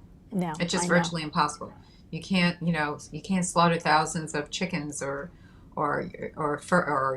chinchillas humanely. You just can't do that. And the workers suffer also. No, I know. It's so fun. It's not funny. I say that's a habit that I say it's so funny, and I usually say it in front of something that's not funny at all. That's okay. Don't worry. It is the marketers, right? Because like you said, responsibly, made wool or whatever it is. It's the same in the food industry. It's, no sugar added. Well, that's because there was 9 billion grams in it to begin with. Like, stop. Like, I have this conversation with the Vin man all the time. He's like, this is no sugar added. I'm like, turn it around and look at the grams. That's because it's coming packed with 45 grams. That's right. 3/4 of your day's allowance in that one thing. Well, then right. He'll say to me, but it says no sugar added. And I'm like, so this is like responsibly, right. Made wool. I was at one of the shows the other year, and I saw that on the calendar they had, come listen to the responsible leather seminar. And I was actually laughing. I'm like, okay, responsible wool, you can see how they can get by it with like the average consumer because the sheep is still alive. But responsible leather, how is it responsible? They kill the animal a cow dies, So, but like marketing. So it's the same thing. Like, people are very gullible and they want to believe because it's very deep rooted. It's very psychological. Right. We don't like guilt. No. I mean, look, I say once you see the dark side, you can't go back. Once you know that what a crib mattress contains, and that crib mattress can be half the price of one that doesn't contain the chemicals, the guilt in you for your child, like, oh my God, how do I do that for my child? How can I, once you know the dark side of what chemicals are in things and how they were made and energy is around that. It's like, how do you want that energy for your baby or for your child? That's awful, you know. So it's good marketing, and again, it's, you know, my job has been to educate, and I try not to like do it aggressively. I try to make the designer and the client come to their own decision by just giving them the facts. Right. You know. Right. And that's because the facts in themselves win the battle. You know, it's not like I'm making up any of this stuff. Unfortunately, I wish I was, you know. Right. Yeah. Well, and the thing is too, I mean, anybody should go and look at your website, because not just the vegandesign.org website, but your interior design website. Yeah, Damari Design. Damari Design, right? Because you are a high-level luxury designer there. This is not like your design has been compromised by living your values and your principles. I mean, and so it's, you know, it's not like, okay, so we only have to make it look sort of pretty. So you really have accomplished something, Deborah, and I am in awe at how much you have taken it from this germ of an idea when I met you all the way to now to this big international organization and helping so many designers, you know, just change their businesses and their lives, and then all of the ripple effect of all the multiple lives that you're impacting by the network of the designers that you're teaching. It's outstanding. I'm really, really so glad to have caught up with you today. Yeah. Thank you. Yeah. You know, I think what the thing is also with the designers is I tell them, you don't have to go 100% cruelty free. You don't have to go 100% non-toxic and health driven, but just offering it as a specialty is great, like paint color consultations, because, and then what you're going to see is you're going to get more and more and more clients that are just focused on that, because that's the world. Look, Jack Ma from Alibaba, what does he say? That, you know, the new luxury is very different. You know, in today's world, it's very different. Consumers are seeking very, very different things. They're seeking health, wellness, and experiences. So it's the truth. You're right on it. I love it. I'm so grateful that our paths crossed because of this podcast. You know, you're just such an awesome lady. Yep. Me too to you. Thank you so much for joining us today, Deborah. Thank you. Thank you so much, LuAnn. Mwah, big kiss. Love you.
Welcome back. Hope you had a nice quick break and got a refill of your coffee, tea, Hi, I can't water, hear. or whatever you're drinking, maybe something a little bit stronger than that.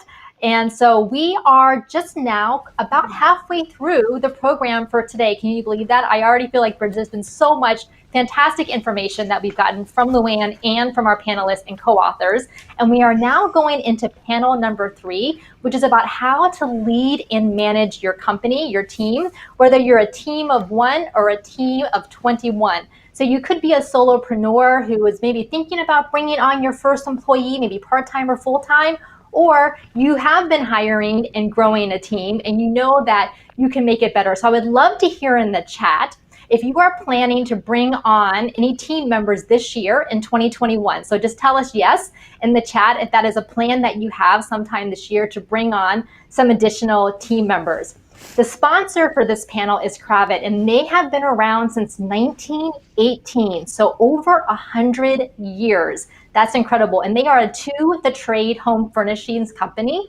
And so I'm thinking that if you have a company that lasts over 100 years, you definitely are doing something right, and building and growing the team has to be a part of it, because obviously you're not going to be around 100 years from now. But imagine the legacy that you could leave with your design firm, with your company, if you built it with the team and with processes, which LuAnn loves to talk about, and of course profitability, so that it can continue to last decades after you no longer work within the company itself. Well, I'm excited to introduce our panelists for this panel discussion.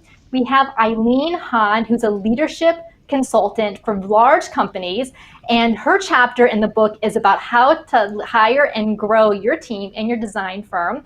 And I love how she says to create exceptional employees. Of course, we want to find them, we want to hire them, we want to onboard them, and then we want to retain those exceptional employees. And I know she'll talk about that during our panel discussion. And then we also have Christine Lin, who is based in San Francisco. Her design firm is called Form and Field, and she is a multidisciplinary entrepreneur. She has degrees in architecture and there's a whole list here in her bio. I love it. In architecture, engineering, and business from MIT and UC Berkeley. Definitely multidisciplinary, which I'm sure informs so much of her design. And she says that her original interiors honor the identity, history, and surroundings of the clients that she and her firm work with.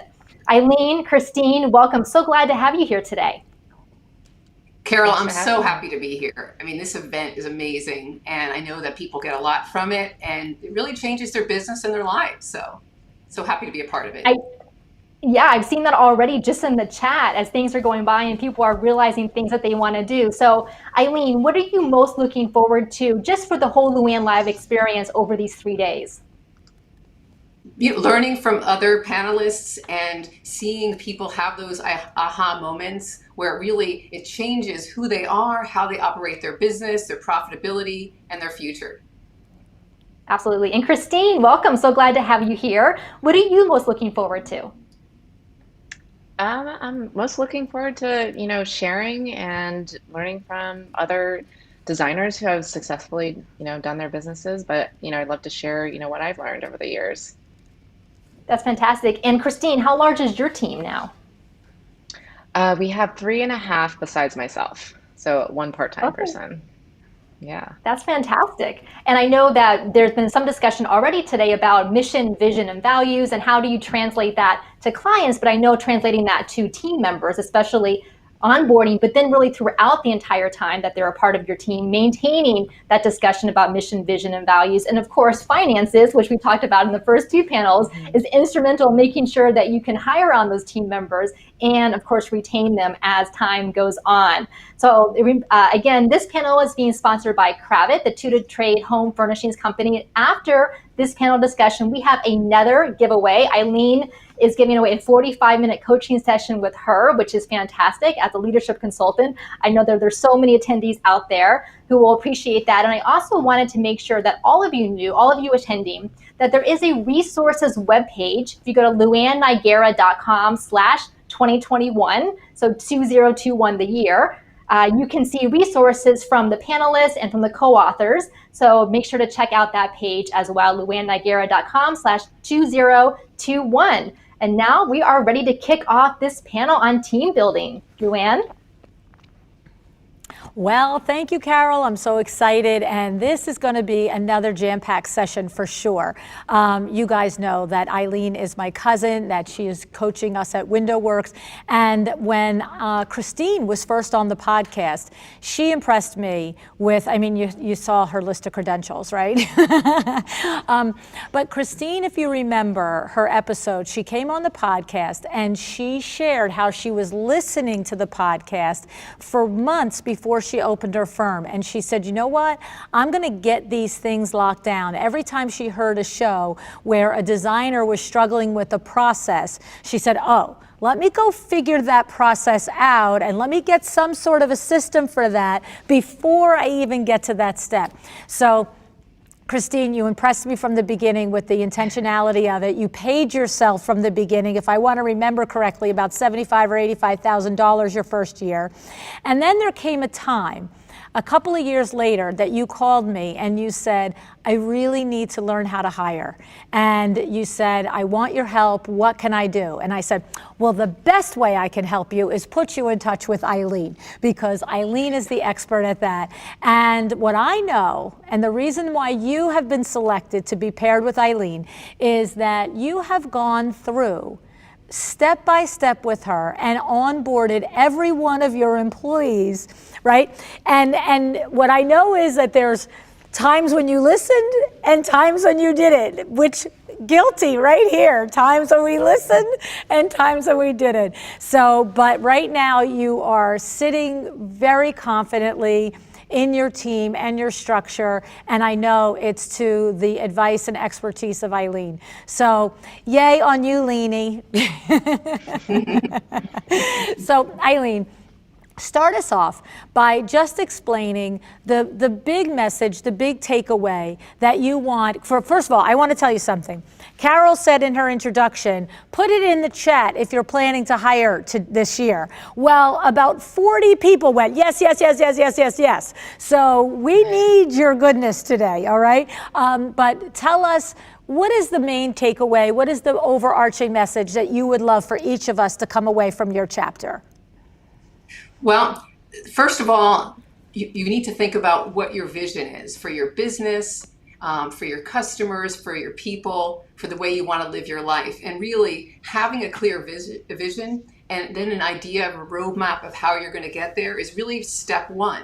And then it's the step away from your business, because I know everyone's really busy. They're always executing, and taking the time to do strategic planning, really looking at how am I going to get to my vision? And what steps will it take? Analyzing what's working or not working for my business. Critical steps. And then the third takeaway is really that your people are what's going to make the biggest difference for you. And that's people as yourself if you're a solo entrepreneur, in terms of taking the time for yourself, but also making a commitment to your employees that you really care about them, that you want to develop them, that you listen to them, that you meet with them one-on-one. And, working, the past 3 years, I've been working with 2-3 dozen different design firms. And what I find is that some design firms are struggling. They tell me two things. One is, I don't have the time, I'm so busy. I need to hire another person to really take the time to do the strategic planning and analysis they need to help them get to where they want to go. Or I don't have the time to meet with my people one-on-one. I see and talk to them every day anyway. And so they don't have that time to build that relationship, that care, to build and coach them on their skills, to help them professionally develop and grow. And so those are some big takeaways I want to share, but also I want to mention that Christine is such a role model in how to operate a business. And I'm super excited to be here with her because she comes to the table already at one of the highest levels I've seen as a design leader in terms of the systems and processes that she has in place already. And so working with her was just like a step up and an enhancement that enable her business to grow and thrive. So super happy to be here with both of you. Love it. I love it. I love it. So, Christine, first of all, let's just tell everybody you have a brand new baby. He's only 4.5 months old, right? So congratulations on that, right? But tell us, so bring us to the moment that you reach out and you speak to Eileen. What was the struggle that you were going through, and how did your work develop together? Because through the process of what you did, we're going to learn something that we can take back to our business today. Yeah, absolutely. So just to give you guys some context, when I started my firm about 4 years ago, I immediately had one or two people within the first 6 months that I hired. And in the past 4 years, I have hired 14 people and fired 10 of them. And so that's not a great track record, in my opinion.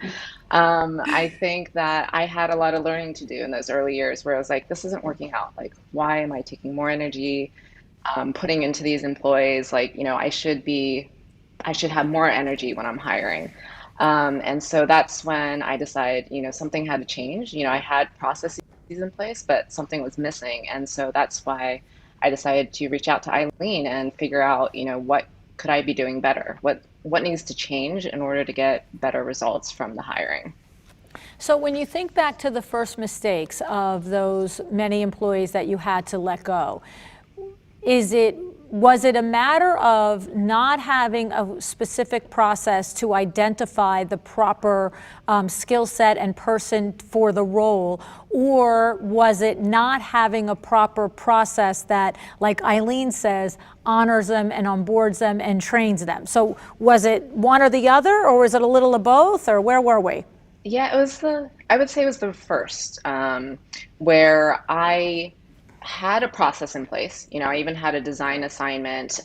But I think what I had to figure out on my own was, what qualities work with me. Like, it's very personal, the hiring process, right? You're working with this employee one-on-one. It's your business, right? And so your culture matters a lot. And it's almost like a learning process along the way, right?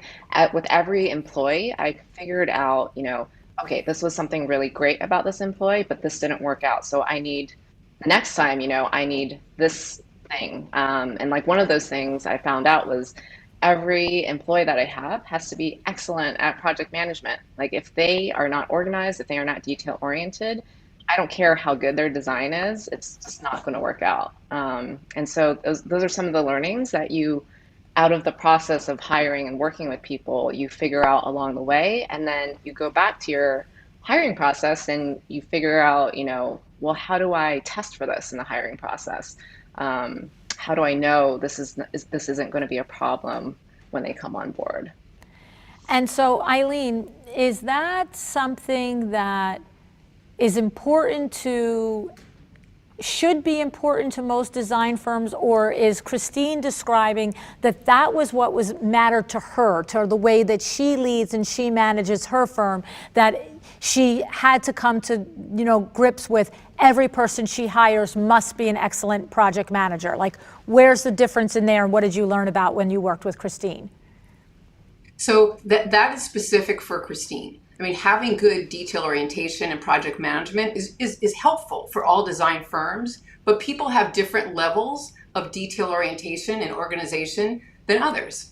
And Christine has a very high level. She operates at really a level of excellence and attention to detail and execution. And she needed people to join her team that had that same level and detail orientation. So it became, a factor of, how detail oriented or how organized or how much project management skills they had would better align with Christine. Other designers or principals, detail orientation is not their strength, or it's not their organization or project management isn't as specific, right, or detailed. And so for them, they don't need as high a level. So yes, the skills are good universally, but for you, what do you need more of? Sometimes I'll hear someone say, I need someone that's more creative, right? Or I need someone that has really, certain types of communication skills. Some firms like to hire people that operate at a very fast pace with lots of change. Some firms want a team that's kind of steady and consistent, that we don't want to kind of get harried and crazy. Other teams are like, no, we're a pressure cooker and we love it. So we know a couple of those. Us, be ready.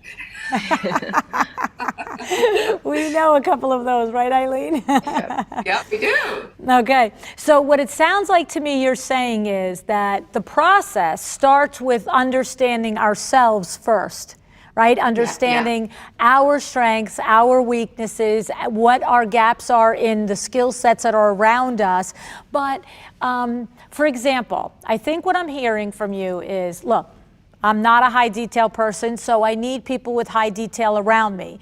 But I think what you're explaining is that depending on the role, if everybody in my world was a high detail person, I'd probably have a hard time communicating and just being happy. I feel like the one apple with all the oranges, right? So you have to find your own mix, but it starts with figuring out who you are, right? Right. So knowing yourself and your leadership style is critical. In the selection process, after you know that, then you really are looking at, what do I want this person to do in this role, right? So even though I may not be detail oriented, I need someone that is, or even though I may not have the creative skills or whatever, I know this role needs it. So in our selection process, we want to know ourselves and our needs, but then we need to look at, what is that job description of what we want that person to do? What is the selection criteria? And then build our selection system around that. Okay. So take us through some of the many examples that Christine has done in her firm that I know the two of you have great lessons and great stories. So how did you take the wheel a little bit? Eileen, do you want to lead Christine to recall some of the things you did together? Christine, how do you want to do it? In your hands. I'm happy to start because I just love bragging about Christine. And she can jump in with the real world examples because she is, as I mentioned, a unique and impressive business owner because of the different businesses that she's worked in and because of her education and training and background prior to coming to design. So, one of the things that's mentioned in the book, and I have to laugh, Lou, because I brought the book. One of your persons that said, "What book? What book? Here it is." The chapter we talk about here is these 6 critical factors that if you put them in place, I've seen this across 25 years of consulting, all different types of firms and industries. If you have these 6 core elements, your business will be successful. You will thrive and you can grow exponentially. And as we talk about these factors, I actually quote Christine in this chapter. And one of the things that I illustrated was the fact that she has actionable values, that when she has a clear vision, and she can talk in a moment about her vision, of where she wants to go as a firm, she has a plan for how to get there. She does annual strategic planning to think about what those steps are to get there. She has actionable values that when she brings someone on board, she says, this is who we are, how we operate. Would you like to participate and join us in that? And then in a very positive, calm way, we all share in that. And so it eliminates a lot of the craziness that happens sometimes in organizations when people aren't aligned or people argue and don't get along, or you're wondering, why are they doing this and not that? So I'll let Christine kind of take it from there, and just those first few principles of I call them the foundation, having that clear vision and that roadmap to get there with your planning in place, and then having those actionable values that help bring everybody on the same page working together to achieve that vision. Love it.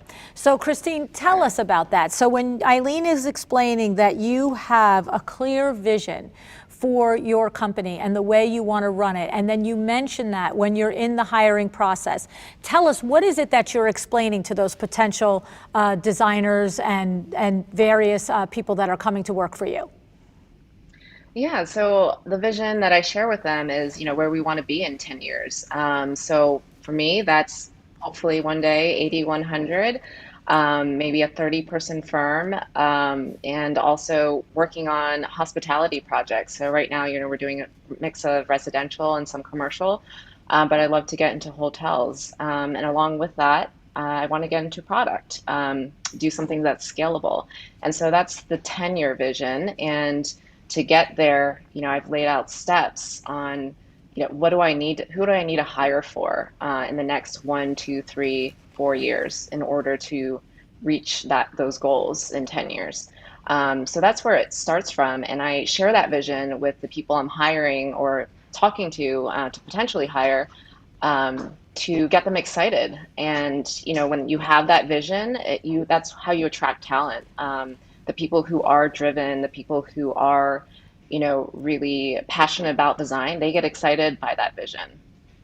So when you have that conversation, there must be, You must have had that conversation with potential hires where you are looking at them and thinking, yes, you get this. I hear you, I see you, you're getting it. Are there times when you're looking at a potential hire and saying, you're saying all the right things, but I don't feel it? Like, does that happen when you interview, Christine? Yeah, I think so. There's a dynamic when you're interviewing someone, and you can feel the sincerity or the authenticity behind what they're saying. Sometimes, maybe I can hear them say words that are on my website, right? And then I'm like, okay, well, I don't know how I feel about that. Or if it's really like coming from your heart. And so I think that dynamic as you're having those conversations on the phone or on the video, that's definitely use that data, even though it's not, something that is objective necessarily. You have to go with your gut on these hiring decisions. Anytime I've hired without listening completely to my gut, like, I had some sort of hesitation or there was something about the candidate that wasn't quite right, I've always regretted it. And so, you have to take in the data that they give you with their resume, with the design assignment, but also listen to, what you're feeling from them with their personality and how you interact with them. I love it. I love it. So I'm going to ask you a little bit more about the hiring process, but I imagine there's probably dozens of designers that are saying, I want to be AD 100. I want to have a 30-person firm. Like, what is your little, vision for getting there? So just give us a few seconds on that. Like what do you really put down on your to-do list in order to get you from A to B? Because we don't go from, it's your 10-year vision. What are you doing this year, next year? And has that been impacted by the work that you've been doing with Eileen? Is that falling in and wrapping into that? Yeah. So, I do annual planning every year. And that's time between Christmas and New Year's. That's kind of the time I actually get to have a chance to think about the business and where I want to go. And, part of my my yearly goals, I have different categories. So I have, goals on sales. I have goals on operations, on marketing. And for me, to get to that level of 80, 100, you have to have the right projects, right? And so you have to start somewhere. Everyone starts somewhere. I was doing a lot of friends and family work at the beginning. I was lucky to have some pretty significant projects early on as well. And you just have to keep up leveling. And so how do I think about that is, where do those leads come from? And so one of my goals this year is to connect with, at least 10 builders and architects and form relationships with them. A lot of these larger projects, that's where they start from, like a high-end builder or a high-end architect. And, building those relationships will allow them to refer me. And that's that's one way of up-leveling your work. I love it. I love it. And so, Eileen, share with us something where, because I know you first of all, this is like having an A student to work with and you had to make her A+, right? I mean, come on. It is. It is. Right? I'm just thinking about all the work that you've done with us and I'm like, okay, Christine had a little more to give. Well, let me just piggyback on one thing Christine just said. She talked about how she has goals and she does her annual strategic planning. When I first said to Christine, and I do this with all designers and design firms I work with. I say, send me what your mission, your vision, your values, your goals, your strategic plan. And what they send and what they have is, usually kind of a few things or surface level or general. Christine had very specific things. When she said, how am I going to get there? She doesn't just say, I want to hit 10 million this year and 20 million next year and 15, whatever, and I want to do a little more of this or that. She writes specific measurable goals across a variety of categories and examines the information and data to help her get to those places. So, whereas most people say, yeah, I want to hit this number in sales, but then what are the specific measurable goals in other areas, whether it be operations, systems, hiring, product line, services, sectors, other kinds of factors that you're really making a goal around, and what are the action steps you're taking to get to those goals? Yeah, I love it. I love it. And I'm just, looking at the chat here, Malky is saying, were we supposed to have read the book before we got to the conference? No, You weren't. Just like last year, Malky, when you came. And last year, the book was actually, the first day it was out was the day of the conference. So no, this is to give you a primer and to help you understand the people behind the book. And, like the whole design of this is we have our expert, Eileen. We have our designer that has executed on Eileen's specialty and her expertise, and that's every single pairing that we have. It's somebody that, whether they worked with that individual person or not, my personal knowledge is that they have gone through the growth that the expert is sharing. So no, you don't have to have read the book, but when you do read the book now, Malky and the rest of you, it will make more sense, and I think you'll come to the book better than if you hadn't been a part of our event with us today. So all right, so so basically A plus student that you made a, what is it called? An AP student, right? All right, but tell me a challenge. Get me to a challenge, a problem, because hiring 14 people, firing 10 of them, that's, first of all, I'm just going to say high five on the courage to fire 10, like in your first couple of years in business. That takes a lot of gumption. It took a while. Yeah, but it does. It's hard, it took right? me a while. Yeah. It's so hard. Tell us about that a little bit. Once you break the seal, it becomes much easier. So my first person I fired, she had a lot of potential out the gate, but then I discovered that she wasn't actually very motivated. At the beginning, I wasn't really tracking people's hours. I believed her when she said she was too busy to do something. And it just started to get a little, suspicious, because I was like, you should have finished that already. Not sure why you haven't. And so I started looking at all our hours, because we obviously did enter all our hours in. And I found out that she was not working 8 hours a day. In fact, she was sometimes working 4 hours a day. And so I decided to fire her immediately after I found that out. But, there were some issues, and I was just kind of like, oh, like she's still learning. I tend to make excuses for performance. She's just young, or, this is new to her.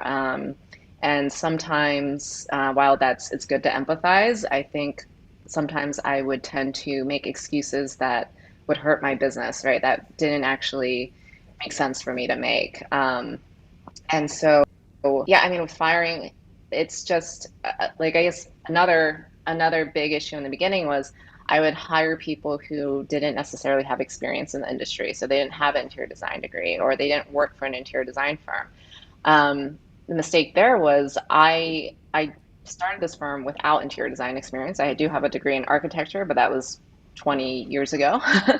And so, I tend to have this optimism that, if you're passionate enough, you can do the work. And while that is certainly true, to really succeed and to really be able to just run with the company, I've found that the people I need to hire, they need to have both an interior design degree and really great firm experience. Like the firm that they have had to work with needs to be a really established one and have processes.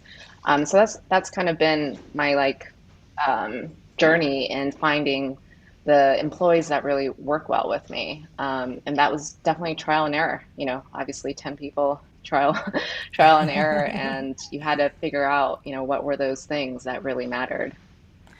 Well, and Eileen, she's just consistently showing how it is the journey of really figuring out who you are, what kind of business you want, how do you want it to move around this world, this planet, how you want it to function. Because, again, this is not another criteria. That is a criteria that has to be for every firm, that you come from another firm with high level experience, right? I mean, it just isn't, but it fits into Christine's world and the way she not only comes and shows up every day, but when you have a 10-year, vision to get on the AD 100, we're not spending time burning, the nighttime oil, teaching you every little thing. She wants people to come in the door and hit the ground, right? Is that what she's learned? Right.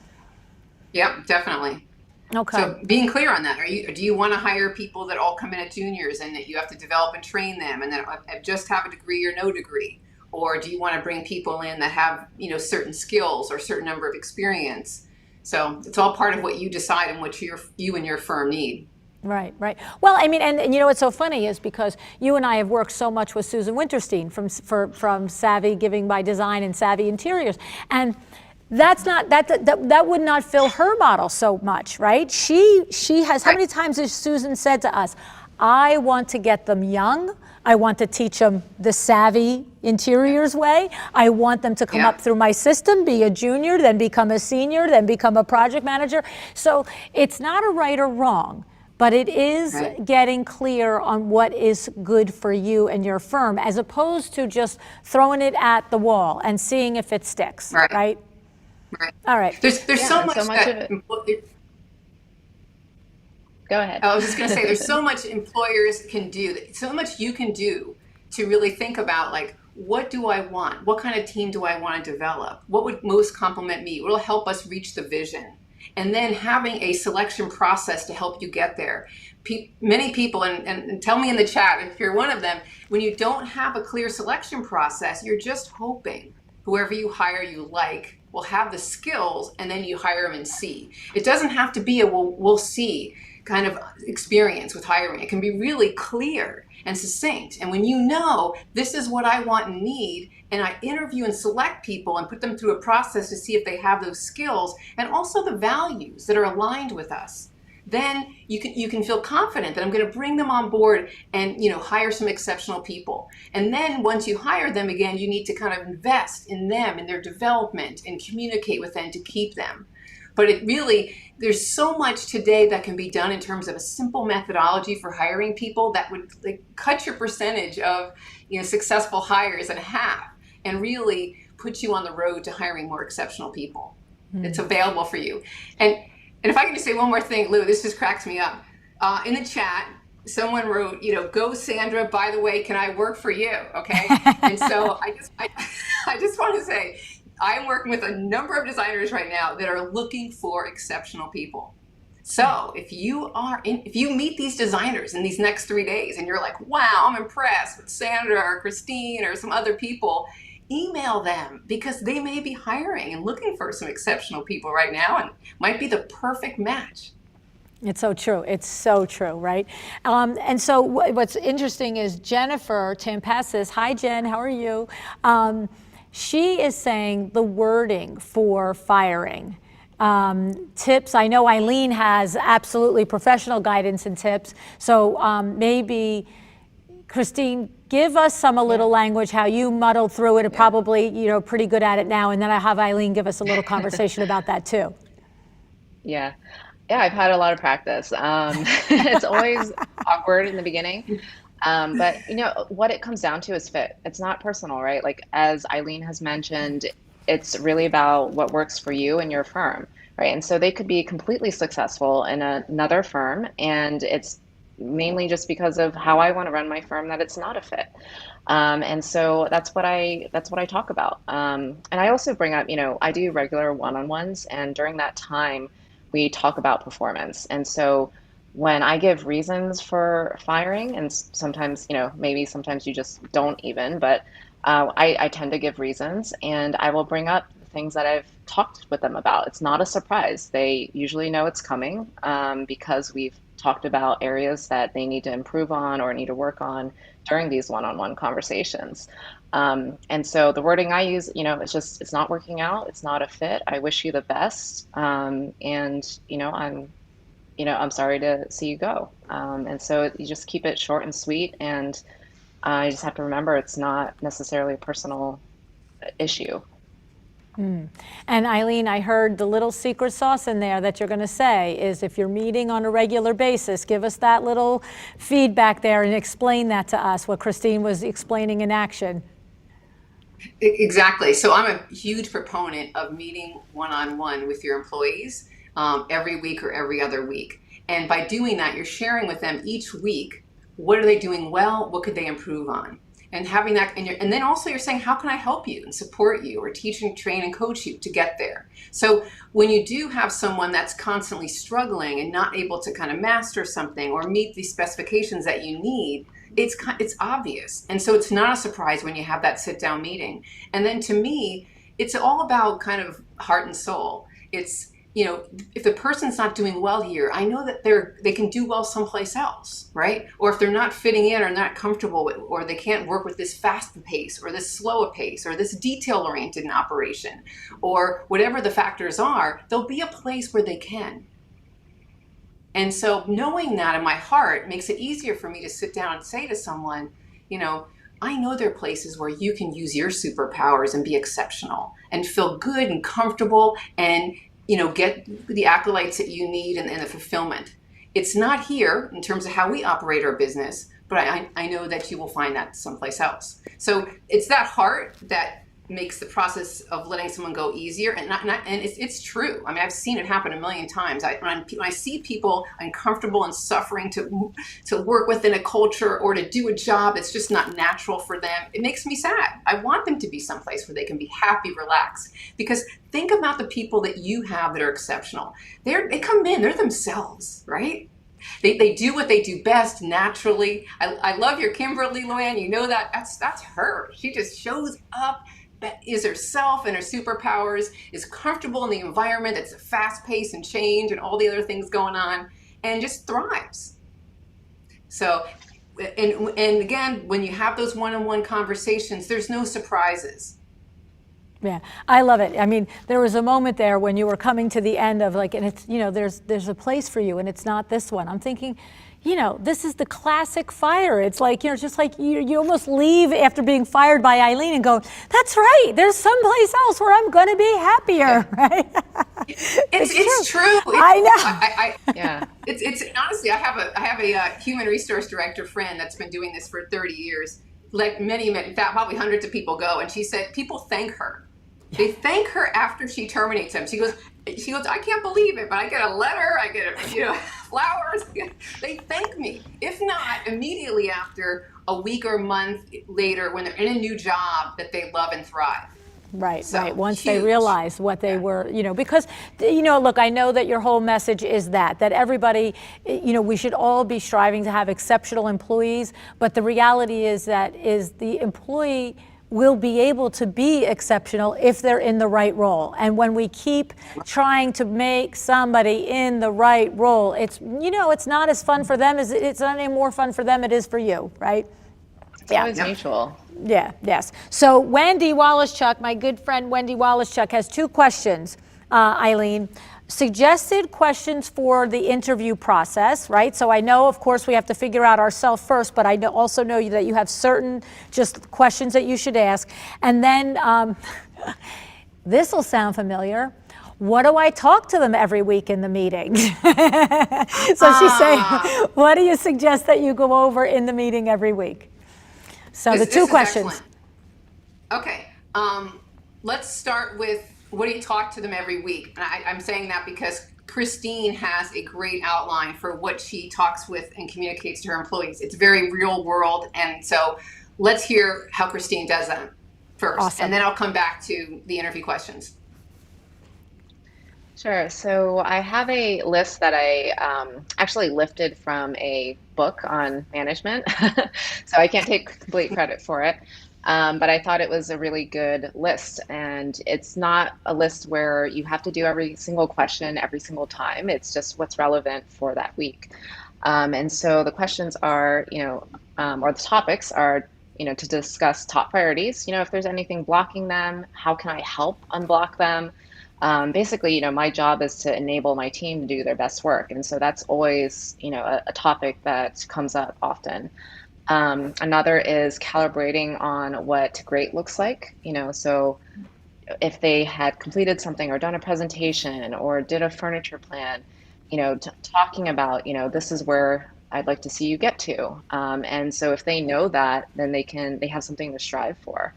And then share feedback. And this is in both directions, right? I'm constantly asking my team for feedback. What can I be doing better? What can I be doing better to support you or to make your life easier? Because I see my role as, enabling them, as I mentioned. It's kind of this like servant leadership where it's not just like, I'm going to do things my way and that's the my way or the highway.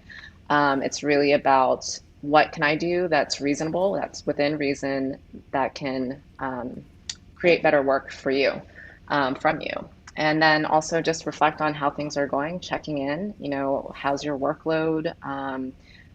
Knowing if there's something personal going on that could be affecting their work. That's always helpful to have that context. And then finally, sharing wins and challenges. So it's nice to celebrate, things that go really well. If a presentation went really well, I definitely tell my team that, great job. Or if there's a challenge that they want to share, we try to walk through it. What are the different ways to approach the challenge, coming up with solutions, and just, helping them any way that I can.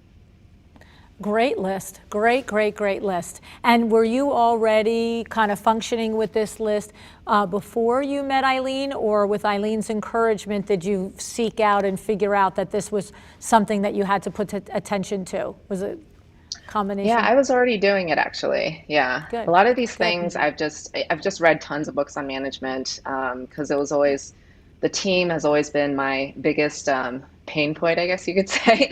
It's the hardest thing to do. It's the hardest thing for me to do. I'm sure it's hard for a lot of people, but hiring and figuring out that team, it's the most critical and important thing that, I think that I work on. I love it. Well, like I said, this is like a broken record. She was the A++ student, and then you got her. So go ahead, Eileen. You give us some insights on the interview process and the types of questions that we should ask to get good answers and really figure out if somebody's worth taking next steps with. Great. So it starts really, the questions you're going to ask is really going to start with understanding the job. Like, do they have the skills to do the job, the specific skills required? And then you're going to ask questions about themselves and how specifically, like, what are their superpowers? One of the questions I love to ask is, what aspect of this job do you think you're particularly good at, and why? What aspect of this job, after describing it to them or showing them the job description, is something that you spent less time on or less skilled? What type of work environments do you tend to thrive and do well in? What would you consider, your greatest professional accomplishment? What differentiates you from other interior designers or design assistants or whatever that position may be? What makes you different and special? What is it about our firm that attracts you and wants you to and makes you want to join? So if they have answers to those questions, these are some of the general questions that I call like questions to ask to find out if someone's exceptional. What are your superpowers? What are your strengths? What do you bring? How do you see yourself fitting in and making a positive contribution to our team? People that are exceptional have thought about those kinds of things. And then other selection kinds of interview questions they're going to ask is just about, to me, I'm more about understanding examples of what they've done in the past using this behavior-based interviewing approach, but then also augmenting it with assessments. Assessments to me are critical to really feel like you're finding out if the person has the skills to do the job. This is where you have someone do a design assignment, right? Where you give them, something they would do in your firm, and they go and they work on it for a couple days or a week, and they bring it back to you, and you can see exactly what they came up with in terms of a design and flow, et cetera, or their renderings or their CAD or whatever you're looking for there. You can also have someone do it right there on site with you. Think about a task that you would love to have someone do for you right now.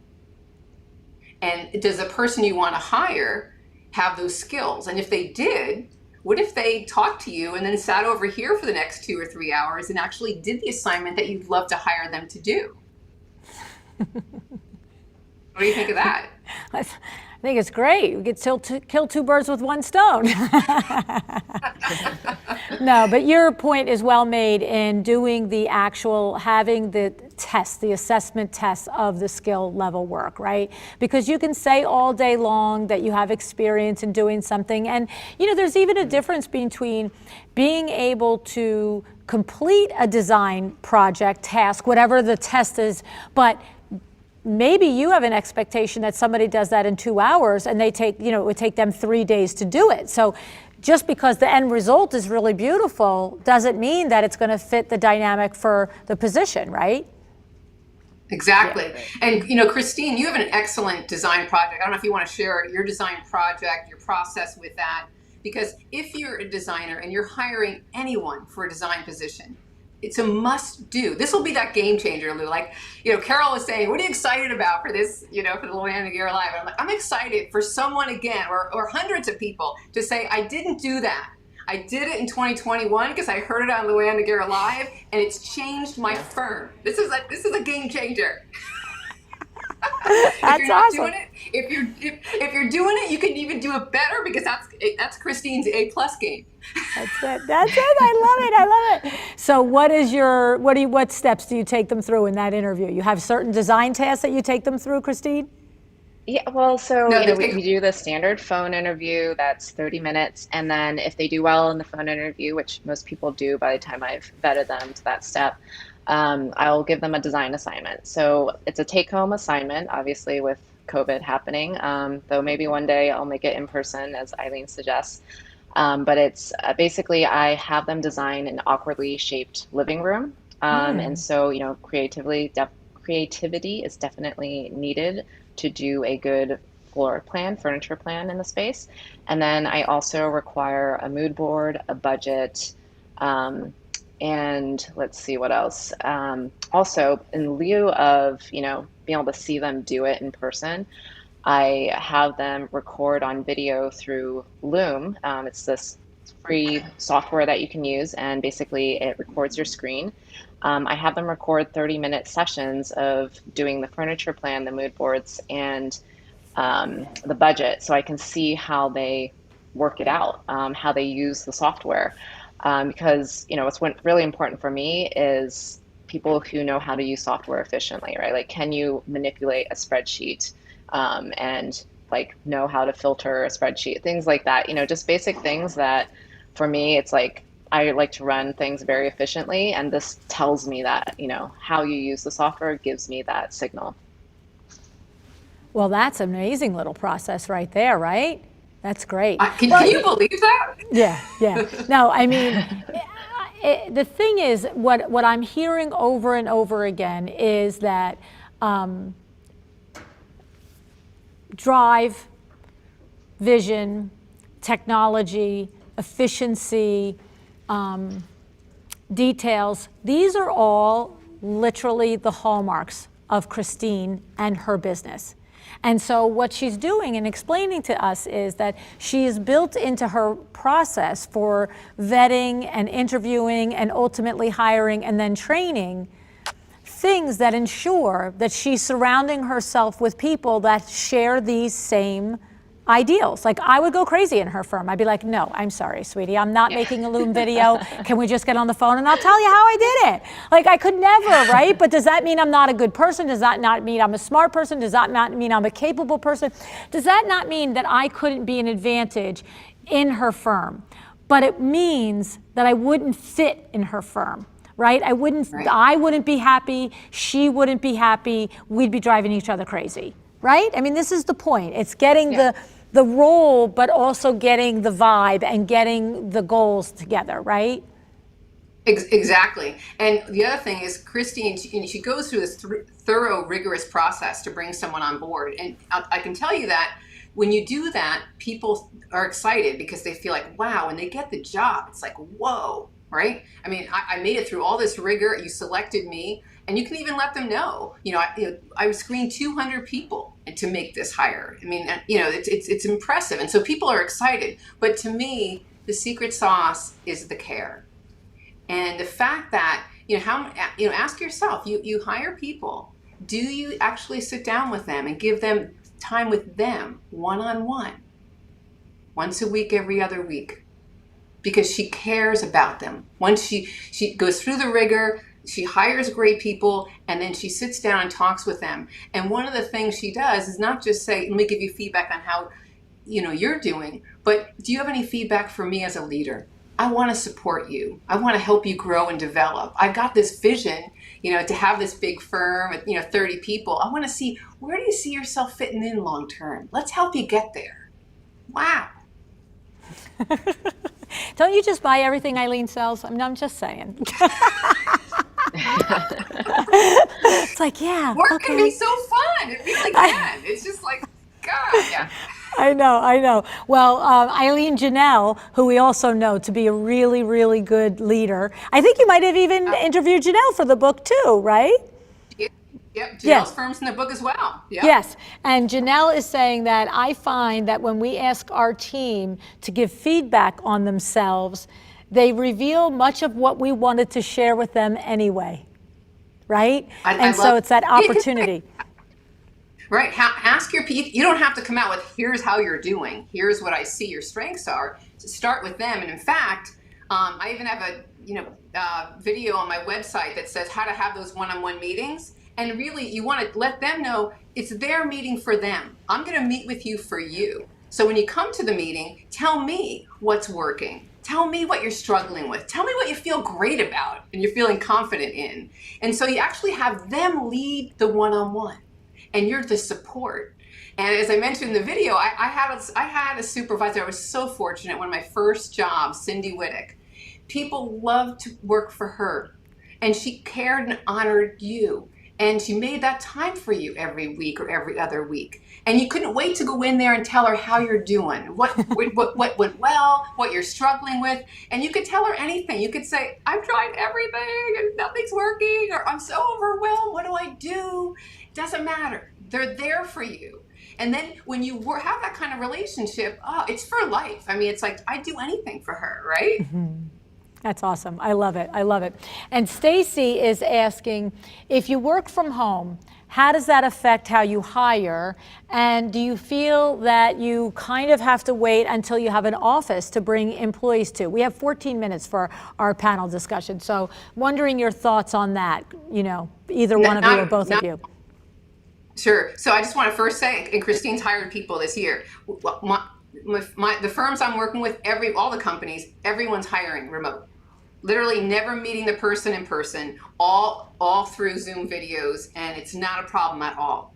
So I do not stop you. Do not need an office. You can actually work remote always with your people and hire and have coaching, and it'll be nice eventually when we can all get together in person, but it is no problem hiring and onboarding people. And you're using, as long as you, again, have a good selection process, right? And you have a process set up to have those team meetings once you bring them on board, or how you're going to train them, right? All of that, it's kind of the same thing you would do if they walked in your office or walked in your room. You're doing with them like this.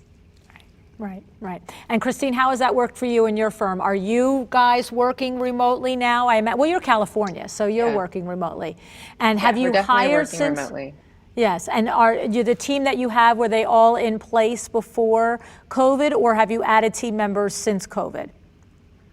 Actually, my entire team is hired during COVID. Whoa. And yeah. And it was like the fruition of all this work, is one way to put it, where I finally so I started with Eileen, I guess, a year ago about. I think that's right. And my very first hire with Eileen happened around March or April. And I had another hire just a couple months after that. And they are the two best people I've ever hired in my entire career. They're amazing. And, it just flows. Like there's never been, headaches or just like this friction that you might have with people who aren't a good fit. And I found them all remotely, like we did video interviews. We did eventually meet in person, but, I could count on my hands, maybe, it's been less than 10 times since I've seen them, less than 10 times that I've seen them in person this year. And they do awesome work. So it's definitely possible. Yeah. I mean, it's, it has just forced us to look at things a different way and to be more efficient and to be more willing to understand that we don't have to be in the same office. I mean, Sandra Funk is moving to Nashville and running her office here in New Jersey while she's there. It's just, to your point, right? You've got everybody working remotely. I love it. Any final things come to mind, Christine, to the designers that are listening to you and that are maybe about to make their first hire or have made a couple of hires and don't feel that they've ever really landed on that exceptional employee that Eileen has taught you to find. Is there some advice in there for them that you would want to share now before we go? Yeah, I think values are super important. That's something that established and I've worked on. It took me maybe 2 years to really figure out the values of my company, that culture that I wanted to create.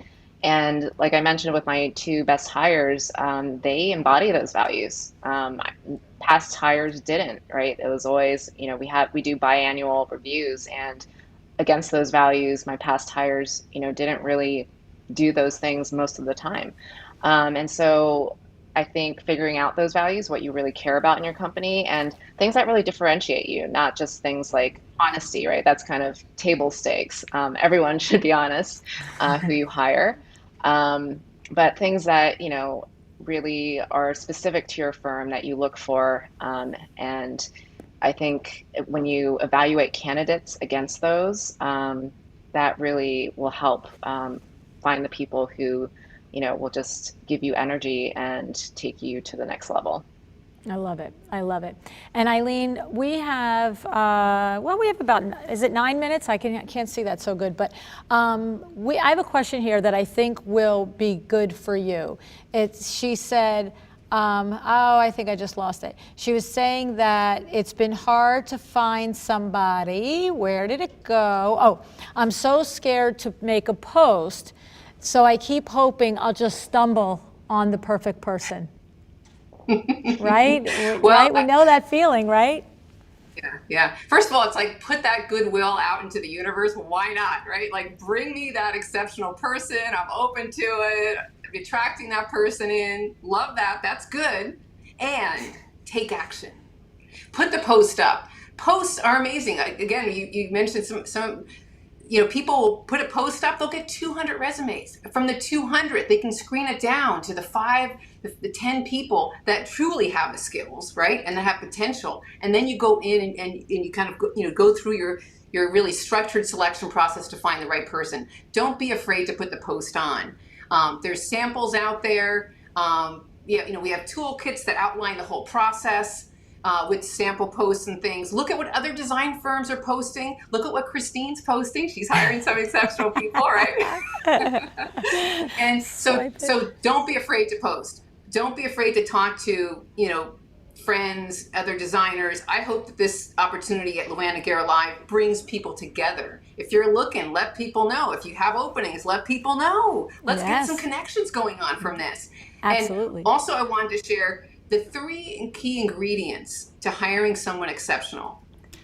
And I really want you guys to have some important takeaways. 1, does the person you're hiring, is their superpowers what you need most?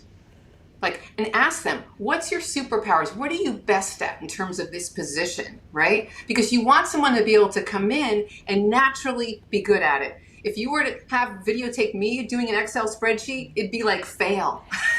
Right? Or, depending upon what it is, but whatever that superpower is that you want them to have or that you need, it has to be their natural strength, right? So number 1, is it their natural strength, what you need them to do? Or are they kind of forcing themselves into this, round hole or whatever? The second is your environment, right, effective for them? In other words, what environment do they flourish and thrive in?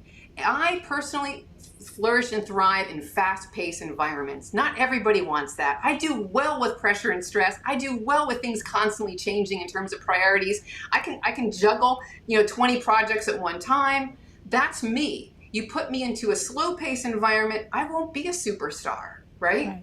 So you got to think about the environment where this person can thrive in, and you want to hire someone that thrives in your environment, right? And then the third, which I think is the thing that people don't talk about in business and in selection. And that is the passion, the purpose in life, the spiritual connection, whatever that is, to what you do in your firm. We're on this planet for a short period of time. We have some kind of mission or purpose here, I think, to in some way make the world a better place. Where can I bring my superpowers, who I naturally am, to a company, a firm, and be myself and help make that vision or positive contribution happen? So, what's my purpose in life? What am I passionate about? Creating beautiful spaces for people to live and work, for people to be able to live and work in joy. Don't hire people that just want a job, just need a paycheck. You want to hire people with the 3 key ingredients, and then they will be exceptional, they will stay, they will thrive, you will love them. I mean, don't you just drink her Kool-Aid? I drink her Kool-Aid all day long. Well, Lou, you're doing it. The 3 of us here are actually living examples. And I think your panel, all of your panelists are, Lou. I know all of your authors and co-authors in the book are. There are people that are being themselves. They're living their personal mission, life, using their superpowers in an environment or way that makes them happy and thrive. I love it. I love it. It's so amazing. I have to say, it is just, it's a great gift to be in your universe, Eileen, I have to say, because you always bring every single one of us in your universe back to center. Like, what are you doing it for? Why are you doing this? You have these people. Are you honoring them? You have yourself as partners. Are you filling your team with the right people? And, Eileen, we have probably about 40 or so New York School of Interior Design students with us today. And so they are in their senior year, some of them in their junior year. And we had a conversation last Friday night with them. And there's a moment where it's okay to not desire to be your own business owner also, because there are rock stars like Christine and all of the other designers that are with us today that are looking for these exceptional people, right? And so it just to wrap it all the way back to where we started, it starts with knowing you and really having that conversation with yourself. Who are you? It's what we say about our businesses all the time. Who's your business? Who does it serve? Why does it matter? Who cares about it? You have to identify all those things. But we have to do that for ourselves as business owners. What kind of business do we want? Who are we going to serve? What kind of culture do we want in it? And when we get clarity on that, it really does help. I have to say even the fast pace, slow pace, it's so key to culture, right? Oh, yeah. And I don't know, Christine, how you have functioned in your business, but I know the roles in our business that we need the slow, steady, detail-orientated pace. And it's interesting interviewing for that position. Interviewing somebody to fill that role when you're like a banshee, on fire, like blah, blah, blah, blah, blah, and you're like, okay, take a breath. I've had to change how I work to adapt to that. Yes. Because I want to, have a steady pace and hit deadlines and, not be too rushed, right? Yes. And so I've had to establish process. And so all my team members are actually more steady people than I am. Interesting. I love it. Well, we talked a lot today. Sandra is saying that she used Eileen's hiring toolkit. And so I just want to mention that, again, Carol mentioned at the top of this, if you go to LuAnnNigara.com/2021, so many of the speakers that are with us today are sharing the resources, and I have asked them, each one of them specifically, if it's a resource that you already offered, that you needed to please give the LuAnn Live participants something extra. You needed to give them a little bit more money off on it, or you have a little bit more value that you put into it, because all of you came here today to be with us, and we appreciate that and value that. But these guys have got some great stuff that's going on, and you want to avail yourselves of it. So I am so thrilled to have you two ladies here with me. We have 1:30 seconds. Would one of you want to just finish out on something you want to leave us with? I know, Eileen, I'll do a quick. Yeah. I'm never short of words. I wanted to give your students, your design students, a word of suggestion, because many of you will be looking for jobs at some point, right? So for you, make sure your resume reflects your design abilities, right? And reflects your superpowers, the environments that you thrive, and your passion. Because it's amazing what you see, right, Christine? You go through 200 resumes and you're thinking, they're applying for a design job and it's black and white. And it's You know what I mean? It looks like something out of a textbook. So be creative. Put that in. Remember, that's the first thing they're going to see about you. So I just want to say that. And again, for all of you that are making changes, some of you will be applying to Christine or Sandra's or some of the other panelist companies to work. Never be afraid to go to the design firm that you want to work for and send that resume, make that phone call to the principal saying, this is what my superpower is and how I can thrive in your environment with your values, and I'm passionate about this and why. The rarity of those three components and you stepping forward in your power, no matter what level, where you are, to do that is phenomenal. And I agree with you, Lou. There's only a small percent of people that want to run their own business. Not everybody wants that. Some people are really happy to just do the CAD drawings all day. Some people love being that office manager. It just makes them feel good. And that's what they love. They don't need to progress and move up. So, whatever you are, whoever your being is, just come out with like, this is what I love and how I thrive and how I can contribute.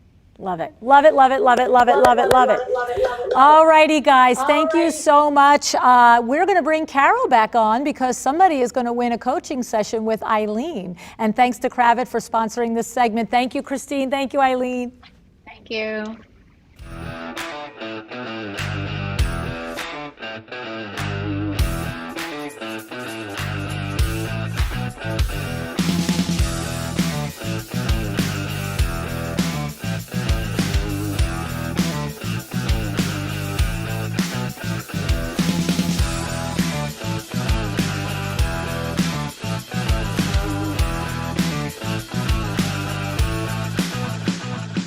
Another incredible panel discussion on growing and managing your team. So I know I asked before the panel started, how many of you are planning to hire someone this year in 2021?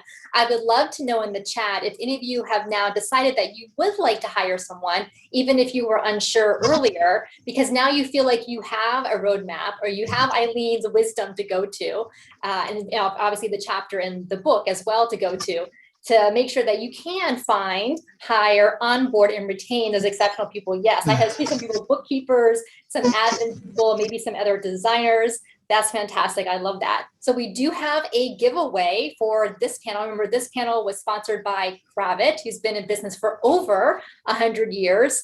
And so we have a giveaway from our co-author and panelist, Eileen Hahn, which is a 45-minute coaching session with Eileen on leadership. How incredible is that? And the winner of this prize is Tiffany Fong. Tiffany. Oh my God. Yay, that's wonderful. Thank you. Congratulations. Thank you so much. That's so exciting. I'm so glad. So tell us a little bit about your team, or do you have hiring plans for this year? Actually, we're kind of in one of those, changeover times where we're kind of at a crossroads. And so we're trying to develop a bunch of different new things. So not exactly sure what's going to happen the rest of this year in particular, but I'm certain down the road that's inevitable for sure. And this input has been amazing, absolutely amazing. And Tiffany, tell us a little bit about your design company and where you live. I live in the San Francisco Bay Area also. And ironically, I had met Christine, I think we were sitting on the floor in Vegas, I don't remember when it was, and talked. And I was so impressed with her, even back then, for like what she could do and how organized she was. And I was so all over the place. So it was inspirational. But we've done a lot more in the way of build and construction and remodels, kitchens, baths. And that's very indicative of this area. Or maybe it's just that's kind of what's come. And so I've kind of been on that path. But I'm really trying to think of a little bit of a shift. I'd like to make that shift. And I just need to kind of firm up how to do that. And yeah. And so there's just a lot of organization that needs to happen, for any kind of shift like that. Yeah. Well, I'm sure Eileen can help you quite a bit during your coaching session. Absolutely. Oh my gosh, it is like the best. Congratulations again, and thank you so much for being here. So much. Thank you. All right, everyone. We still have lots more to come here at LuAnn Live for today. So we have another panel discussion coming up later on social media, leveraging social media to actually grow your business, to attract those clients. And I know that I know so many of us have questions about leveraging social media the right way. And before, though, we get to that panel towards the end of the day today, we still have some more things coming up, including breakout sessions. Another Where Are They Now with LuAnn and a prior podcast guest. We also have LuAnn chatting back with you in front of her 4 monitors, which is so cool, with where she can see you all on Zoom and bring you in. So we still have a lot more to do. We have another prize giveaway when we get to that 4th panel discussion. So don't go anywhere. Don't go too far, at least. We do have a short break coming up now. So go, run to the bathroom, grab something to eat, grab your refill for your drink, but don't go too far. Come back in about 10 minutes because we're going to get started with those breakout sessions and then the rest of the agenda for today. So great to see you all.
All right. Hello, how are you? I am great, LuAnn. How are you doing? I'm doing great. You're doing a fantastic job. Like, I am so thrilled that I selected you to be the MC, and I know tomorrow Ariane will kill it as well, but what a pro you are. You really are. I just admire you so much, and I'm so grateful that you're with us today, Carol. Thank you. Well, LuAnn, it's absolutely my pleasure and my honor to be here for your event. I know you put on incredible events. I know you did the live version of this before and now to do virtual. And so you just have it all covered going forward. Well, we're trying. We're doing our best. So right now, what we're going to do is we're actually going to take an actual 10-minute break so that everybody listening can, as you said, get something to eat, get something to drink, go to the bathroom, whatever they need to do. But then when they come back, I want everybody to understand they're going to be divided. If you're a 2-day all-access pass attendee or a VIP attendee, you're going to be put into a 45-minute room with one of the co-authors from the first volume book. So you might show up in a room with Nancy Gansikow or Peter Lang or Shauna Lynn Simon or Kay Whitaker, Sarah Daniele, Michelle Williams, Fred, all the people. So, and that's a chance, 45 minutes for you to just chat and ask them questions. Eileen will be in there too. Ask some questions that maybe I didn't see in the chat here, but have a great time with that. Enjoy your time, meet each other, exchange each other's information. And then, like Carol said, we're going to be back with Darla and Justin and the rest of the show. So looking forward to seeing you guys in an hour. Thank you. Thanks, Carol. Thank you.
Hello, we're back. Did you guys have a great breakout session? How cool was that?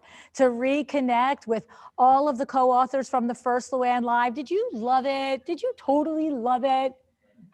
Somebody say, I loved it. Can I get an I loved it?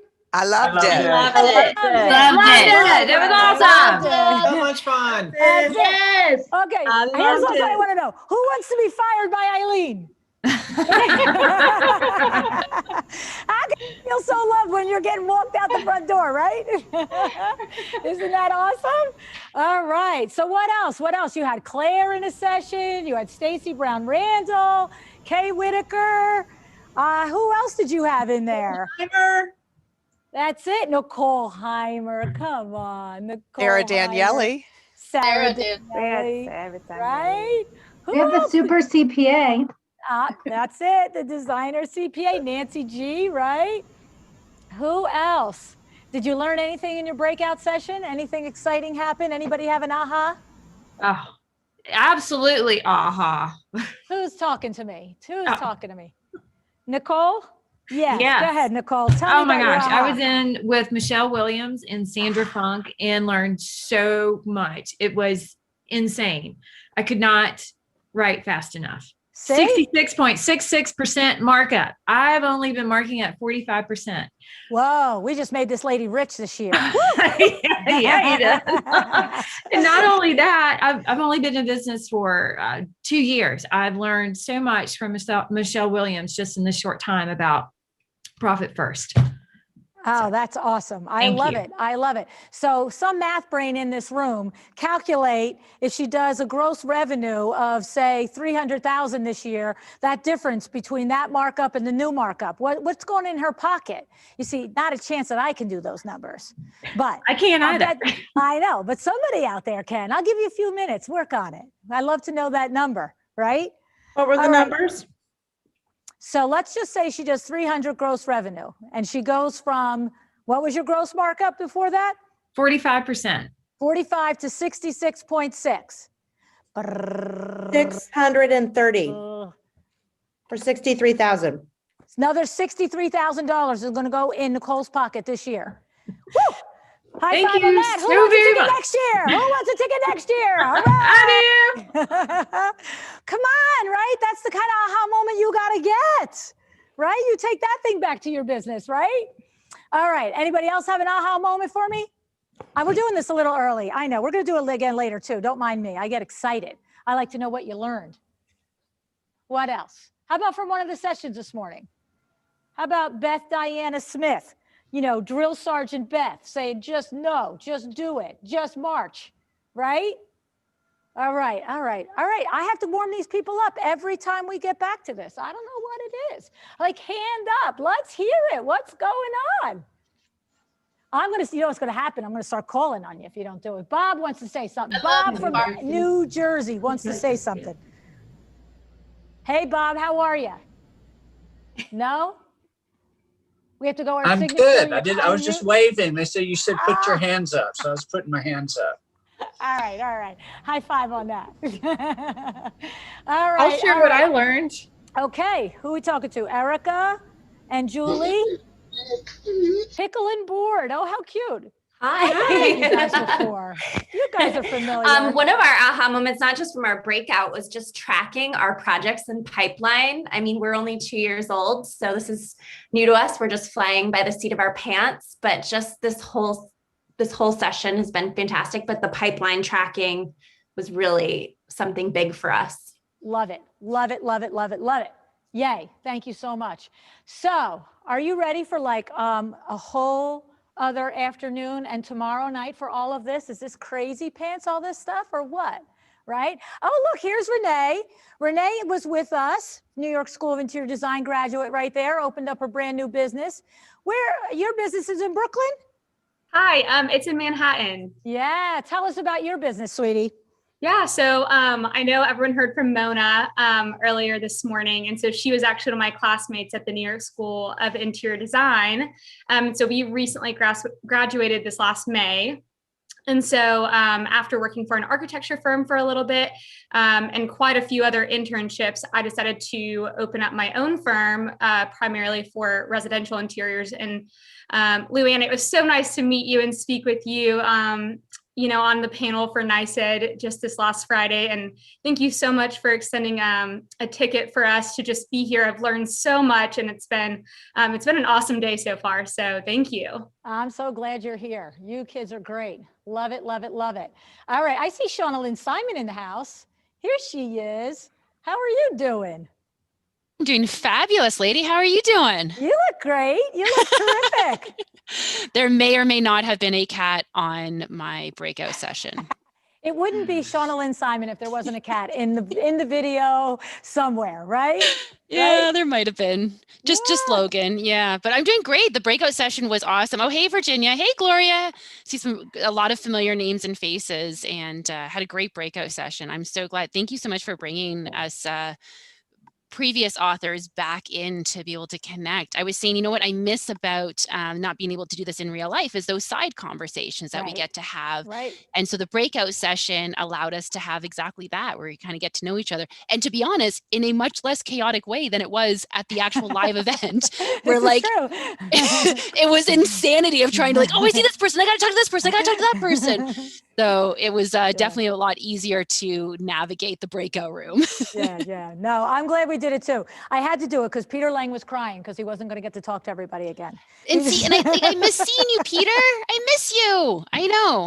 He was like, LuAnn, we're going to need a extra night next year when we all can see each other again, just to socialize the first night, get that out of the way, and then 3 days of action. I know. He said to me, we got to get together. How are we going to do this? I said, all right, I'm working on it. There's Lucy Goose again. There's my little love. All righty. So I know, right? So cute. How did your conversation go in your breakout, your two guys? Did you have good conversations in your breakouts? Yeah. Are you talking to me or talking to Peter? I didn't know who you're talking to. Are you talking to Peter? Yeah, it's hard to talk to you both. It's true. I'm screwing around with you. Don't worry about it. Oh my goodness. But yeah, we had some great conversations. Yes. Good. I'm glad to hear it. I don't see any hands raised. I'm gonna have to call on people. This is like you can't hide in the back row. That's all. This LuAnn. This is Talia. Can you hear me? Yes, I can hear you. How are you? Good. We had a great breakout session with Kay Whitaker about emailing. And she suggested doing videos. Julie, one of the people in our group, asked about using video and email, and I had never thought about including short welcome onboarding videos, personalizing. I thought that was a great takeaway and something that we could easily implement. So love that. Yeah. You got to go back and listen to her. I think it's her last episode on the show. She talked about all of that, about how to incorporate the videos and the sequence and everything like that. So absolutely. She's an awesome lady, smart as heck, that's for sure. All right, who else am I gonna call? That's Lucy waving her hand. I was like, who else is waving their hand? Oh, here we go, Nisha's waving her hand. Hi, Nisha. Oh, and Chloe's here. We're gonna get to Chloe. All right, Nisha, you tell me So I was in a breakout call with Eileen Hahn, and she actually made me understand, that was my aha moment, that I was actually transitioning my procedure and all my process and system with my contractor, and he was kind of getting, because I'm changing, and he's like, how come you're becoming all this like strategic and all this very contract and everything has to be discipline and rule. And I think I never made him understand that I always talked about it's me and this is how I'm changing. But Eileen said, no, make him understand that this is also like, it's going to be good for you and your business and you can make money. So I think that's the part, like when I was missing it out, that I never told him that it's good for you, your business, you'll be making money, and it's just not about me and my company. So that was really my aha moment. That's right, because you know what she's telling you, right? You got to look for the win-win, right? We find the win-win. What's in it for everybody? When you figure out for somebody, help somebody else see what's in it for them too. Now you're working together to make something good for your common client, right? Yep. Love it. Love it. We have to talk to Chloe. Nancy Ganscover, Chloe is here. Where is she? I'm here. Hello. Could you hear me? There she is. Hey, LuAnn. Hi, Chloe. This is so exciting. I know. Well, you have been with me since the very beginning. She lives in the UK. I've never met her in person. Nancy Ganser-Galfer and I did sales, money, and mindset, and Chloe was the first one to ever buy a ticket for it. So, like there's certain, just like the things you remember, right? It's funny because I reeled off all the LuAnn influences in our breakout room, and I forgot that you coached me as well. So it's just everything. You're in everything that I do. It's ridiculous. And I'm so you could grateful. Make that sound a little nicer. Everything comes back to you, world building standard, vegan design, My Doma Studio. There's just so much. So I'm so incredibly pleased that I discovered you, and you're such a lovely lady, LuAnn. Well, Chloe, you know what? You're giving me the credit, but you did the work, right? You showed up, you took the information, you put it into action. And I have to say, it has been my great pleasure to watch you on your journey as an interior designer these last 5 years. You really are killing it, and I'm so happy for you. That's so lovely of you to say that. Thank you, LuAnn. Yeah, absolutely. No way. Yeah, absolutely. It's One such a day we're pleasure coming, to we're be bringing LuAnn live to the UK. That's all I can say. Is Mike Perlow's team up for it? What are we doing, right? And I'm coming over as soon as I can as well. So I know. One way or the other. I know. That's awesome. That's awesome. All right, we have a minute left. We don't have a minute left. Oh, we do have a minute left. We're just rolling with it. We're just having a minute, not having a minute. It's okay. We have extra to give away. All right. Kay Whitaker.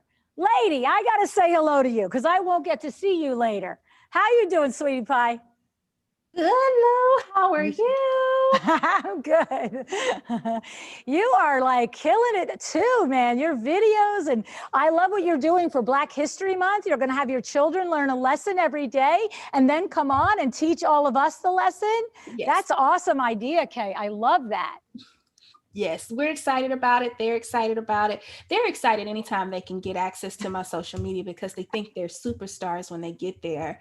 But we're going to make them do something that's going to mean something when they get there.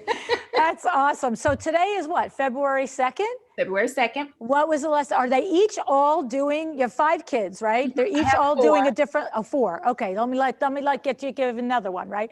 4. So each all doing a lesson each a separate lesson, or one lesson they all work on together? No, so it's a separate lesson. So they each have their own books that they're responsible for. And from these books, they're going to be responsible for writing a small report, or they are responsible for writing a small report for me every day. This is me teaching them. And then they're going to teach so that it makes an impression on them. Love it. I love it. I think that's awesome. And I'm looking forward to learning the lessons along the way with them. So I think it's great. Last time we were together, little Summer Rain was just like 8 or 9 months old. I didn't even know if she was that old. 8 months old. I think she's 8 months old, and she is 2, every bit of 2.5. Yeah, and she was our very youngest ever LuAnn Live participant. The youngest participant there. Just think what we put on her neurons and her brain cells. Just think about it. I tell you what, she's going to be an interior designer. She's got it. That's it. That's awesome. That's awesome. All right. So we are good. We are ready to go. What we're going to do now is we are going to go to Where Are They Now? We are going to go to Where Are They Now? And we have Ashley Esprit with us. If you remember, first time she came on the podcast, she was an interior design student. And not only is she now the project manager for Justin Q. Williams, but she also has a new business where she helps interior designers recruit good people. So piggybacking on that panel we just had. So looking forward to that. I am going to switch stage sets, and I will see you guys over there for Where Are They Now? Good?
Hello. Hi, Ashley. How are you?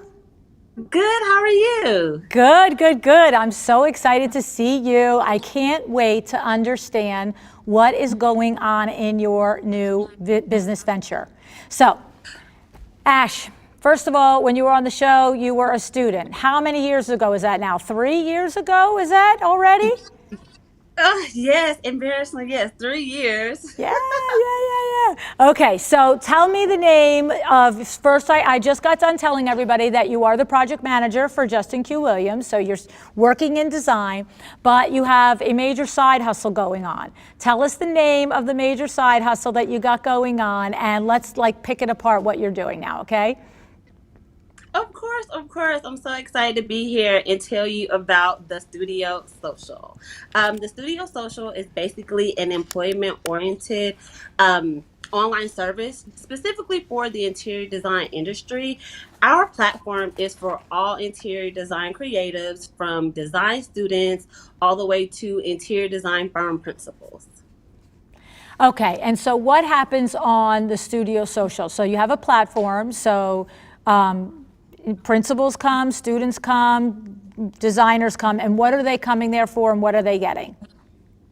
So basically right now with the MVP, we have basically designers who are looking to fill positions, to fill volunteer opportunities, who are looking for interns. They can reach out to us and we can post their job posting on our site, also as well as our social media, and we can send it through our newsletter.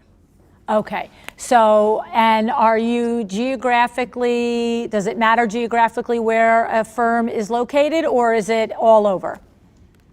So right now, beginning out, we are only based in the United States.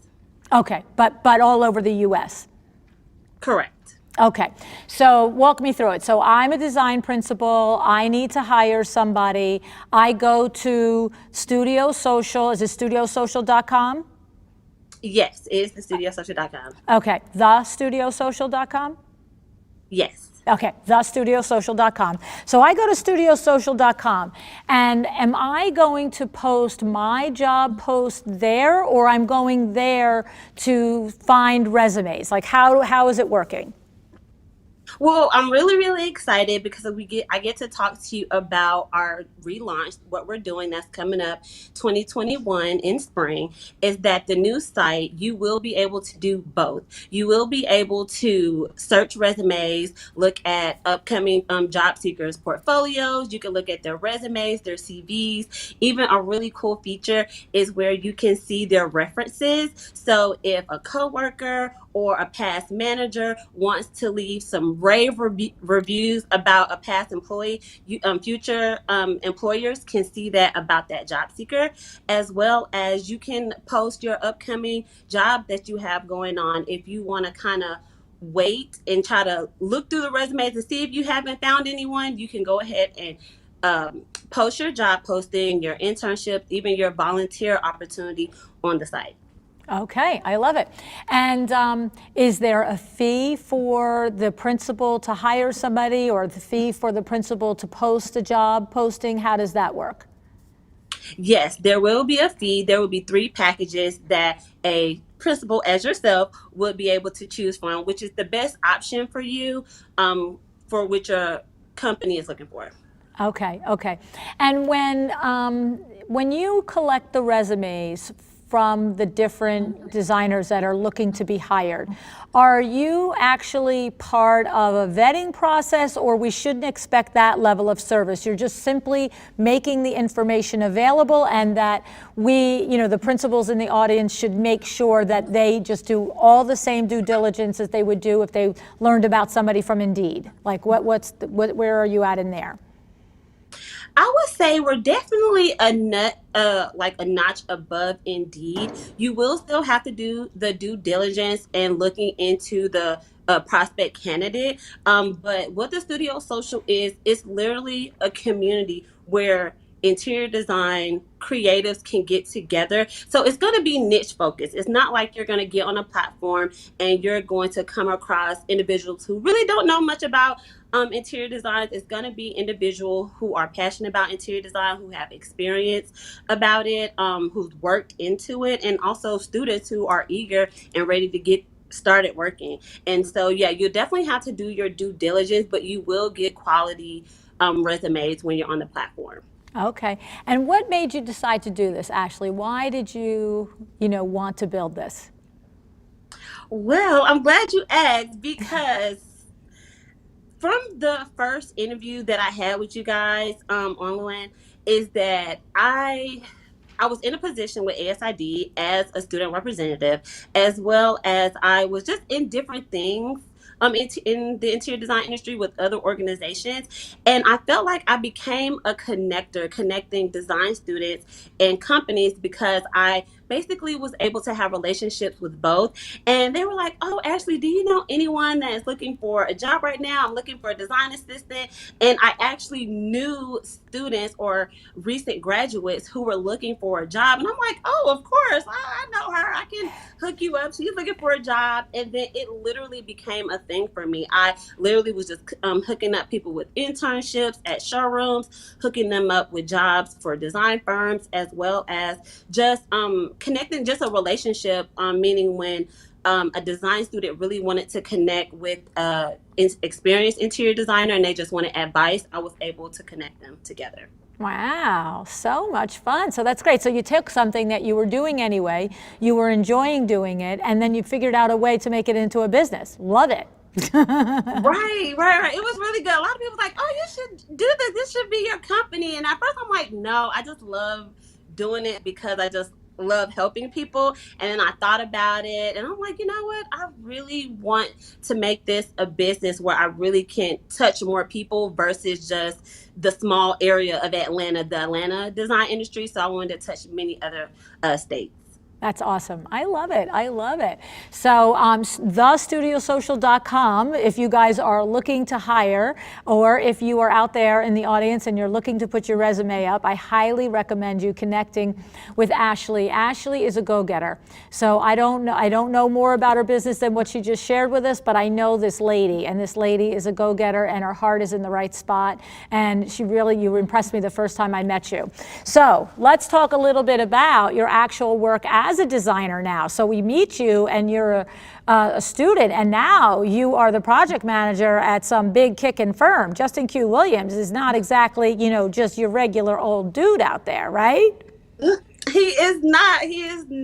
Like, I love trademark designs. I love my job. I love him. He's great. He's really a sweet guy. So tell us what it's like.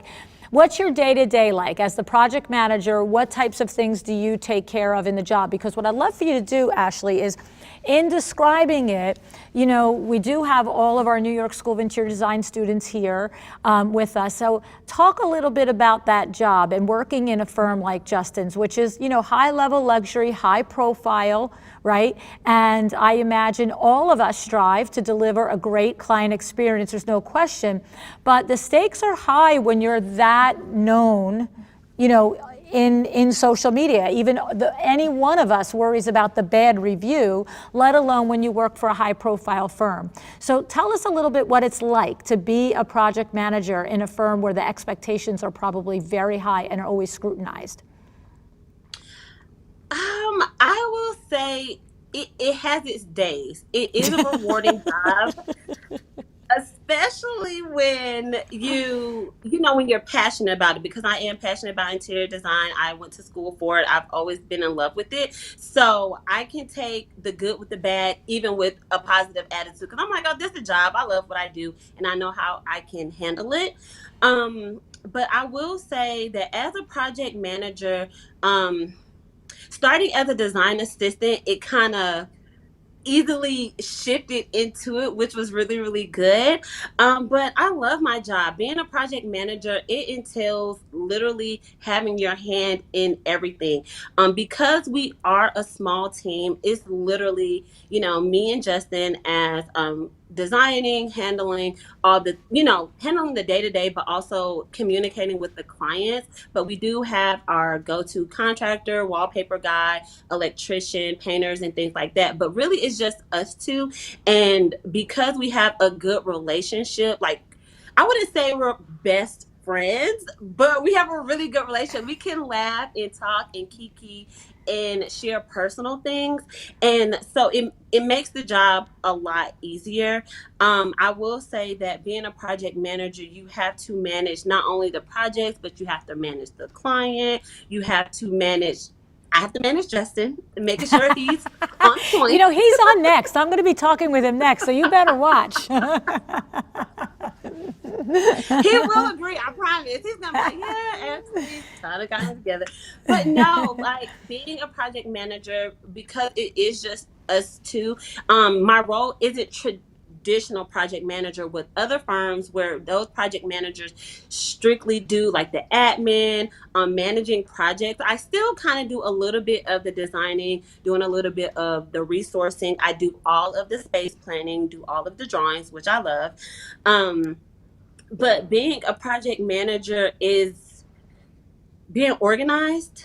I would say, if I have to tell anyone that is looking to be a project manager, or gets put into that role if they didn't really ask for it, is that definitely having to be organized. That is definitely my day-to-day, as well as what it looks like for me is keeping everyone in line.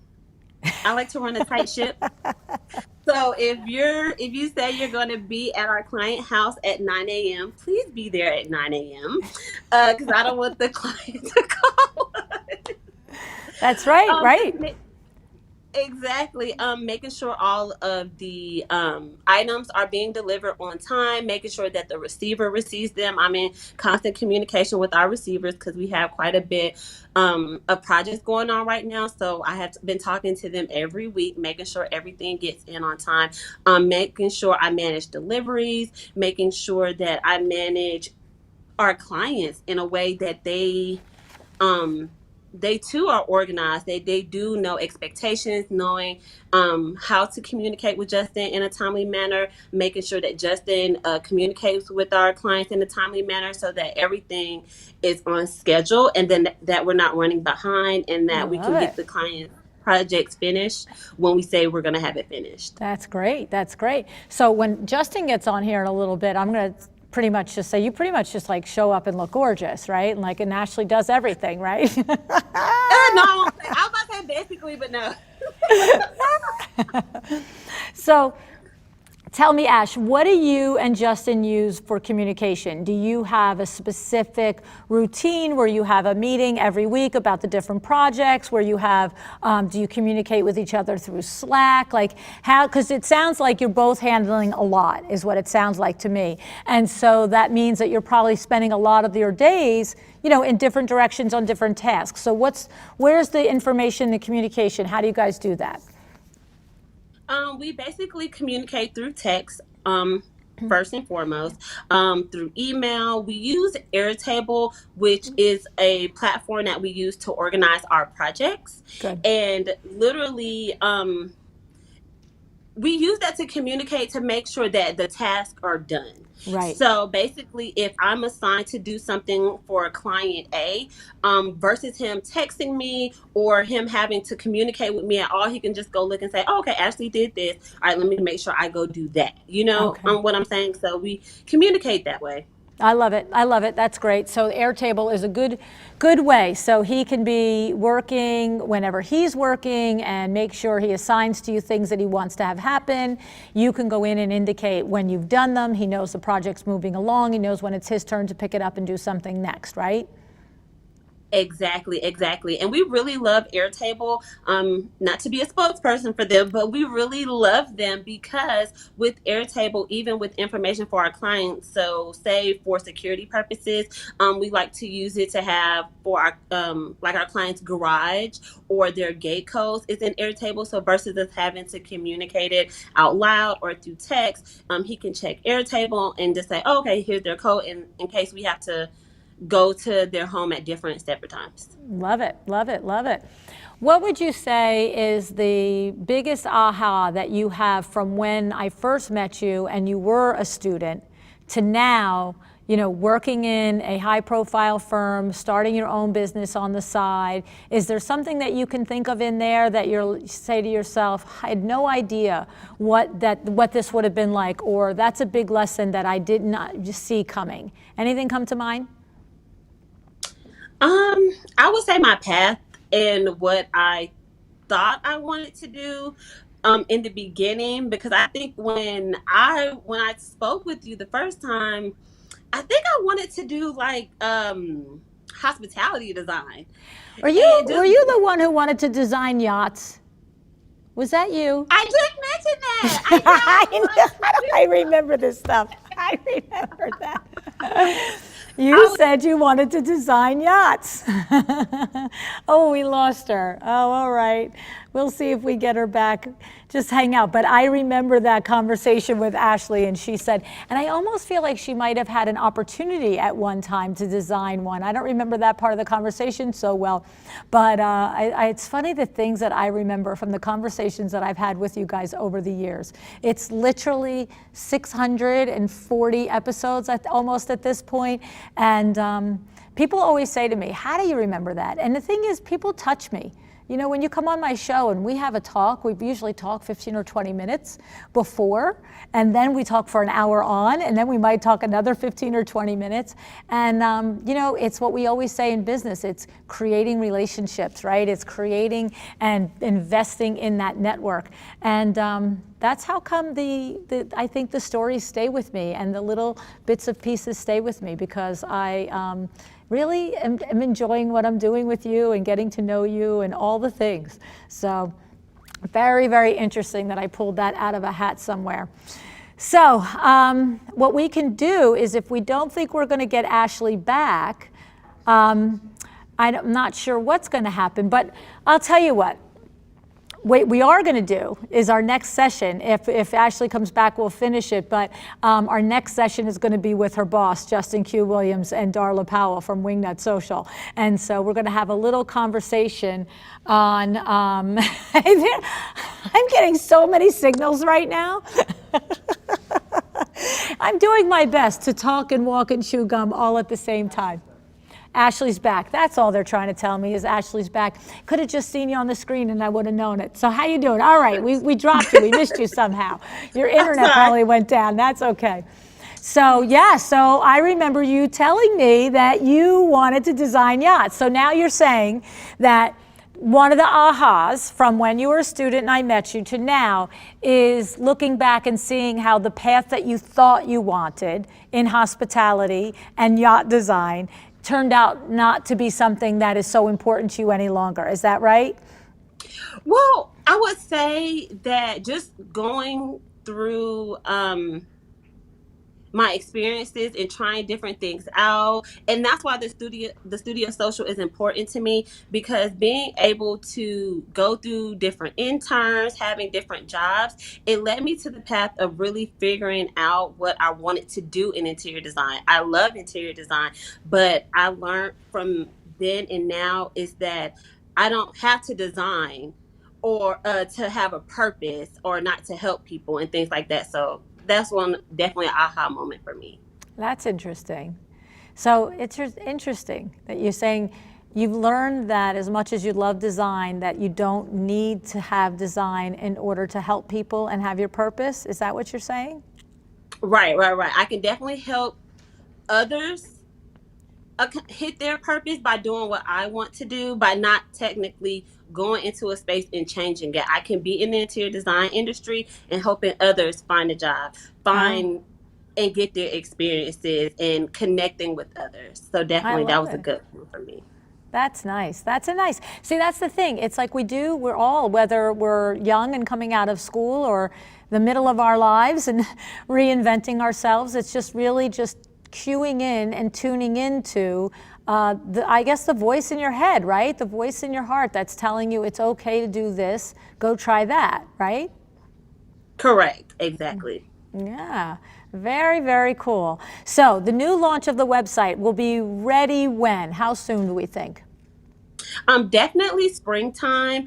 We're asking all designers, all job seekers, students, design enthusiasts to subscribe to our website at thestudiosocial.com because we will be having a really cool launch campaign. We'll be providing information. And right now, if you do subscribe, any companies that are looking to hire in the future, we're offering a free PDF on how to create your own job template right now. So literally just subscribing to us and you will get alerts about what's coming up. Love it. I love it. I love it. And what do you think about, going forward? So you don't have, I mean, I was going to ask you have no intention of leaving Justin, but maybe you don't want to tell the entire interior design community. But right now, it's not an either or, right? The way that you work with Justin and your responsibilities to him you're able to manage both. Is that correct? Yes, I have really good time management skills. Okay, yeah. You're one of those organized ladies, aren't you? I know you are. I wonder, I don't see my chat. I wonder, oh, there it is. I just want to see, before I let you go, if anybody has any questions for you. I'm not sure. Okay. Oh, there's another Airtable lover. Vita loves Airtable, I know that. And Cassie also, Cassie Buckaloo has Design Yachts, and she said another yacht girl, right? Right. So, I love it. I love it. Yeah. So, parting piece of advice for young graduates coming out now, parting piece, any last words of wisdom you want to share with them? I would say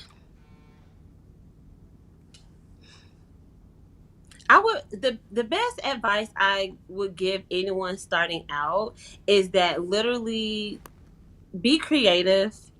Take your use your talents the best of your abilities and find your path, find what works for you, because there is a spot, there's a position, there's an opportunity, there's money to be made with any and every talent. So go with that. And to also network, use your resources, connect with people, touch bases with people, because you never ever know who you know and who they know that could lead you to greatness. It's so true.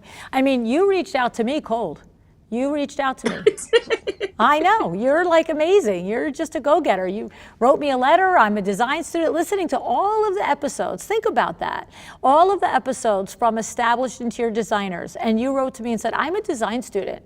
I represent ASID here in Atlanta, and I think I have something to say and something to share. And of course, you outlined for me what you thought it would be. And it's a testament to that, right? That you put yourself out there, you like you just said, build your network, reach out to people, don't be shy about it, don't be afraid to do it, that you have something of value, and go see what it would be and where it would lead to. And here it is. Here we are all these years later, and you're on LuAnn Live, for crying out loud.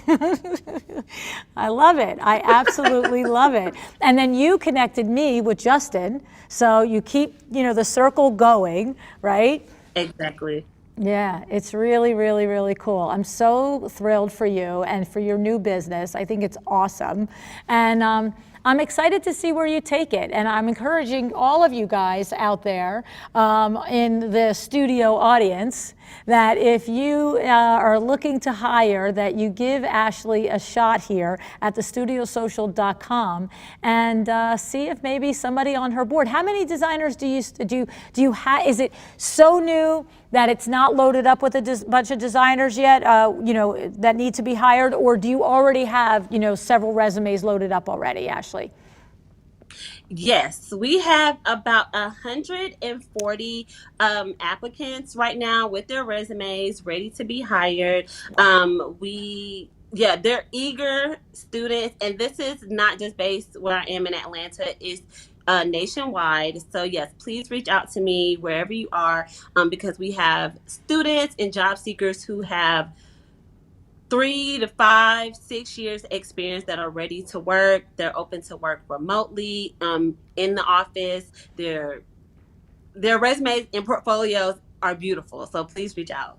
Oh, that's awesome. So over 100.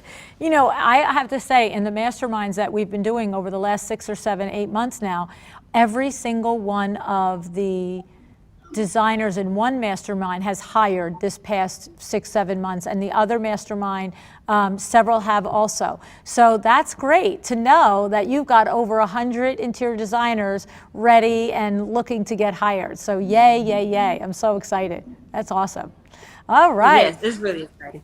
All righty, Ashley. Well, thank you so much for joining us today. It was really great to catch up with you and see what was going on. And I'm looking forward to talking to your boss next. Thank you so much for having me. This was so fun. I always love talking to you, and thank you for the opportunity. Oh, you're welcome, sweetie. Have a great day, okay?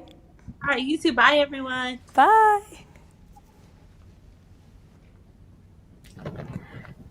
That was fantastic. I love Ashley's energy, and I love that she reached out to LuAnn cold and took the initiative to do that. So what a fantastic example for all of us, Ashley. And now we are getting ready for our fourth panel today, which is all about leveraging social media to grow your business. Again, another fantastic panel discussion with our panelists. This panel is sponsored by Mydoma, which is a toolkit and software for interior designers. I know I saw in the chat earlier today that some of you already use Mydoma, and I'm going to tell you about our two panelists as well. And before I do that, though, I want you all to put in the chat, on a scale of 1 to 5, how would you rate your social media presence today? So 5 would mean you're like Darla, our panelist, who is on top of it, a plan, what you're doing, why you're doing that, you're posting consistently.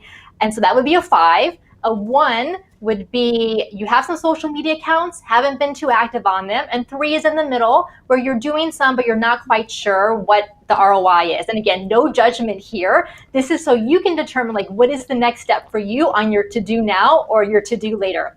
Let me now tell you about our two panelists. Darla Powell is a former detective sergeant in Miami. I love that story, Darla.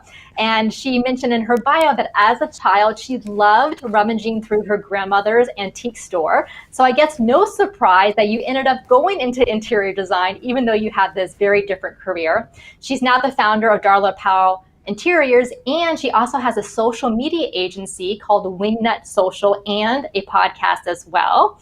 And then we also have Justin Q. Williams, who, of course, you just heard Justin being mentioned earlier. He's also in Atlanta, as Ashley was. And since 2009, he has worked with his company that he founded, Trademark Design Company, to work with people, everything from 1-bedroom apartments to $1 million estates. Darla, Justin, thank you so much for being here today to talk all about social media.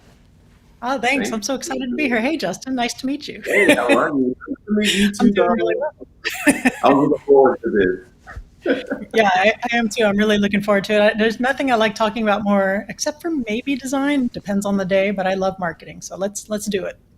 Oh yeah. All right. So before we kick it off to LuAnn, Justin, I would like to hear from you. What are you most excited about for participating here with LuAnn Live and all the attendees who are watching? So I'm most excited about the wealth of knowledge that myself and Darla can give to the attendees. I feel like when you start something, especially as daunting as social media, you don't have those tools from, people who have done it before. So that's what I'm most excited about, is just giving this knowledge away so that people can apply it. Fantastic. And Darla, what about you? The same really, is just imparting some skills, some knowledge, or maybe even just planting that seed and that mindset for some of the interior designers who are really resistant to having a digital presence, because I think it's imperative and essential to have a very healthy digital presence to keep your pipeline full. And I have a feeling we're going to get into that with LuAnn for sure. So hopefully there's some minds change, some epiphanies that happen here. And I know I've been posting on IG stories today. I've been taking screenshots of the different panels that have been going on and then tagging LuAnn and tagging some of the panelists. So for all of you watching, you can do the same thing. This is a great way to kind of show your followers, the people on your social media accounts, especially through IG stories, what it is that you're doing, that you are participating in training and education related to your industry. So don't be shy. Take those screenshots as we're going on today and make sure to tag at LuAnn Nigara and, of course, our panelists, as well. And don't forget that this panel is sponsored by Mydoma. And after this panel discussion, we have another prize giveaway from Darla, which is a coaching session. Again, I know these coaching sessions are so valuable. So thanks to Darla for giving that away. So hang tight, stay at the panel here so that you can be eligible to win that prize. And we'll announce the prize winner after this panel. Let's go ahead and bring LuAnn on. Hello, I'm so excited for this panel. I have to say, Natasha Jones has told me that Darla's got her whiskey. Come on, LuAnn, of course I have my whiskey. I should have known better. I should have known better. Oh my goodness. All right, you guys. So Carol asked everybody to put in the chat, what did they think of their social media game on a scale of 1 to 5? I saw Rachel Moriarty has a 5, and I would say none of us are going to debate that with Rachel. She said 5, and that lady's right about 5. I saw Janelle Fotopoulos said 4, would totally agree. But we did have a lot of 1s, 1.5s, 2s out there. So Darla, tell us, let's start with you. Tell us, what is the big takeaway from your chapter that you want to say to set the stage for this conversation about social media here with Justin? I think my big takeaway, I hate to be like, there's really 2 takeaways. Okay, you can have 2. Of course. I can never do anything, simple. So my first takeaway in the first part of the chapter was to speak to designers as to why they need to be on social media or digital marketing in particular, a little bit of my story and how it's impacted my business, my bottom line, and just to help reach designers who are like, I just get referrals. I don't want to be on social. I hate social. Okay, so I wanted to set that up.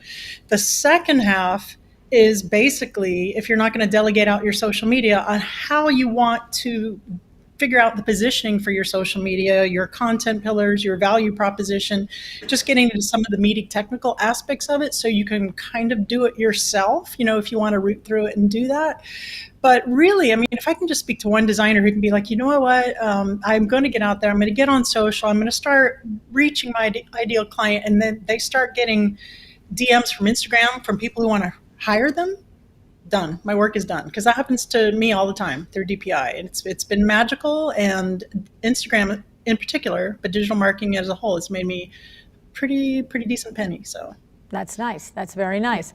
Okay, and so Justin, for you, are you experiencing the same that Darla is experiencing, that you are getting active clients, lots of clients through Instagram? I mean, you have a big platform, a big presence in the interior design industry. So it's probably coming from certain places, not just Instagram, but are you getting it from social in general, clients looking out and hiring you? Okay. Social media just makes you so much more accessible. And that accessibility, of course, translates into sales, essentially clients. And just from that aspect alone, Instagram alone, it helps dramatically when it comes to new clients and also even referrals, because of course we work in a very visual field. And so people want to see the things that you're producing, and what better way to see them than through picture stories on Instagram. So we get a ton of clients from Instagram and have even had celebrities reach out. It just, again, the accessibility just makes it a game changer for people that are on social media. Okay. So I know from personal experience that Darla came out of the game, literally went from being a detective sergeant to being a designer, and 6 months later having 7,000 people on her Instagram. So I know that Darla hit the ground running with social. A lot of us don't. A lot of us, struggle with finding our voice and figuring it out. So that's what I was going to ask you. Or did you just get it right away, or did you have some back and forth? Let me tell you this. When I got on social media, it was all about me. It was about me. It was about my family. It was about my dog, the fabulous life, all that kind of stuff that you do in day to day. I put absolutely nothing on there about what I actually did, which was interiors. I didn't post my work or any of those things. And one day, my mentor, whose name is Annette Joseph, she's a photo stylist. And she told me, I will never forget this. We were sitting in her living room and she said, Justin, you have to turn the camera around. Show people what you're doing. They don't want to see you. Show them what you're doing. That way you can make some money from this thing. And I tell you, since I did that and made social media purposeful, it has completely changed and elevated not only my life, but my business and just the amount of clients that we get and the inquiries that we get and people's interest in general. So, one point of advice that I would give would just be to turn the camera around. Show the people what you're working on. Show them what you're doing. Because let's just face it, people are naturally nosy. So they want to know what you're doing. So you should take that opportunity to show them. You know what, Justin, I'm looking at your Instagram here, and I have to say that you have a terrific mix of work and everything, but you're like, people don't want to see you, but they want to see you. That was another point of being purposeful with my social media. Because we do work in a very personal field, people want to get to know who you are before they invite you into their home. So I show them my family because that's what I love. I show them my dog because I love him.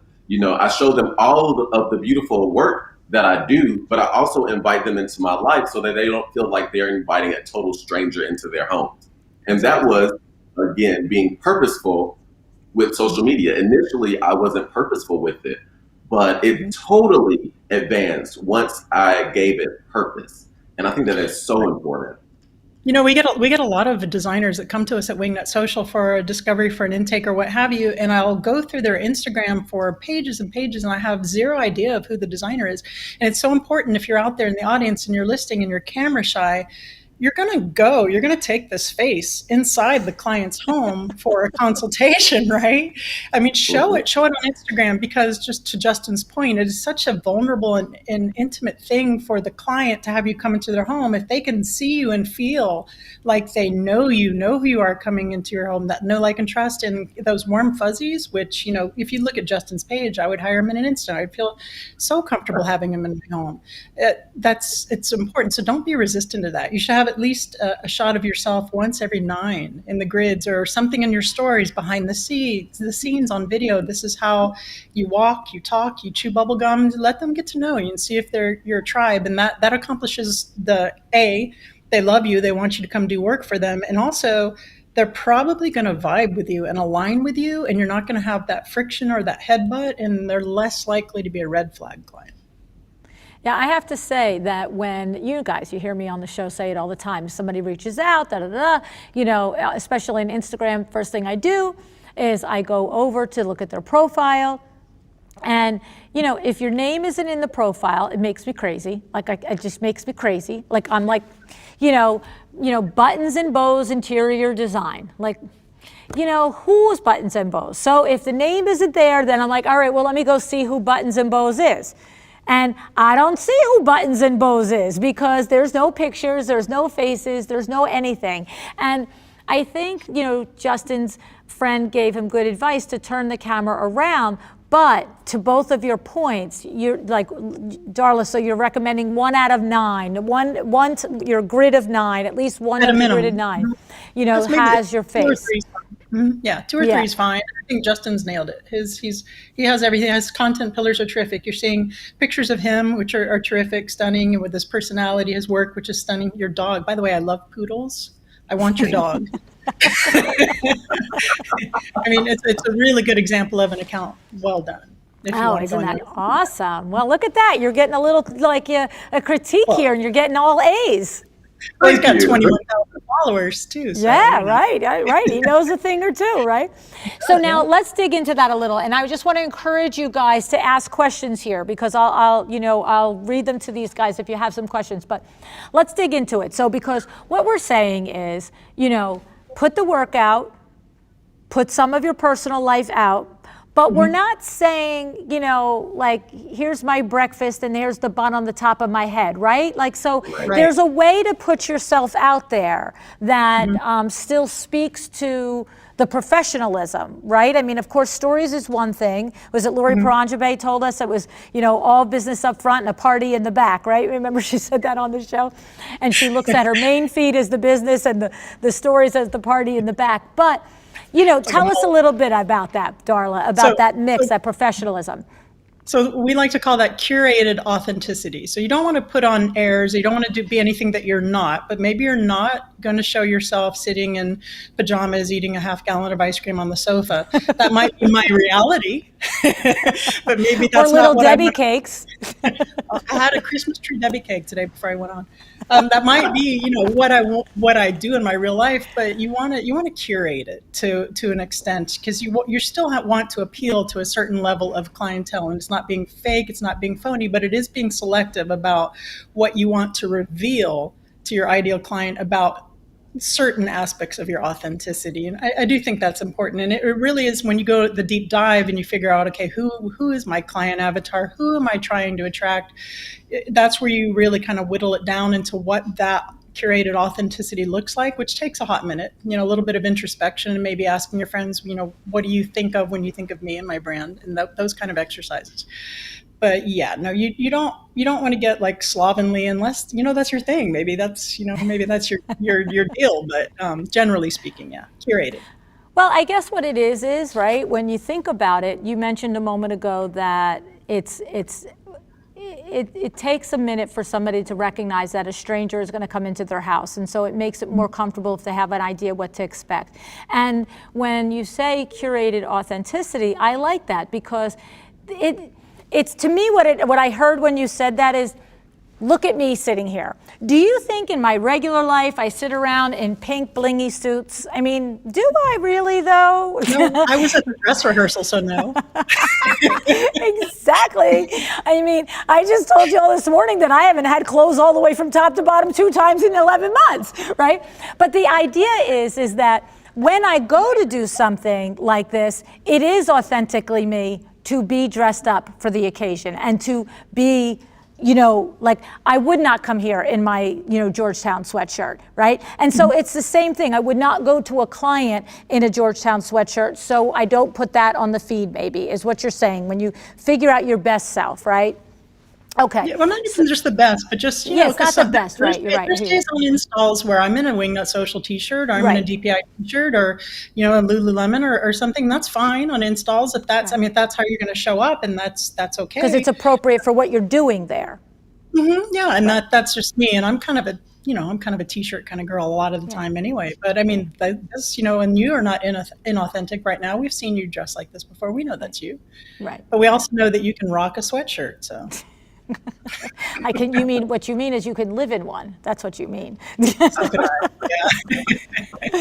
So Justin, how did you continue to navigate that now? So we know that you changed the feed around and you did some things, but 0 to 20K, like what were some of the other mile markers and the things that you remember that were like, oh, that worked. We just took a jump in followers and now I'm getting more phone calls. Because here's the other thing. I know that both of you know this, and I just want to say it out loud.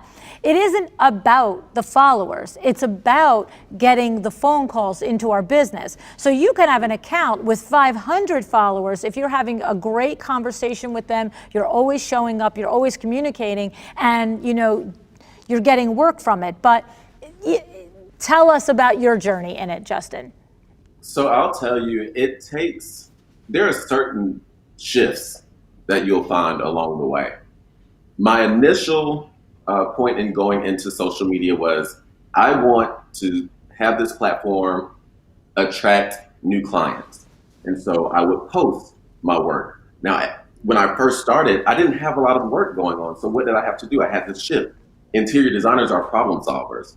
So I had to shift, and I started posting vignettes, small little areas of a room that I completed. Maybe the entire room wasn't done, but I needed something for my feed that was pretty, that says Justin is able to make a space look beautiful. And so I started with vignettes, and I would just take small little areas of a room that I could have even been working on. It may not have even been completed, and I would post that. And so seeing that and the response from that, I started doing it more, and I started to get more clients. And then I got to a point where I was comfortable with the amount of clients that I had. I was comfortable with the traffic that was coming in. And then I took another shift. And this shift was I wanted to attract businesses, big businesses. I wanted to attract them so that I could become a design influencer for them. So I started posting more lifestyle photos, me with the dog or me having lunch somewhere at a new restaurant. And I would tag those places on there. That's another thing. Engagement is huge. So you want to make sure that you're always tagging these places that you're at. I feel like if you post a photo and you're enjoying dinner, but you don't tag the restaurant that you're enjoying dinner at, it's a wasted post. Because when that restaurant sees you, they may absolutely love that photo that you took. And they may repost it onto their page, which will get to their followers, and which those followers will get to your page. It's crazy. It's a crazy system. However, you will always find that you'll get to a certain level and then you'll shift. And that shift is okay because that shift is growth. And I think you guys hit on this in one of the chapters as well about kind of like new level, new devil. So whenever there's a new level, you have to figure out, those new practices and things that you want to do with your social media to make sure that it shifts in the direction that you'd like for it to shift in. I love that you said, I'm sorry. No, go ahead, Darla, go ahead. I was going to say, I love that you said that you shifted to more of a lifestyle feed, and you really kind of pinpointed on how you did that by showing just a little bit more about what the life of Justin with, the eating at the restaurants and there are designers out there, if you're looking to be, maybe you don't want to be pigeonholed into just design, you want to be a little more of a lifestyle brand ambassador, that is where you start shifting stuff. And the good news is once you're locked into something, you're not locked into anything at all. It's always changing. It's fluid. You can always change your approach as you go. It's a living, breathing entity, really. I have a question here from Jennifer and Dee. They want to know, is it best to keep the personal and the business accounts separate? It depends. How personal is personal. I mean, if you're going to be, if you're going to be showing Graham on there, in her, yeah, I wouldn't put that, on your social feed. But I mean, mine is, it's personal to an extent, but again, it's that curated personal thing, right? So my Facebook is very personal. I post all kinds of ridiculous crap on there. But on my Instagram, I always keep in mind that it's the business thing. I guess it really just depends on what you want to get out of social from a personal level. On a business level, if you, like I said, if you want to reach out to the in-laws or, with the stuff that's really casual and really personal like that, I wouldn't do that. So yeah, I would separate those. I don't do that on Instagram and on any account. So I guess it just really depends. Yeah. How about you, Justin? What do you say? So I've definitely had this debate with friends recently. So let's be clear on that. Because you have people that say, oh, you should have a separate business account and then you should have your personal account. And I think, why? Because what I showcase on Instagram more than likely would be what I showcase on my business page. Because to be quite honest, I mean, I'm not out here partying and all that stuff and going crazy all on Instagram. So it's like, I don't find the need, nor do I want the extra work. Right. To be honest. Because Instagram, social media, it is a job. If you're purposefully doing what you need to do on your social media, in order for your social media to become a second or third, fourth, fifth, whatever stream of income for you, it's a job. And it should definitely be purposeful. Yeah, and to that job. Yeah, and to that job. So, Justin, do you manage your social yourself, or do you have a firm that you work with like Wingnut? I don't know if you, I mean, a firm like Wingnut Social. Like, how do you do it? How do you do it? I do manage my social myself, only because, let's just be honest. There are people out there that are crazy.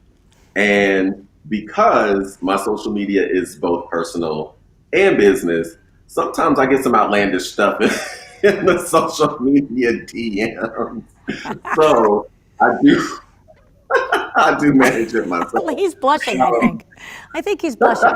but I love to manage it myself. I feel like I have curated my social media to be what it is. And I feel like I've done that effectively. And so I'm okay with it now. And I'm okay with being able to do this for work and also do my actual job. And, it just makes sense for me now. And I feel like at the end of the day, you have to do, I hate that phrase, but I'm going to say it anyway. I feel like you have to do what is good for you. I feel like every person, of course, is different. All the processes are different. And whatever is comfortable for you, that's what you should move forward in doing. But I do manage it myself. So you are doing all of the conversation, all of the responses, and all of that. It's a lot. And you've mentioned 2 or 3 times it's a job. It is definitely a job. And a friend of mine, there was a point where I would get several comments 100 comments under a picture. And I'll look at it and I'm just like, oh my gosh, this is so great. I'm not responding to all of these comments. Like I would be there forever. But a friend of mine told me, Justin, engagement is so important. And she has such a great following. Erica Ward, you know Erica. Yeah, we know Erica. Yes, of course. We love her. Justin, you have to engage. And since she told me that, I absolutely try my best to engage when people engage with me. And it does definitely change the trajectory of your social media. I've noticed since doing that, I got more followers because people like to hear, back from who they're talking to. And so it makes sense. Yeah, no. And then, so what do you do in the day-to-day of your business? Is it something that do you do your answering and interacting on the fly? Do you set it up as a block of time, the beginning, the end of every day? How do you manage that, Justin, since you do it yourself in the middle of running your business? So because our day-to-day is always different for the most part, so sometimes it's on the fly. If I have some time at lunch, I'll just go ahead and knock it out. But also, I like to show people what I'm doing.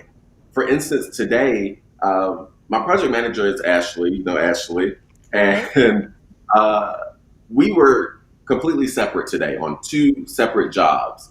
But the way that I like for my my social media following to engage is to show them, all the things that we're doing in one day. So I showed them the job that Ashley was at, and I showed them the job that I was at. And so I think in doing that, they really do find a way to connect with me. And I love that because I like to hear about what other people are doing too. Not only potential clients or followers, but also other designers. Like I love just being able to communicate with everyone because I feel like it's a really tight-knit community, especially here in Atlanta. It's very tight-knit. And so it's just really great connection with all of the different people. I love it. I think it sounds great. He's obviously doing it the right way, right, Darla? Yeah, 100%. And I like that. I love that he said actually, well, someone told him, but about the engagement and that you actually said how much of a difference it's made because engagement is really like the most important thing because when you get people coming to your page, it's kind of a pain in the ass to sit there and type a comment on there. It takes a minute. And it's for someone to do that shows that they really like you and for it to be met with crickets, it's a little disappointing for them and they're less likely to do it again. So you want to engage with them and reply to comments. And I do see a lot of interior designer accounts that have comment. Some really big interior design accounts actually, like industry accounts, magazines and such, that they don't do that. It's really a wasted opportunity. Yeah. Well, and to your point, if you do take the time to write something to somebody, to compliment them or whatever, and you don't hear anything, it feels kind of like, well, why did I bother, right? Yeah. It feels it's hard though. Yeah, it's hard though because I think what it is it's the mindset of it is a job. It is not just, that social media thing. You're either in it and going to do it well and do it right, just like you do anything else in your business, or don't do it, right? Like this social isn't something that you do like one toe in because it's just really wasting your time on every level, right? Yeah, and to actually carry that a little bit further, it might, if you have an account and you have a lot of engaged followers or super fans and you're not answering them, you're doing more harm than good. It's almost as though you should maybe not have posted that if you weren't prepared to go ahead and see it through 100%. Right. So Darla, tell us what are some of the things that you find with designers that are trying to get their engagement up and their following up and getting to the point where they can say, yes, I'm consistently getting at least an inquiry or several inquiries a month that are leading to projects? What are some of the biggest challenges that when they come to you to work with you and say, this hasn't worked for me because of X, Y, Z, and then tell us about how you have taught designers to mitigate that?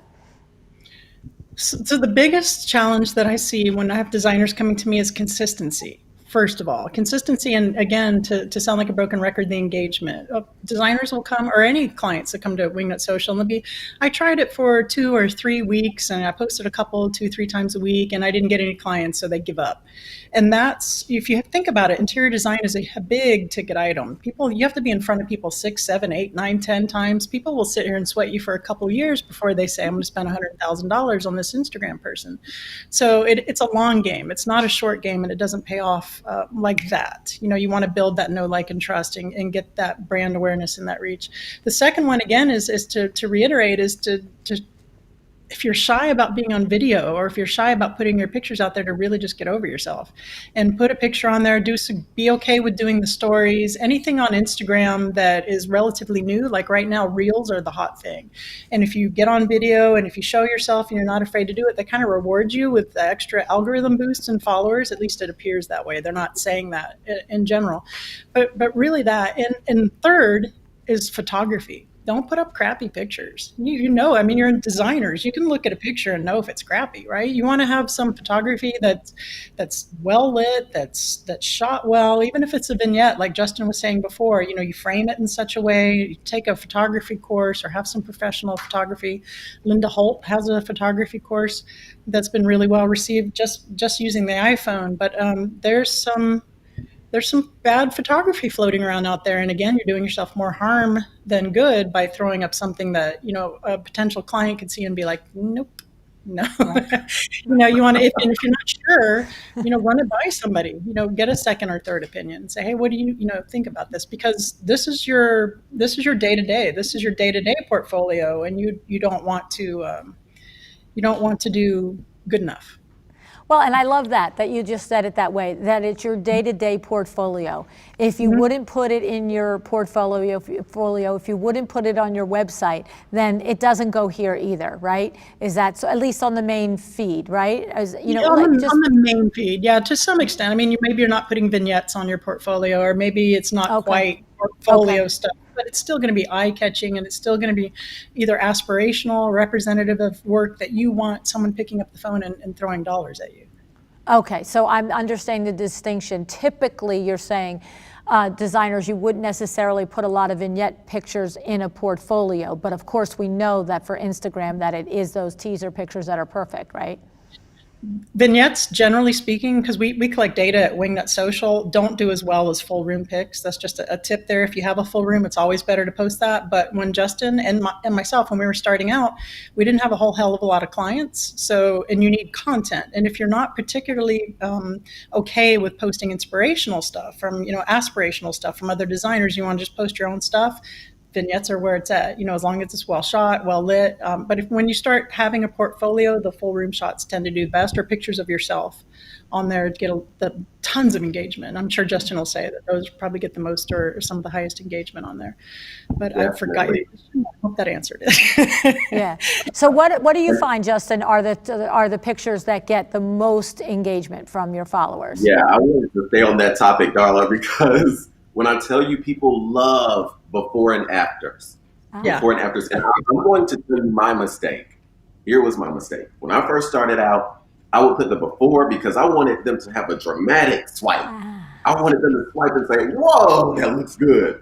But you know what the problem was with that is I missed the opportunity when someone clicks on Justin Q. Williams' page and that first landing page is of a before picture. Absolutely horrible. So I had to shift and show the beautiful space, and then they could swipe to see how it looked before. And that is so important because that's our initial opportunity to grab someone in when they fall on that landing page. And to Darla's point, those pictures should be well lit, they should be consistent, they should be crisp, and they should be clean. That landing page where you see all of your photos collected should be absolutely beautiful. That in itself should be one picture in a group of several different pictures. It should just make your page look beautiful and inviting and warm and make them want to click on every single picture that they go down the screen to see. So, that was my issue at first. Was I'm thinking, gosh, my page doesn't look beautiful because I had all those before shots on the landing page when it really should have been the beautiful after shot. Then they could swipe to see what it looked like before. But yeah, those before and afters, game changer. Isn't Really that good something point. to think that he made that mistake? You just think that, he just knew how to do it all the time. That's a really good point, because people scroll through so fast, they might just say, oh, that's the finished project, and like, oh, Thanks, no thanks, yeah, right? just flip that script. Yeah. That's it. So I have a couple of questions here from the audience, guys. One question, Melissa is saying, does it look bad if you follow more people than you have followers? Do we have to worry about this? I mean, it probably isn't the greatest. If you have a newer account, I understand that that's a thing, to follow people to get followers. I don't know how many people are actually really paying attention to that so much. I mean, as long as you have a beautifully curated feed, but if you have someone that's going to look that far into it, then, and by someone, I'm not talking potential clients, they're usually not going to kind of pay attention to that. But if you want to do like a collaboration with a vendor or a brand or something, that they might take a look at that. But really what they're looking at more so is your engagement, your ratio, what percentage of engagement are you getting on your photos or stuff. So I wouldn't go bat poop with following people too much more than what you have, But I think there's worse things that you can do on your social. I wouldn't be too worried about it. Just don't go crazy. So what I'm hearing there is that if your end game goal is to attract licensing or collaborations with brands, then this is something we need to pay more attention to. But if our end game... I would mitigate it. I mean, you have a limit on how many you can follow. It's 7,000, Instagram on there. So, I mean, how many collaborations are you going to get, with less than 7,000? I don't know. It depends again on your engagement on there. So it's case by case. But ideally, I wouldn't be following more people than are following you. But in the beginning, you have to build your account. So yeah, I always wonder about that. Like, you'll look at somebody that has, I don't know, 85,000 followers, and they're following like 100. And I'm like, come on. So what do? They go at some point, they just figure they're big enough, and now they stop following all the people that they followed in the beginning to get there? Maybe they do. Maybe they just never really followed people in the begin with. And this brings me to something which I loathe, which is the follow-unfollow by the bots. They have those programs out there that you follow accounts, and then once you followed them back in a week or two or a month or whatever their programming said, they unfollow you. I hate those. And it's incredibly brand damaging, because there's people out there who can see, with certain apps that, these big brands have unfollowed me, and these potential fans get a little heartbroken by it. I've had a couple of big name designers pull that with me, and even though I know it and I'm in the game, I'm like, and it hurts. You mean they followed you to just get you to follow them, and then a couple of weeks later they unfollowed you? Yeah, and that's really an ugly Instagram game. Oh my God, it's so crazy. Who has time to think of this? Don't do that. Even though it can be tempting, because it actually is a really, really super effective way to build your following, but at what cost? It's it's crappy. Yeah, it's icky. Yeah. I don't like it. I mean, if you follow, here's the exception that you might be able to be okay with, is if you follow somebody and they never follow you back, then maybe fine, move on with your life. No, there's no hurt feelings anywhere. But if they follow you back, it's just icky. I really don't like it. Yeah. Okay. Understood. All right. And then I have another question here that says, what about the growth? Like, I didn't write down the name, I'm sorry, but it said the growth, that big chunk growth from 0 to 10K is there certain pillars? I mean, we've talked about them. I know we have. We've talked about being authentically curated. We've talked about putting the befores not on the first picture, making sure that feed looks good. We've talked about the use of vignettes in the beginning when you don't have a lot of portfolio shots. We've talked about introducing yourself in the pictures in a way so that clients can interact and understand what to expect from you? Are there others, and we talked about being a good citizen in Instagram and talking to the people who are talking to you. Are there other things that we need to cover in there to come to mind from either one of you? So here's the thing. Oh, sorry. Go ahead. I'll just hold my thought. So I think what happens is, especially between that 0 to 10,000, like people want to get to that 10,000 so they can start getting the swipe features and all of those good things. And it makes you look much more desirable to brands. Right now, I'm in the middle of a campaign with homes.com. And with that, we're trying to get to that 10K and we're really, really close. But we have to figure out what exactly their audience wants, what they want to see, and who they are. And that is so important when it comes to social media, just in general, because you have to figure out who are the people that you're talking to. When you connect to the people that you're talking to, you will start to see those numbers grow exponentially, because then you find that connection. And I think that's the biggest thing when it comes to social media. And when people first get out there, they're really trying to figure out, just who they're talking to. So that's so important to have a plan. Who do I want to talk to? Who am I trying to reel in? Who do I want to be a part of this social media journey with me? And trying to figure that out. And that way they can see that growth, that initial growth especially. Okay, I love it. And Darla, you had something to add there too? Right. So Justin's 100% right from an organic standpoint. The only sad thing is that from an organic standpoint, it's super incredibly hard to get to that 10,000, no matter how authentic, no matter how, you're using successful hashtags or you use all the secret sauce, you're still going to grow. You're going to build that engagement. You're still going to get those super fans. But to build the numbers, because at the end of the day, there is some validity to the numbers game. If you want to get sponsors, you want to get brand collabs, it's almost pay to play anymore. You'll see that they'll say your post is doing 95 or 85% better than other posts. You want to put $20 behind it. A really quick, painless way. Well, somewhat painful because there's money behind it, but to broaden your reach and to reach people who might vibe with your account who aren't seeing you now. Because Facebook and Instagram are smart. They have shareholders. So they really restrict the algorithm to where they want you to put money behind stuff. You'll notice that on Facebook, your business page gets hardly any traction unless you boost what they call boosted, or you go and put your ad stuff out.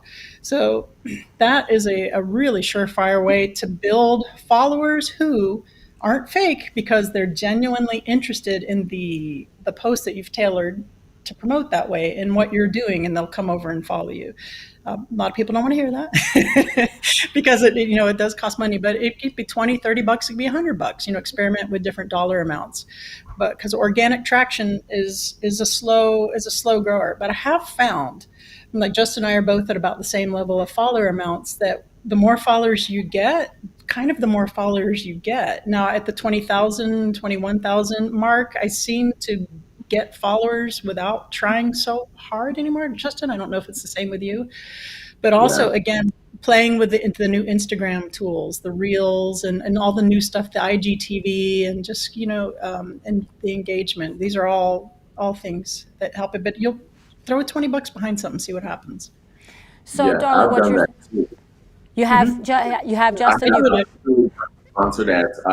I'll say around the 10,000, 11,000 mark, I started to do some sponsored ads. And just like Darla was saying, throw $20 out there just to see what it does. And it works because it is directly reaching the people that you want to reach with your work, or your content.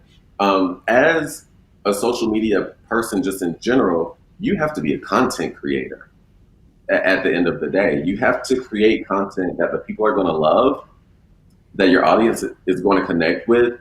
And it's just so important to do that and be purposeful with it. I know at one point I wanted to do something different. I felt like all of the designers here in Atlanta and beyond would do the before and after, post the pretty rooms, post the beautiful vignettes.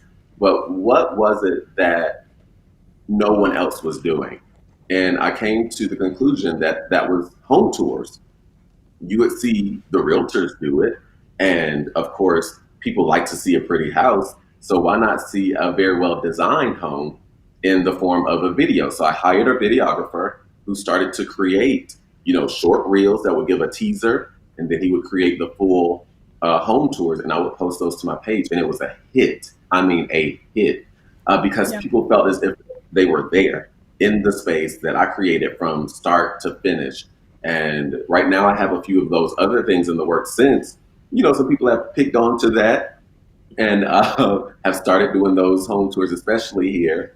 But we have some things in the works that, I feel like, again, new level, new devil, figure it out, find something different, find something that works, be innovative. You have to be, because you're totally, or you're always reinventing yourself when it comes to this design game and to the game of social media. So you're always having to reinvent, finding new ways, being innovative. And so that's what we're doing now.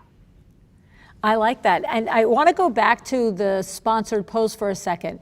So Darla and Justin, you're saying the same thing, that when Instagram says to you, this post is doing better than 85% or 95% of your other posts, that's the cheat sheet right there. Just throw the money on that one. You don't wonder, you don't guess. They're telling you exactly where to spend the money. And you know why this is? Because Instagram has in their best interest to put out content to keep people on Instagram.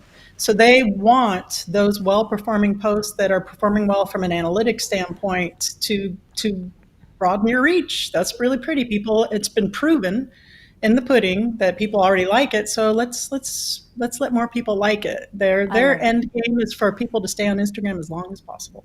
Okay, that makes sense. And Justin, you found that was effective way to get those jumps in followers. Absolutely. And I'll tell you, I just had a moment last night where I was shaken because one of my spaces was posted on Inspire Me Home Decor, which is Farah's page that has well over 6 million followers. Yep. And so I looked today, and I think the post alone got 24,000 likes, and my Instagram has been blowing up all day long. So once we get off of this call, I'm going to actually go on and respond to people. And, to 24,000. Yeah. You're going to need Darla's whiskey. For sure. Oh my goodness. That's it. Yeah, that's amazing. Something that we're able to do too at Wingnut is we get clients' work posted in Pure Wow and some really big Instagram. They've picked it up, and then that helps to get them followers too.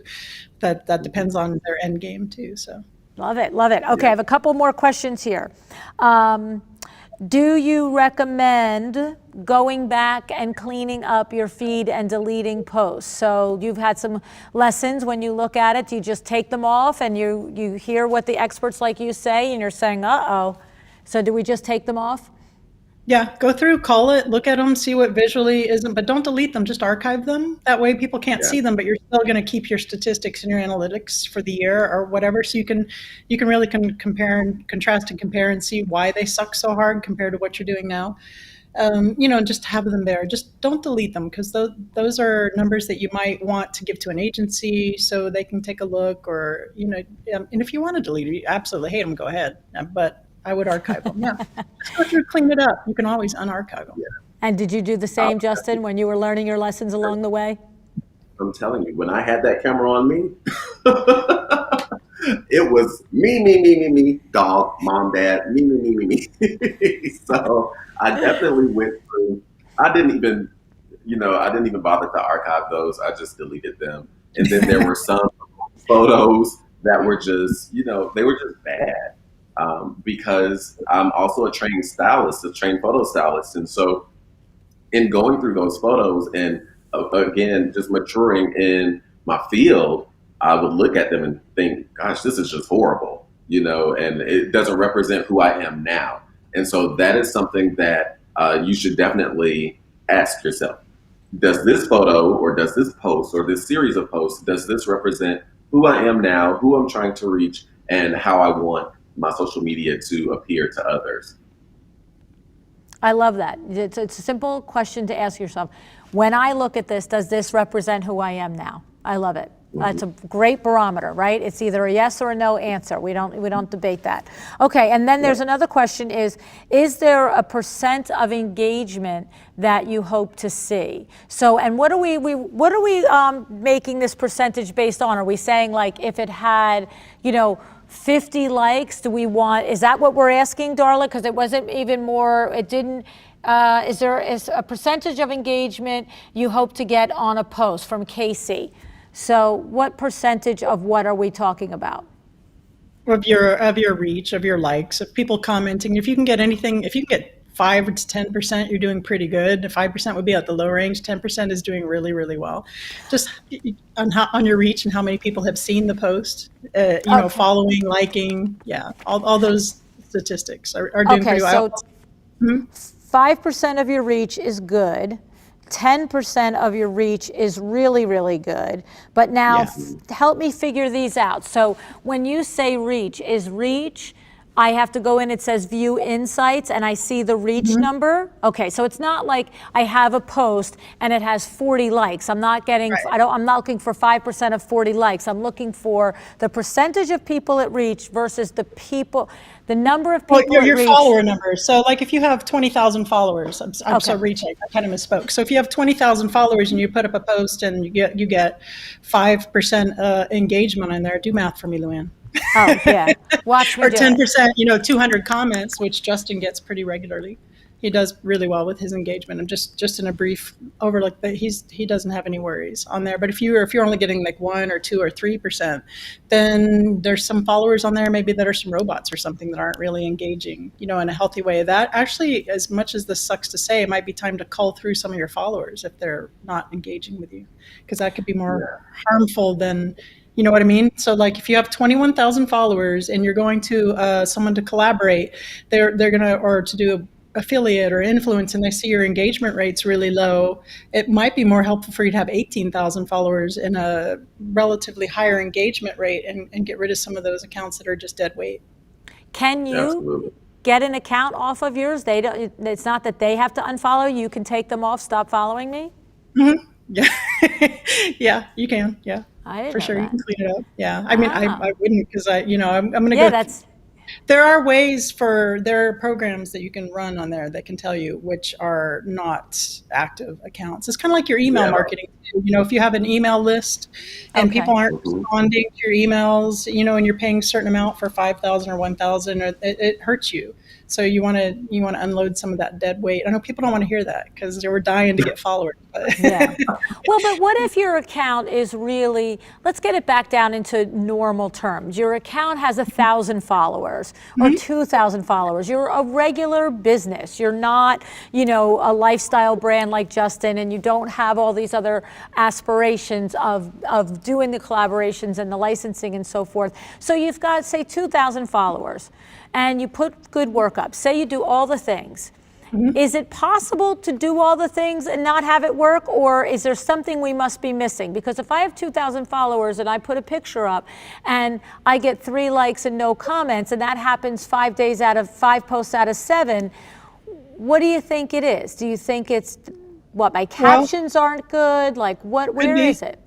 It could be, but you're also assuming that a follower is a follower is a follower, right? Those 2,000 followers, where did they come from? Are they engaged fans, or how did they come to you? It really just depends on the mix and the quality of the followers.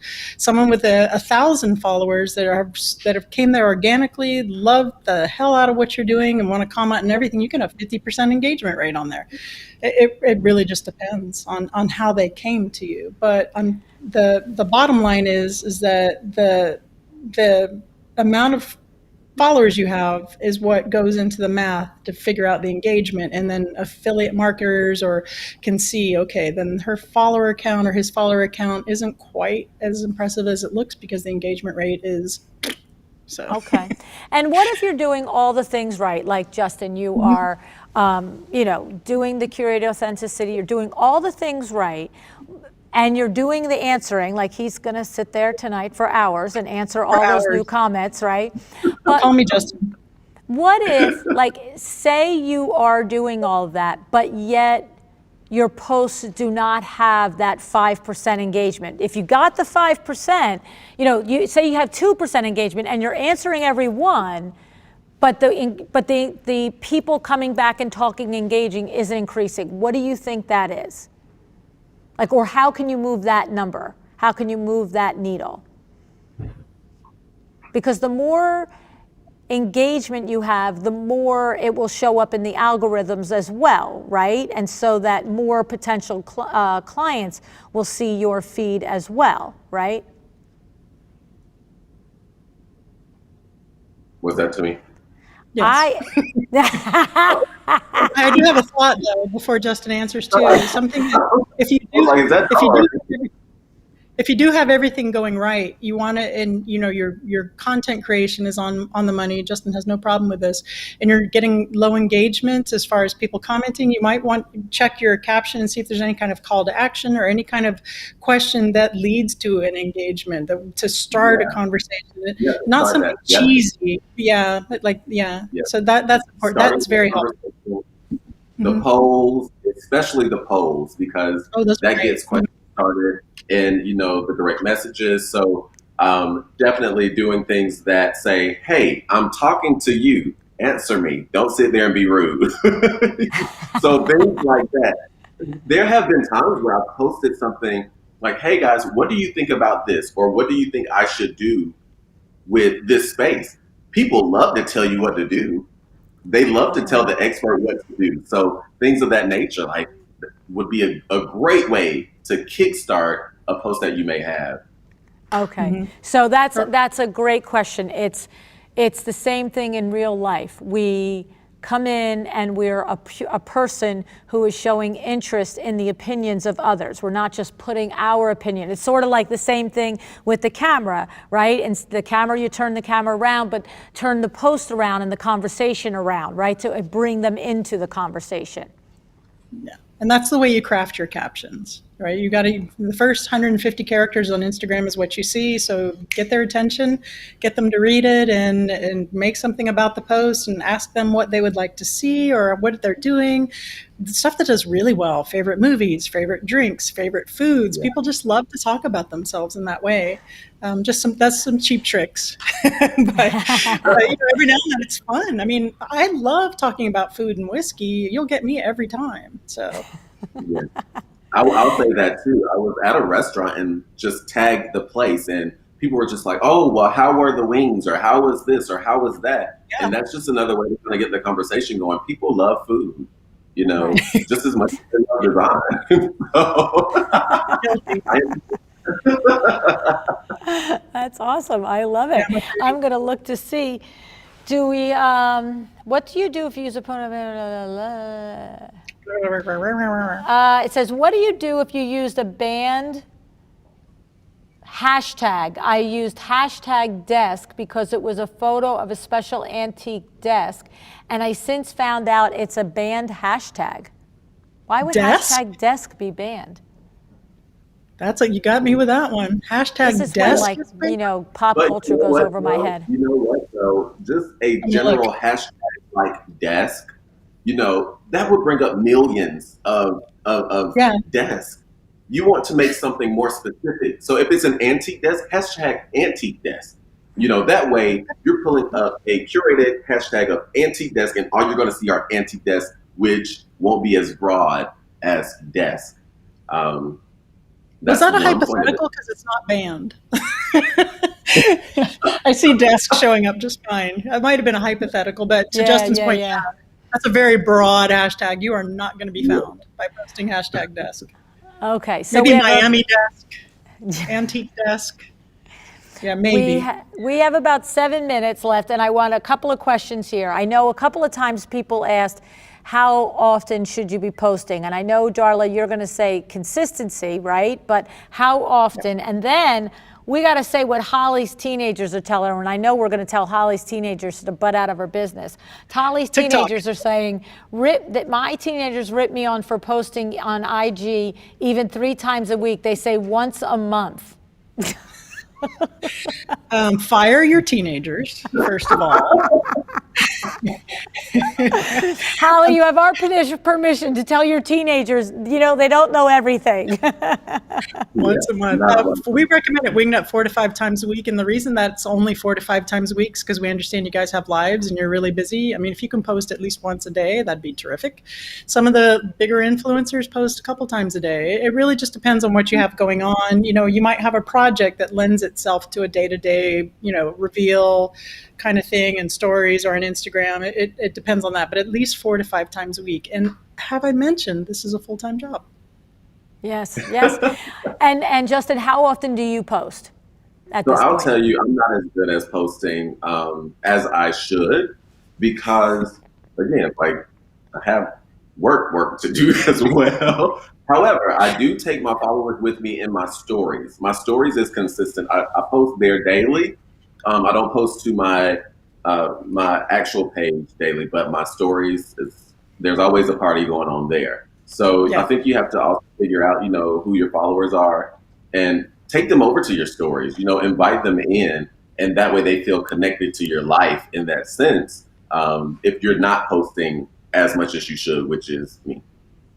Yeah, try to keep your stories lit. I did a little experiment the last couple of months and I hardly posted on my feed and just kind of kept my stories going and I was still getting followers. So, I mean, I don't, maybe that's because of where we're at in our numbers, but keep your stories lit if you can. Okay. Yeah. And then Justine says, we have 4 minutes left. So one of my I feel like most of my target clients are into Facebook and not Instagram. And here's the question. She says, how do I get them to Instagram? Wouldn't we just engage with them on a Facebook and up our Facebook game then? I mean, if that's where her target clients are, right? 100%. If she's convinced that is where her target clients live and that might be her area and her demographics, Facebook does tend to skew a little bit older, double down. Go on Facebook, get those clients. I mean, you can still be building your Instagram audience, which may or may not be a similar demographic, probably isn't going to be different if you want to build that, but I would nurture that. I wouldn't sell them out to Instagram. If they're there and they're engaging and they're loyal, I would, give them a big warm hug. Right. And keep working it. I think the suggestion of first, hey Justine. I like that. So I think there's also another option where she can link it, to where when she does post on Instagram, it'll show up on Facebook. And, that way she kind of feels like they're connected in a way. So I think that would be a good suggestion as well. Yeah. That could be an alternative, yeah. Okay. Yeah, I mean, how important do you think? Okay, so we have one question left. How important do you think Reels are as opposed to stories? I don't even know what Reels are yet. I mean, I've seen the word, but I don't really know what they are yet. So Reels is Instagram's answer to TikTok. Remember TikTok was having all that. Oh, I remember you trying to convince me to do TikTok, yes. Let me tell you, TikTok, I was going to mention this earlier, but Justin was talking about doing home tours. There's some huge ass designer accounts on TikTok. Yeah. Whether it's right, you would do great on TikTok, by the way, if you're not on there, Justin. You share that stuff to TikTok because the ratio is the same. Where was I going with that? What was I doing? Oh, Reels. So Reels are Instagram's answer to that, and they've been doing really well. We've actually done some, if one of the content pillars is an inspirational post for an interior designer, we've done some animated, inspirational posts, put them in Reels, and they've gotten terrific following and traction. Just instead of posting that static post, posting it to Reels, because again, it's the new toy. They love it when you play with their things. So. Yeah. Well, I am on Clubhouse, Darla. I did join Clubhouse. I did take I'm on there too, but I haven't been using it. Yeah. Yeah, but I did jump on a new social media when it was new. I feel very proud of myself for doing that. Yes, awesome. yes. I am proud Justin, of are you on Clubhouse? Did I see you on Clubhouse I'm on Clubhouse, never used it. Same with TikTok, never used it. But, especially with this Reels thing, I am going to teach myself to use it because I think it'll be a huge benefit for what I do. Yeah. Well, a little bit of a learning curve. Yeah. Yeah. Well, all of it is a learning curve. You have to figure out what kind of content for which section, which part of the feed, and all the different things, right? And I just want to say, Jennifer Stoner is an interior designer in Richmond, Virginia area, and she's got a chat, a Clubhouse room set up tonight for an after chat. So if any of you have heard of Clubhouse yet, it's brand new. And if you are on Clubhouse, she is going to be hosting a Clubhouse room tonight, talking about all the things that you learned at LuAnn Live today. So putting that out there. All righty, so we are just like so grateful that the two of you came on and shared all of your insights on this. You know, it's such a quagmire, and so many designers say, do I have to bother? Do I have to this? It's for me, it's so difficult because I know if you're not going to do it right, then there is no point in doing it. But I do know that if you do it right, that, you know, time and time again, it's proven that designers will get business from Instagram because, you know, it's a visual thing. You're not accountants, right? I mean, it's built for your medium. So, but thank you both for coming today and sharing your wisdom with us. I'm so excited and so grateful to have both of you today. I don't know, do you have a closing thing? We have 42 seconds left if you want to say one tip left. Okay, so here's my one tip. If there are new platforms like Clubhouse or TikTok and you're not on there and you don't have the bandwidth to get on there, just go in there and reserve your username, reserve your firm name, and then get on there when you feel like it. Smart. And Justin, how about you? Closing remarks, inspiration? You know, I think oftentimes we just scare ourselves out of things. So if you're new to social media, just do it. Just start and get a feel for it and fall right into your lane. Love it. Love it, love it, love it. You guys are amazing. I'm so grateful that you were here with me today. Thank you so much. I'll see you for VIP LuAnn. Day, you guys. Thank you. Bye. Thank you.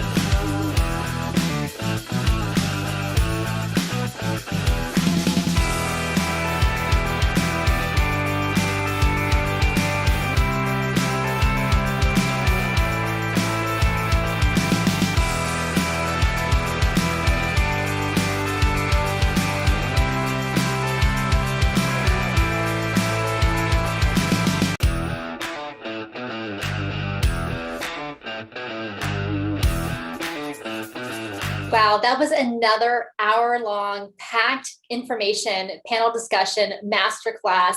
You know, what I have seen all through today as I've been listening to these panel discussions is how much an expert having expertise in a particular area is so incredibly valuable to us as business owners, whether it's on hiring and managing a team, understanding our budgets and our finances to social media. Having those experts in our corner is definitely the way to go. I know as I was listening to this discussion with Darla and Justin and LuAnn about social media, about TikTok and IG Reels and Clubhouse, and I'm thinking back to when I was growing up in the 1980s, and then my parents would ask me to program the VCR, because of course I was a young kid and they didn't know how to do it. I kind of feel like I'm in that stage now where I need to find a teenager to help me figure out the social media. So you may be in the same place, except the teenagers only post once a month on Instagram. That's very confusing.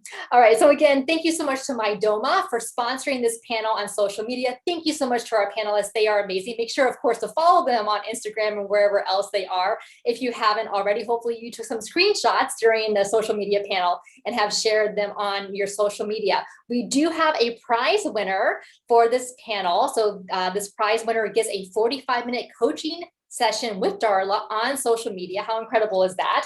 And our winner is Allie Perry. Hopefully I pronounced her first name right. A-L-L-E, Allie Perry.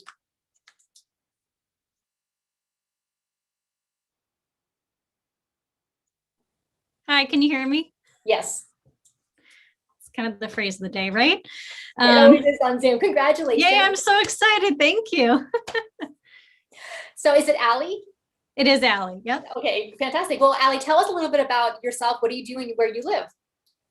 Sure. So I'm the owner of Alley Prairie Design. I'm located in the Boston Metro West area.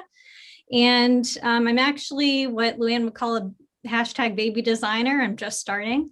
So I'm really excited to attend this event and learn a lot. Fantastic. And what is your favorite social media platform? Instagram, definitely. Great. And how would you rate yourself?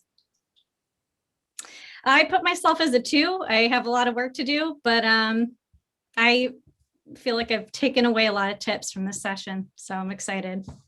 Absolutely. Well, you have lots of new things that you can do based on what you learned today. And of course, now you had the 45-minute coaching session with Darla Powell of Wingnut Social. So that's going to come in very handy. Ali, thank you so much for being at LuAnn Live. Thank you.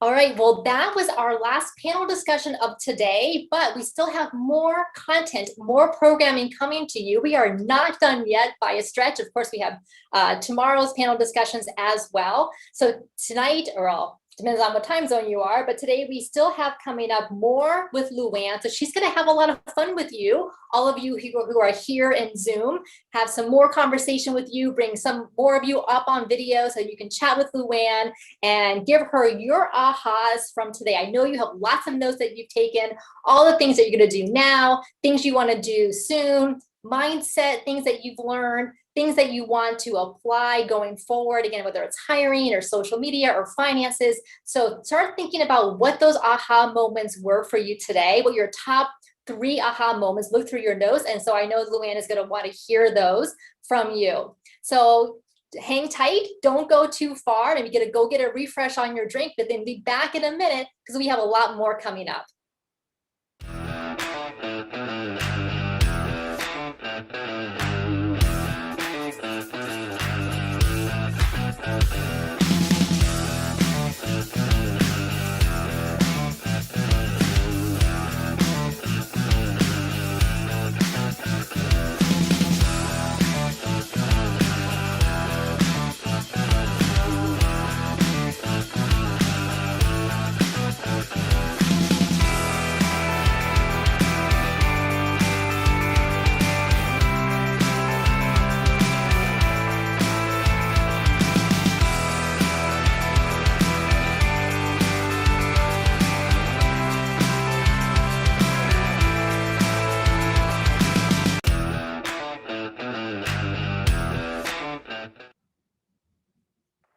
Hey, we're back. So this is one of my favorite parts of LuAnn Live. Of course, I love all of the panel information. I love all of the tips and the tricks that we get, just like Darla and Justin telling us all about social and the ways that we can grow our accounts so that we can get more clients, right?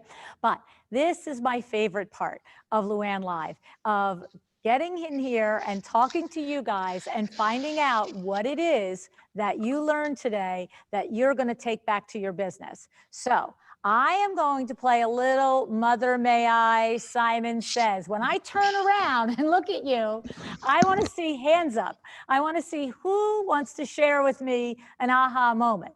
So are you ready? Somebody gonna put their hand up. All right, I'm looking for hands. Oh, I see Patty Lynn Sharp. Let's see what Patty Lynn wants to share. I see my baby Bella up there too.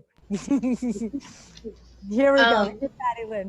One of the things that really struck me as a great idea was using the Loom app to record design assignments for when you're interviewing, because I had recently added someone who's doing great, but I had one before then that I did an assignment, did a CAD drawing for them, a couple of elevations. They turned them back in. They looked great. And then when I brought her in as a virtual CAD person, she billed me for like 15 hours for 2 elevations that should have taken less than an hour. And if I had known that I could do that in Loom, that probably would have saved a lot of heartache and money. So very exciting. Sounds like your dog's pretty pissed off about that too. That's awesome, Patty. I'm glad that you learned that lesson. Good for you. Who else has an aha moment that they want to share with us? I'm looking for the hands. I see hands. Okay, Ingrid, let's have an aha moment from you. Oh, hey, LuAnn, what an awesome day, first of all, and you look beautiful. Thanks for Thank you. My biggest aha today well, not my biggest, but the last one I just learned was from WeNet Social and Darla, when she said, you're taking your face into their house. And so being social with them on social media and showing your face is super important, so they get to know you before you step into their home. Right. Right. You know, Darla said, she says, it's going in there anyway, right? So we're worried about being embarrassed on being in social and putting ourselves out there, but we're eventually going to walk in, right? I love it. I love it. All right. Who else has an aha moment? Who else? Up, Andrea over here has an aha moment. Then we've got Kim next. All right, Andrea, do we have, these guys are amazing how quick they get you up on the screen. Let's see, where are you? Oh, here she is over here now. She's switched over here. Here she is. Okay, good, good, good. Okay, hi LuAnn, thank you. Hi, This is awesome. This is my first time, so I'm enjoying it. Great, I'm glad you're here with us. Well, my first aha moment was early on in the morning. All about processes, so I really enjoyed that conversation with Sandra. But she said something about looking at it from the client's experience. So it's not just a process for me to organize myself and my work on the back end, but how you think of the client and what they're going through and their emotions. So having that into consideration when we're doing all our technical stuff. So I really enjoyed that. Thank you. Yes. You know what? I have asked a lot of designers over the months and years as this has gone on. I've asked you to explain do your first discovery phone call, do your first design presentation, go through your process with one of your girlfriends, with, somebody in your family, because you're so close to what you do that you forget sometimes that when you explain it, it's not making sense to the rest of us that don't speak design, So love it, love it, love it. And then there was Kim Nesser I saw. I don't know where she is now, but I saw Kim had a question. There Hello. she is. Here she is. Hi. Oh, there she is. What's your aha, Kim? My aha was in the breakout room. Sorry, I've got a sound echoing here. One sec. Michelle Williams, I'm quoting her. She said, the key to all of the success is the right product to the right person at the right price, and then manage the heck out of it. This is just like, everything just funnels back to this for me today. Great. I love it. I love it.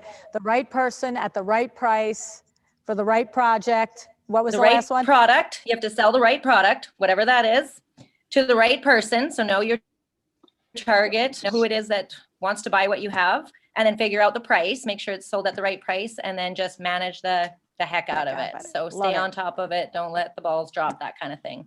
That's it. That's the challenge, right? That's how come you got to get your back ends all tightened up so you don't drop those balls, right? Okay. Who else has a hand up? Oh, we got Justine over here has her hand up. Oh, we have a whole top row with hands up. Woo! Hi, Justine. Hey. So my aha was in the panel with Sandra and Beth Diana Smith, and it was that people are coming to me not to get a good deal, but to understand how to furnish their home. And I tend to get that confused sometimes. I think, people just want to do things inexpensively, but no, they're coming to us for expertise. And that just was like, oh yeah, right. It was a great moment. Right. You see, I'm so glad you had this aha moment, but it pains me that you didn't know it, right? Right? I mean, think about it. What do you do? What I always say to you guys is put yourself in your mind when you're a consumer. Not forget about that consumer's mind. You're a consumer, right? Why would you hire an interior designer? Right? Why? Because your brain went, I don't know what to do with this room. Like what was it? Christine Lynn today said she tasks a potential hire with that awkwardly laid out living room. You know, we all live in those awkwardly laid out rooms. We're all like, what am I supposed to do in this and that and that, right? It's you guys that fix that for us. So that has nothing to do with getting 20 bucks off a sofa. It has everything to do with making sure my house looks the way I want it to look, right? Yeah. Yeah. Love it. Love it. Love it. All right. Yay. Thank you for sharing that. We had a whole row of hands up. Here we are over here. They're all still here. We've got Bob Barnett, Marianne White. Oh, we got Bob. These guys are fast. Best tech ever. Hey guys, I'm sort of repeating something that somebody already brought up about, I think it was in Darla's group, about letting your clients know you. And I was just thinking, we do a lot of baths and bedrooms and kitchens, and we ask a lot of very personal questions very early on in the process. And I think, you know, doing a little bit of sharing in terms of some people knowing something about us, I think would make it a bit more, easier. You know, I equitable. hear you. Yeah, what you're saying is that you're going to start to ask us some nitty gritty, crazy pants details, and maybe I would feel more comfortable sharing that with you if I had an idea of who you were and what your values were and the way that your life played out, right? Love it. Exactly. Love it, love it. Great idea, great aha. All right, we have Marianne White right here. Marianne White. Hi. Oh, she's muted. This is the line of the day. You're on mute. You're on mute. Let me try. Has it working there we now? Go. There we go. Perfect. Got it. Hello. I've been fangirling all day because I'm such a big fan of like everyone who has spoken. So this is so wonderful. Aha moment for me was so many, but the big one was I think it was Sandra who said it, that the combination of retail and hourly or package pricing is where you make real wealth. Because I think I have had a missed opportunity on a lot more so on the furnishing sides of projects where because designer discount, which is now a swear word for me, but that people ask for it and you're like, oh yeah, like designer discounts, okay. And you miss out on so much. So that was a big moment for me, and I'm gonna make much more wealth this year and make those changes. So that was exciting. I love it. I love it. I would love for you to go and figure out what your potential is to earn more this year by making a switch, and then add that up like we did in the other AHA session, and it was $63,000. Like me, I would I would like literally decide, what did I want to do with that $63,000 this year? That's a hire, right? That's a bookkeeper and a half, right? Like that's somebody that can really come into your business and help you grow that business, or that's a great perk for your family. That's a lot of things, that's $63,000. So when you take this idea and you convert it to the money you're gonna make from that idea, and then you convert that to something tangible for your life, now you'll stick to it. Now when they say, you know, is there a discount? You're like, sorry, because I'm working on this dream idea over here, right? Yeah, totally. Okay. I love it. Love It's it. awesome. Love it. Great aha. Love it. All right. Where else? So we've got ahas. We have Melissa has an aha, and Kathleen Reynolds has an aha. Here we go, Melissa. Hello. Hi. So I have two. One is from Sandra Funk. She said, basically, I tend to put a lot of motion into my conversations with clients. And I feel like she made it a point to say, like, get it out. And then this is business, which I've worked on, but being that she said it, I'm going to work on it more. And then the other thing, definitely the other aha moment, I believe Melissa, I didn't write down her last name, but the whole Picasso analogy she made, that was awesome. Yes. That was absolutely awesome. I'm definitely going to keep that in the back of my mind, because I think people tend to forget that just because it may have taken me an hour or even 5 minutes to pick out the perfect light fixture for you doesn't mean that you shouldn't pay me for that time, because Exactly. you wouldn't have been able to do it in a year's time. Right? In ever's time. Yes, exactly. Right? I know. I love it. That's great. I'm glad that you that hit home for you today, Melissa. Good for you. Good for you. Good for you. And I understand Vita has got her hand up. This little lady has been working her tushy off with me for 2.5 days, helping all of us here. And I appreciate you so much, Vita. What's your aha moment? Of course, LuAnn, of course. I can't imagine being anywhere else but here with you, literally, physically. Okay, so I have a couple. My first one is just something that Darla just mentioned a few minutes ago, and that is that when you clean up your feed, you can you don't have to delete your posts, you can just archive them. And I know probably to so many people listening, it's just like, well, duh, like, didn't you know that? And I didn't. Sometimes sometimes it's just something that simple and that small and that tactical, but you know, it makes a little bit of a difference. So that's kind of a practical thing. But on a more of a strategic thing, from the first session, it was either Sandra or Beth Ann, I'm not sure who said it, but they said, show them the pictures of previous projects and tell them what the budget was for those types of projects. And I think being that we're in the visual industry and most of us are visual people, and for most people, pictures are worth 1,000 words, it's so much better to show to explain rather than just to explain with words and then hope that the person understands. I love it, right? Because there's no debating it. It's very powerful. It's right in front of your face, you know. And I know I have had designers explain to me that, who was I talking to recently? I'm trying to think. It was Kate O'Hara. It might have been Kate O'Hara in our mastermind, Eileen. Might have been her. She was talking about how, you know, this room is $100,000 and it looks amazing. This room is the same room that's $150,000. This room is the $200,000 because that's the pool that she swims in, okay? But for a lot of us, the pool would be, this is what you can do with $5,000 to your master bedroom. This is what you can do with $15,000 for your master bedroom. And this is what you could do with $50,000 for your master bedroom. But the idea is it's right there in black and white. It's like, oh, wait, where's all those pretty drapes? No, see, they don't come with the $5,000 master bedroom, right? Oh, where's that beautiful area rug? That doesn't come with the $5,000. With the $5,000, you get the pillows and you get the schmutz, right? And you know, interestingly, so a couple of points here for me is I've heard this being said for interior designers, and it makes perfect sense for interior designers, but I never translated this point to window treatments. And of course, window treatments is what I do. And I don't know why I didn't think of it again, like, duh. I think I'm having the duh moments today than aha moments.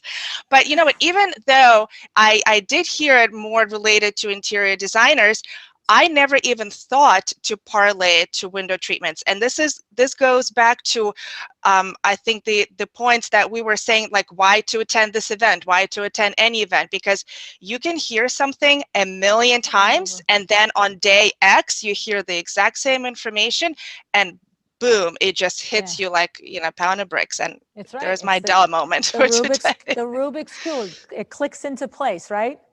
Yeah, Love it. exactly. I'm so glad, Mita. You're so brilliant and you still learned something today. That's very impressed. I'm impressed with my group of people that I invited. That's awesome. Thank you, LuAnn. Thanks for everything. Oh, thank you, babe. How about Kathleen Reynolds got her hands up, you guys. She's over here. Yep, you found her already. Hey, Kathleen. Oh, this has been such an amazing day. I have like pages and pages of notes. Good. But my one of my ahas was from the first session with Sandra and Beth, how they really broke down the contract. And I think this is something that I kind of glazed over with because it is a little bit more like legalese. And I loved Sandra's kind of response to that, to make a beautiful presentation and then kind of present that to the client and then send them the more legal document. And I'm going to implement that immediately.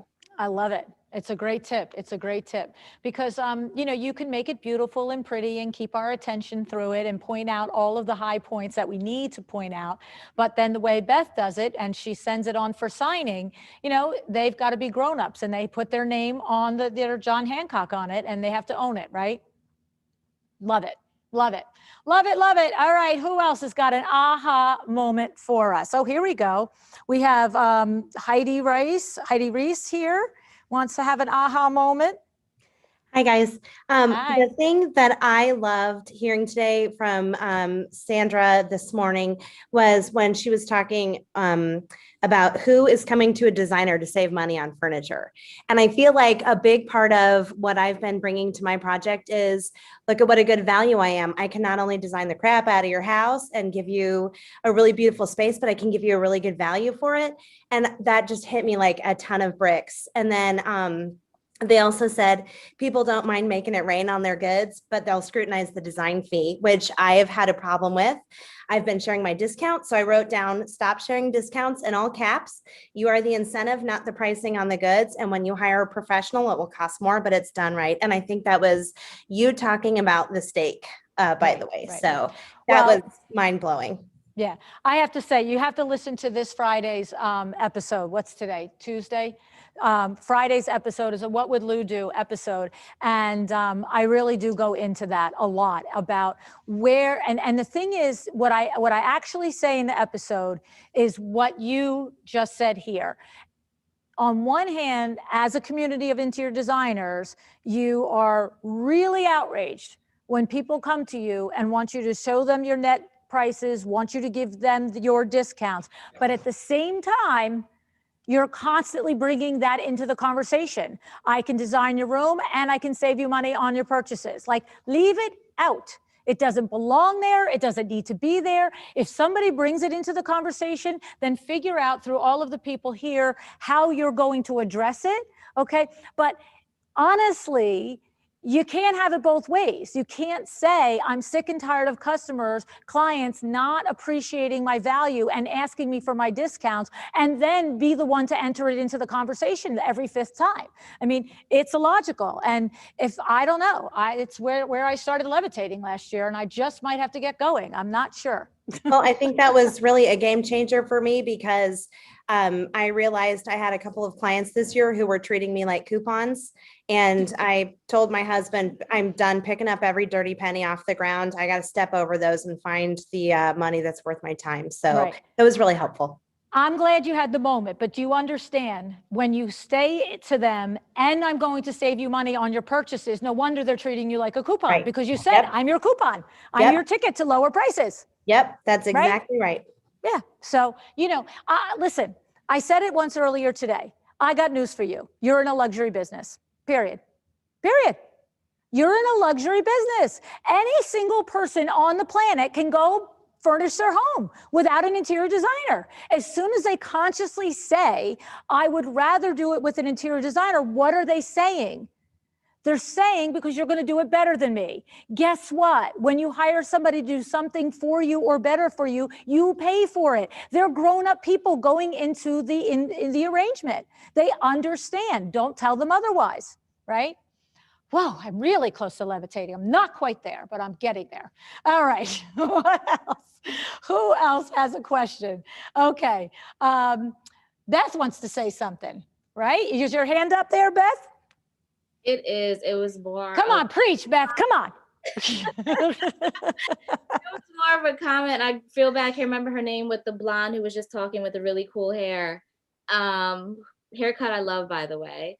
I just wanted to add on to what she was saying, is that it's really important to keep in mind that you cannot force your client to value everything the way that you can see it. And I'm going to tell a quick boat story. I had a client, he was pushing back on the cost of the custom closet that was going to be part of the rest of the house.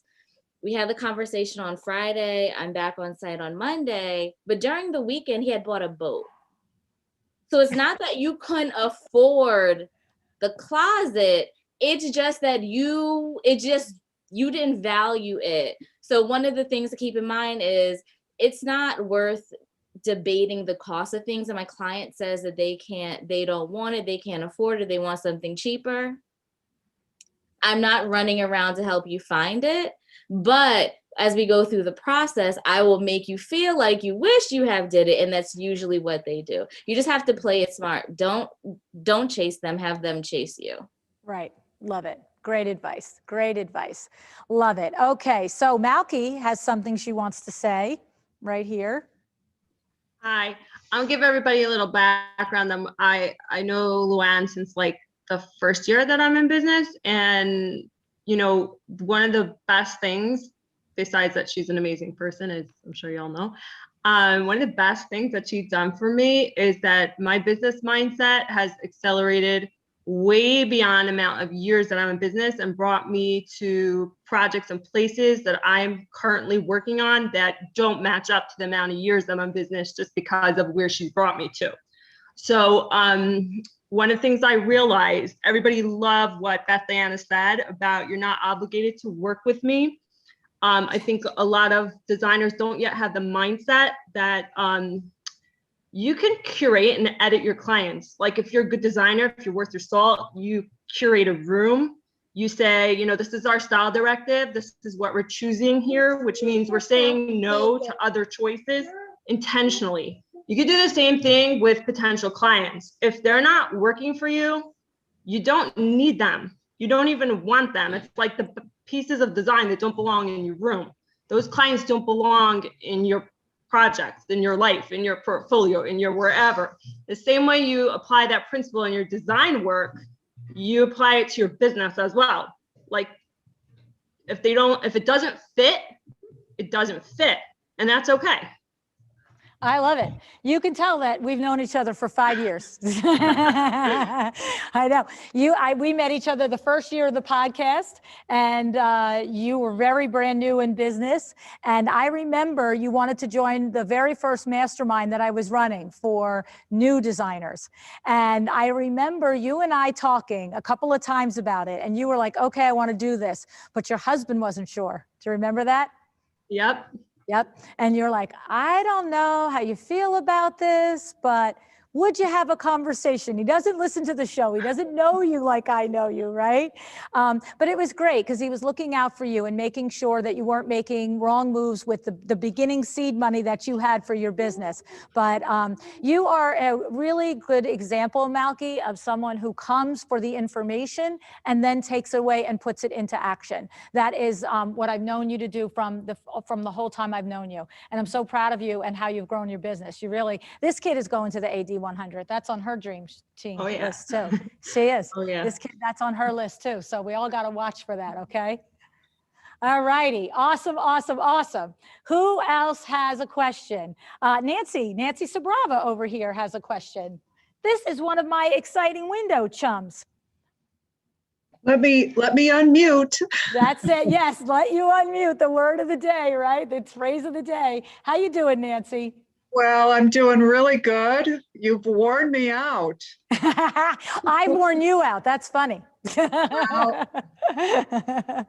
you know, there's so much to think about, but I think in overview, it's not just what somebody said that is so aha of a moment to me, but it's kind of like where Eileen Hahn was talking about, where you have to identify your mission, your vision of your business, roadmap to get there, the goals, and have a clear understanding of that. And then once you have that, then you can go on to looking at the financial aspect and how you want to staff your business. I think that is the basic building blocks to going forward. And until you have that set, everything else is kind of secondary. I mean, that's the basics. It's true. It's true. You have to know where you're going if you plan to get there, right? And you have to know what's important to you. And when you know and you understand what's important to your mission and your vision and your values, like Eileen talks about, then all your decisions are made against that marker, against that post. This lines with that? Okay, yes. This lines with that? No? Okay, then don't do it. And it just makes the day-to-day business a lot easier. It's funny because you and I talked about that just last week about Exciting Windows. And I was, Vinny and I and Billy are new majority partners at Exciting Windows as of the last 2 weeks. And I was explaining to Nancy that our mission and vision and values for where Exciting Windows is going to go in the next 1 to 2 years was in a certain direction. And I was just a private conversation, but explaining to her, don't expect this from us because that's not where I'm going. So every time we go to make a decision in the next year, that's not going to enter into it. And so, because that's what has to keep you on your goalpost, right? And there's thousands of things to do in a business, especially when it's your fourth business you're gonna do. And so I know I'm going to be very streamlined on reaching the vision that we have for this, and you're not going to get me off of it. And so, but that's what the kind of clarity you want to have with your own design business. Sure. It has to be focused. Otherwise, yeah, you could go in any direction, but that's exactly. You get up every day, you don't know what to do. And it's, right. There's enough to do in a day, right? Very good. I'm glad that you heard Eileen's message. I love that kid.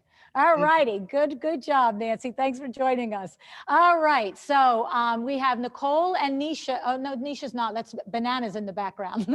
Nicole wants to say something. Up. You're on mute. Unmute. Unmute. All right, I did. I unmuted. Can you hear me now? I can, yes. Okay. Some of my takeaways are probably ones that have already been talked about, but templating for time, to save time and processes. And also going back to giving away our discount. That discount is for us. We've earned it as designers, and we shouldn't give it away, which I really feel is what I've been doing. I mean, hence the 66.66%. Right. Yep. So good. Just So you so got much, some gas in the engine today to turn it around. So much gas in the engine to turn it around. I am so excited to be here, and thank you very much. I'm so glad that you decided to move forward with LuAnn Live. Yeah. Oh no, there was no not doing it. That's all I can tell you. There was no not doing it. I love it too much. I miss you guys too much. I was not going to do it. Simple as that. So, all righty. Do we have any other aha moments from you guys? Oh, Nisha does have one. Okay. Sorry, I had to step off. So my aha moment, so many for today, but for Sandra, what she said, contract, I do get very nervous when I'm going through contract reading with my client. And I think I like the way she said that, you practice at home, record yourself, because sometimes your body language and your tone of your voice and how it fluctuates, it all makes difference. So I think that's what it was for me, that I think I'm going to practice at home and record myself and see how I do it, and just want to go confident, Yeah. But that was my aha moment. I'm glad. And because the thing about it is when you believe it, when you believe every point in your contract is there for a reason, and it's there for always two reasons. It's there to protect you and to protect them. Okay. So when you get to that clarity, then you don't have any willies when you want to talk about your contract, but you might need the practice of saying it with confidence and clarity and all of the things. So if that's what you need, absolutely, like Sandra says, go ahead and practice it for yourself. But the thing about it is, to what Beth's point in the contract was, it's so long and it's so much legalese. You have to understand what each point means. And that's why I love Jamie so much, because Jamie does all my contracts. So no matter what they are, what I'm doing them for, whether it's for instructors with LuAnn University, whether it was Exciting Windows, whatever it is. And the thing is, when it's a contract that I have to speak to somebody about, the way you have to speak to your contract, I'm like saying to her, James, just tell me what this one means in English. She's like, Lu, this means this here. So it's 50, where's Jamie, right? It's like 50,000 words, of the parties all heretofore and all the things. And I'm just like, what does this point mean? Because as I've been building LuAnn University, and we've been bringing more and more instructors in to teach you all of this stuff, all this magic in a more intentional way for 6 weeks and not just 1 or 2 days. I've had instructors say, I don't like this clause. And I'm like, you know what? I know what this clause means. I know why Jamie wants this clause here, and this one's going to have to stay. Or I know what this clause means. I know why Jamie wants it here, and what's your problem with it? And I can give in on that. But the idea is that 14-page document, you got to know what it means, because you can't just put it in front of somebody like an iTunes agreement that you click off on the bottom, right? Exactly. Because here's the thing, if you don't believe and understand your own contract, why should I? Agree. Right? Okay. Love it. Katie Menon wants to say something. We're going to see Katie tomorrow on that stage.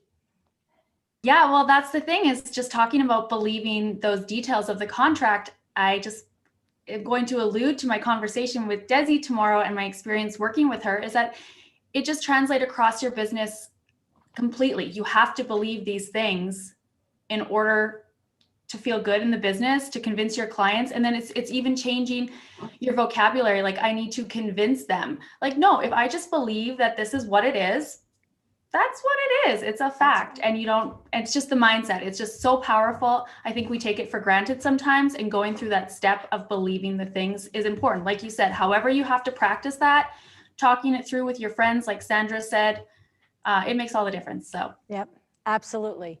Can't wait to hear from you tomorrow, sweetie pie. All righty. Who else? Anybody else have something they want to say? Hi, LuAnn. Stay in Austin. Can I speak? Of course you can. Where are you? I don't see you. There he is over here. Hi, Dane. Hi. This has been such a great day. It's really nice to hear everybody share and everyone's interactions.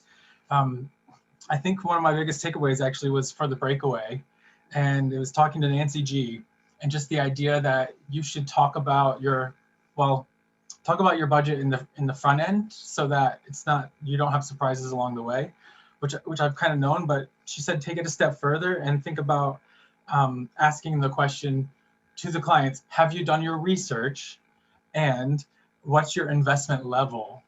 So when they think about it as an investment of their funds, they're probably more willing to invest more. But when you think about a budget, it's sort of limiting, and they want to dial it back.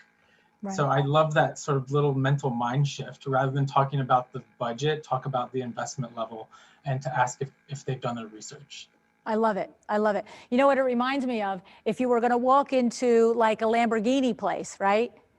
Would the guy, would any salesman think that you don't have an idea of what a Lamborghini costs? You would never walk in there and go, oh, it's not 10 grand, right? And it is an investment when you're going to go spend money like that for a car. And that is the switch for you guys. What you do is the same luxury type service. And so just expect the client to come to it with that mindset. But for you, the aha was to use the language that incites that mindset. So that's awesome. Right. Yeah. Thank you. Nancy G's outstanding. Love that lady. All righty. All righty. Who else has an aha moment? Oh, here we go. Stacy does over here. Hey, LuAnn. Hi, Stace. How you doing? I'm good, thank you. So I had one of the same aha moments that the gentleman that just on had as well. Nancy G was great. The other thing she said is that your profit margin should be between 40 and 60%, which kind of blows my mind because mine is not. So that was great. And then also Sarah Brennan said in one of her comments, which I loved, was even though she didn't teach today, but set your fees dependent on your goals for the year. I thought that was brilliant. I loved that. So, I know. Yep, I like that. Those were my twos. Good for you. Good takeaways. That's awesome. Glad you were here, Stace. Thank you. It's been fun. I've enjoyed everything. Good. All righty. We have any more? Oh, here we go, right here. How do you say your name for me? Brioni? How do you say it? So it's Bryony. Bryony. Okay, so pretty. All right. So tell us your aha. So it's just amazing to be here with you. I was the competition winner, and I'm here in little old England. And I wanted to share with you that the book's already here. Wow, so that's I'm going amazing. to get stuck into that as soon as I've got time to read it. That's awesome. And now you have the action guide too. To go with the book. The action guide, it's printed off, it's in front of me too, and Great. all of the books are right here. And I just wanted to talk about, I was in with Eileen Han in the breakout session. Over here we're in lockdown, and I've got two small kids that are off school, and it's been really tricky, trying to continue with the business at the same time. And she just said, you can be excellent, even if it's just for a shorter amount of time in your day. And it just meant so much. Love it. I love it. It's so true, right? Give yourself a break. But when you show up 110% and give it your best. And even if it's only 2 hours a day instead of 6 hours a day, right? Yeah. Because you have to be excellent at more than one thing, right? You have to be an excellent mom too. Yeah. And guess what? You don't get a second chance of being an excellent mom. You might get a second chance of being an excellent business owner. But you screw up that mom thing, you put people in the world. Right? Good for you. Thank you for coming. All righty. Oh, little Bella wants to say hi to Mom. We do. All righty.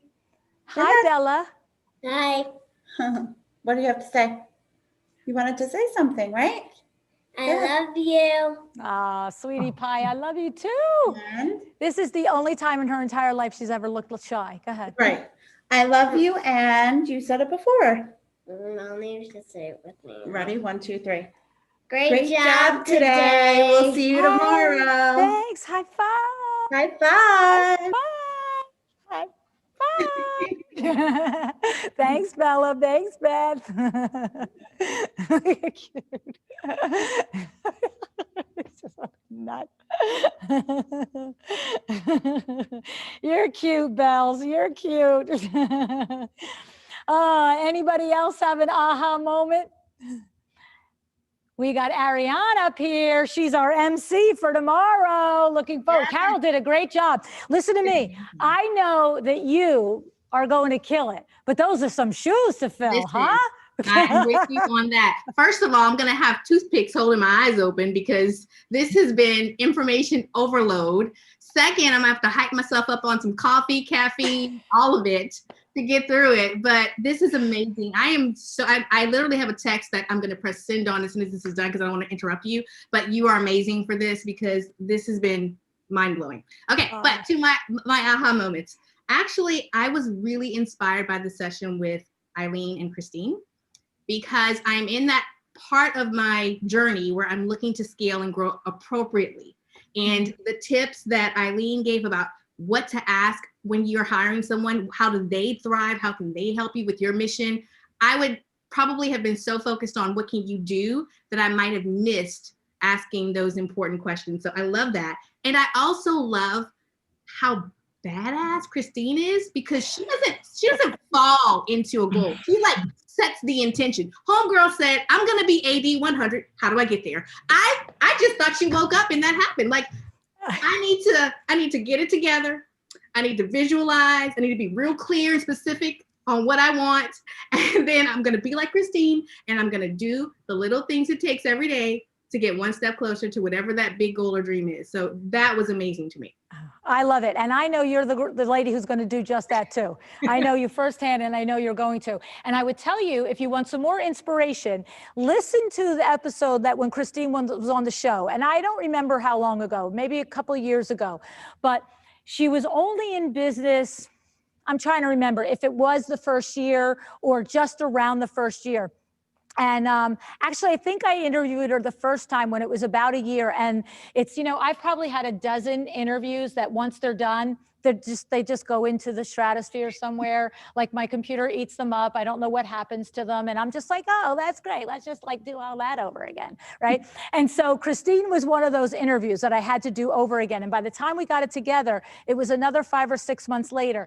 And it was even more impactful. But the reason I ask you to listen to that is because even me listening to her today, the growth in her business, I was impressed at how she came out as a new business owner. But now just another 2 years later, it's amazing. So if you are struggling, go back and check out that because that's what it looked like a couple of years ago. And now she's got her sights on AD 100. So, and I love that, she's got this 10-year plan and she's going to get there. I mean, does anybody here doubt that she's going to get there? Nope, like, I would bet seriously. money on it.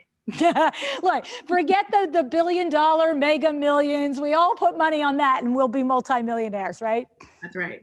Absolutely. Awesome. So tomorrow, this lady is going to be our MC for the day. I'm so excited, Ariane. Thank you for coming today.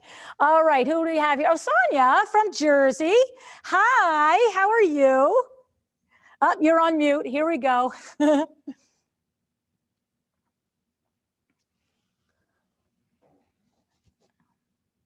Okay. There we go. Sorry. End of the day. I know. Oh, it's so great to see you. It's so good to be here. This has been such a highlight of the last year, really. So thank you so much. But one of the aha moments that I had today in the breakout with Michelle Williams and Sandra Funk was when Michelle Williams said, sell the right product or service to the right person at the right price and manage it. But furthermore, you and your team need to be perfectly equipped to do that. Yes. That's so that was the part for me that really set in, because you know, managing through COVID and selling product, which for me is a new endeavor in the last year, selling product has been a big thing, and we've all had our challenges with it. You know, being equipped to do that with a receiver and all of the headaches that go along with it, I feel like you have to price and package appropriately.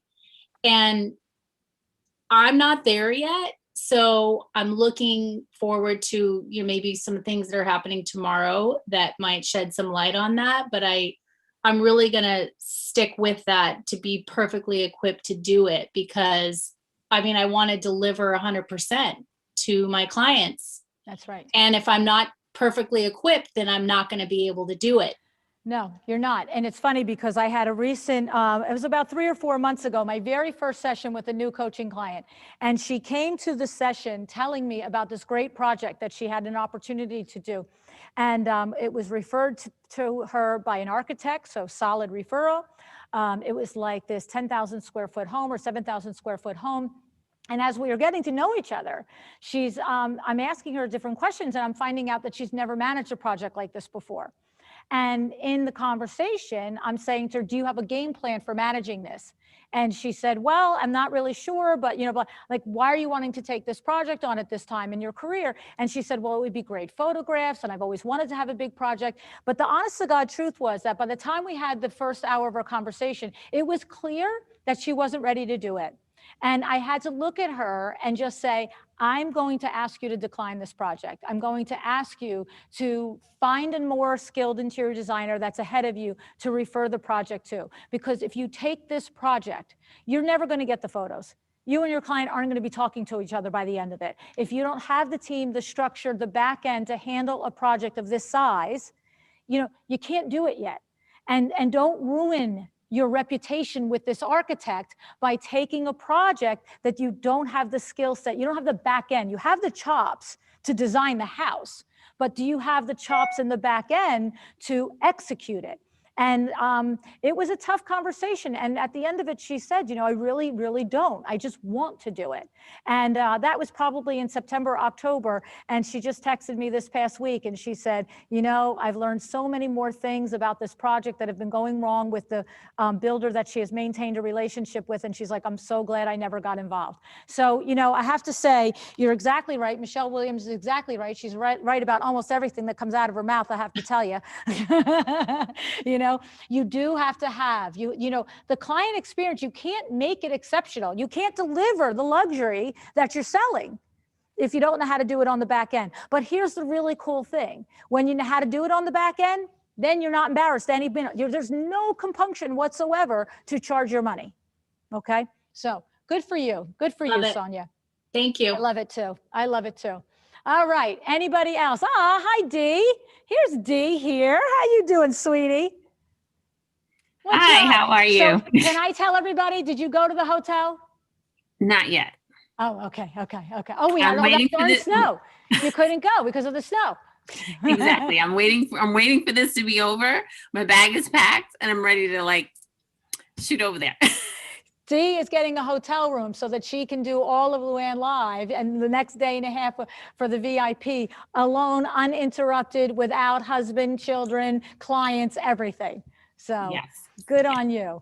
All right. What's your aha moment?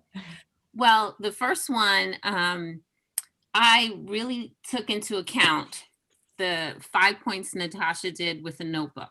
So I have my notebook and I've done all of the sections in order for me to work on it through this whole 3 days. The other thing is when we were in the breakout session, I was with Sarah Daniele for my DOMA. And one of the things that came up with one of the other designers is we were talking about sales and being how we looked at selling. And we had a discussion that instead of looking at it as you're selling, that you're helping the other person and make it and put it on them as the customer that you're helping, and not that you're trying to sell them, even though you want to get that money. But you're really in this because you're trying to make their lives better. And you have to present it that way, which I thought was a great aha moment for me because I hate sales. Yes. I hate the idea of sales, you know, and so that was my takeaway today. I love it. You're providing a solution that's based on your expertise, so you get paid for it. But you're providing a solution. You're providing them comfort, value, solution, answer to a problem, whatever it is. So it's a win-win. That's the best sale. That's the best sale ever, is the win-win sale, right? Yep. So great. I'm so glad. Love it. Yeah. I'm glad I'm here. I'm I glad am to be here too. with you. This is my first one. So, you know, I'll be there in live next year. That's it. That's it. And I'll see you next month. Yes. Well, you mean in 2 weeks. Oh, it's in 2 weeks? Okay. My calendar. Okay. Sounds good. All right. All righty. What else? We have about, I guess about 10 more minutes. We could take a couple. Rachel's here. And then I'm going to bring you over to the green screen for just a closing really quick. Rach, hey, sweetie, how are you? Oh my God, great day, everyone. Justin was new to me, so he is just fire, by the way. Isn't he? Isn't he something? Yes, yes. And he said a couple of things because, of course, I love social media. But he said, you have to be a content creator. And I so believe that if you're going to be in this game and use social media, you have to start considering yourself a content creator and even a publisher with a blog. So that was one thing. Sorry, I don't know. All of a sudden I can't talk, which, you know me, is kind of hard. And then I also loved that he said he kept seeing something that was the same over and over, especially in his marketplace. And he did something different and started doing home tours. And it's just amazing. Now, we all know he's hot. We're just going to say that because we don't have an HR department here. But the comments have been fire today. I've been enjoying the comments. It's like throwing spitballs at each other, you know, in the classroom. So that's been super fun. But there was a comment that caught my attention, and somebody said, well, what if you're not as cute as Justin? And, you know, that almost makes me cry, you know, because I've been sharing with people, you are not an apology. Do not apologize for putting your face out there. You know, I'm 50 something years old and I'm out there big time. And that's all I wanted to say. You know how I'm a champion of visibility. Yes. And it hurts me when I know that people are thinking that. And I know a lot of people are thinking that. So I just want to say, don't apologize for your face, your age, your weight. You're not an apology. No. Thank you, Rachel. Thank you. I think we all need to hear that. We all need to remember it. We all need to consider and think about our own value. And it doesn't come with what's on the outside. It comes with what's on the inside and, you know, what we create and what we put into the world, right? Yeah. Well, does everybody here know Rachel's group to follow? Rachel, tell them your group so that if anybody wants to follow your group. Visibility with Rachel. That's it. Simple and easy. Talking right to her target market.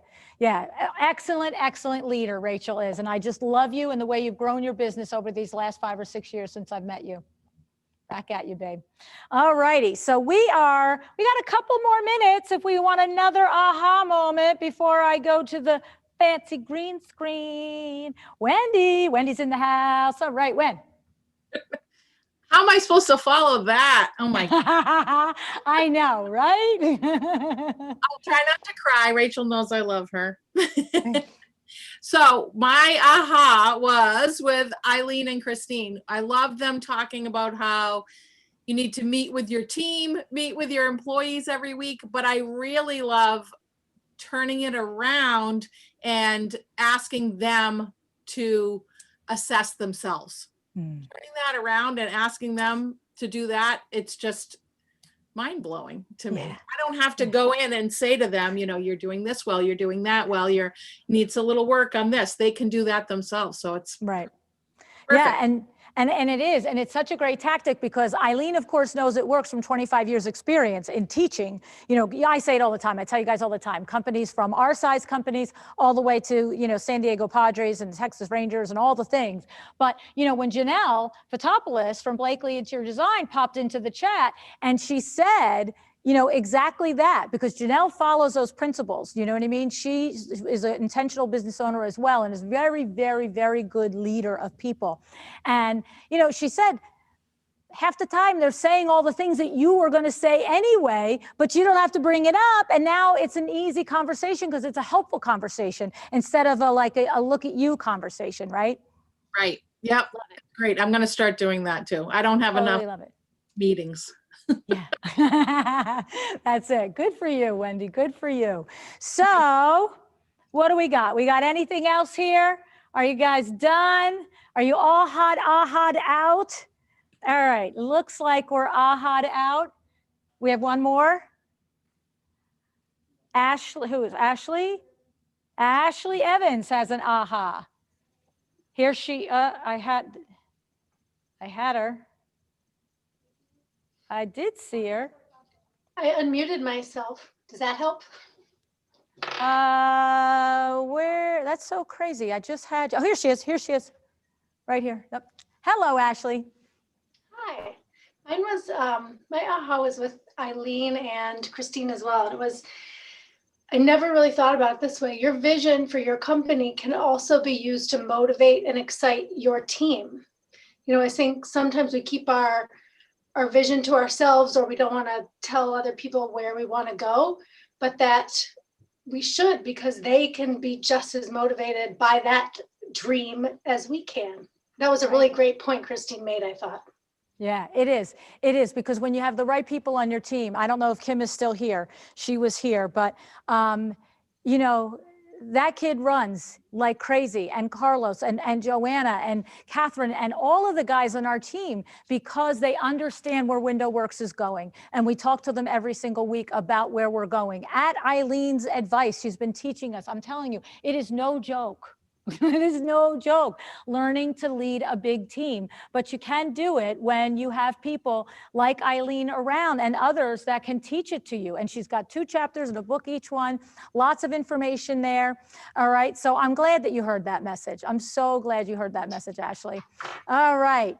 All right. Was there one more, or are we done with aha moments? Are those hands up? Are your hands up? Hillary's your hand up? Oh, okay. Well, let's go. We might run a little over. We'll see. Maybe not. Go ahead, Hillary. How are you, sweetie? I just want to share. I love that we talked about designers having ADHD, because I was diagnosed with that over the past year. So that was really good for my heart, for those of you that were vulnerable and sharing that. But I loved the idea of templates. And I know that, LuAnn, you talk about that a lot. And I thought that I had them.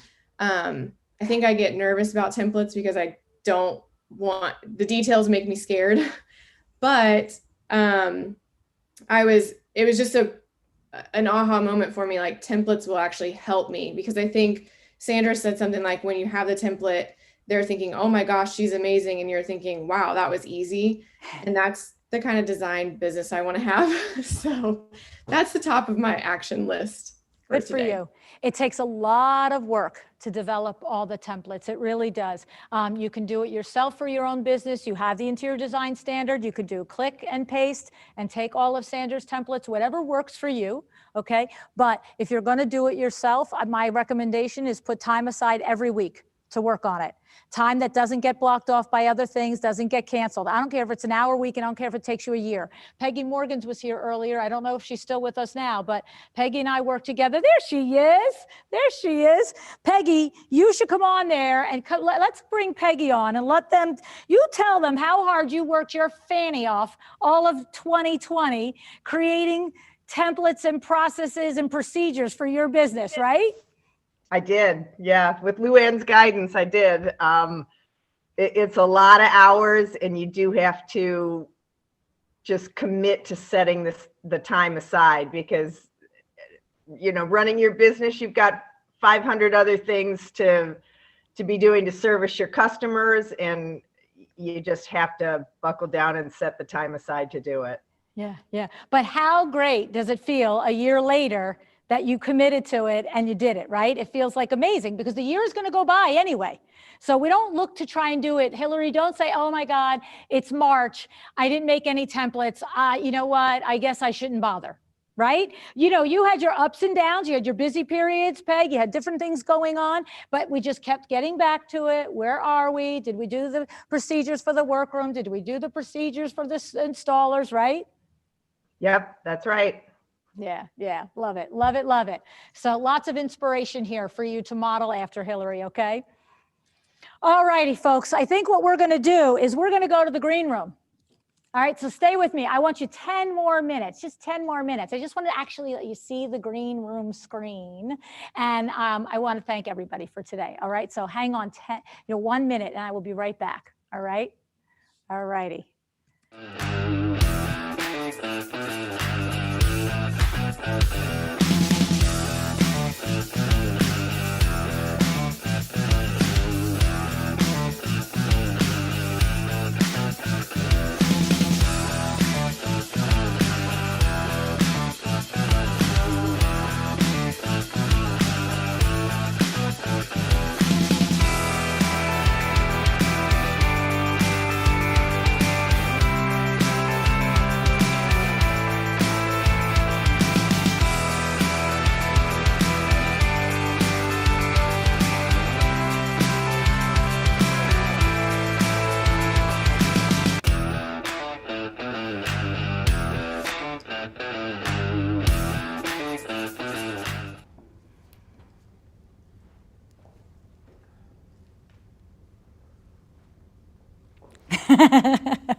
Okay, I just wanted to take 1 second now and tell you how much I am grateful for you for coming with me today on this journey. And I want to start by thanking my team at LuAnn Nigara Inc., Lisa and Diana. They have worked their fannies off for the last several months, putting all of this together for you. And I also want to thank the Mike Perlow team for the amazing, synchronization and the technology and all the things that just happened so seamlessly today. I mean, it's technology. Was there a glitch here and there? I mean, stop. You can imagine what went into this. And I'm so happy that you guys did this. And I'm so grateful for your team. You're so professional, and I appreciate you all so much. And then I want to thank our speakers today, all of my co-authors that were on the panels today, and all the panelists that joined them, and all the lessons, the heartfelt tips that you shared, the vulnerabilities that you shared, and the journey that you shared so that your colleagues can learn something.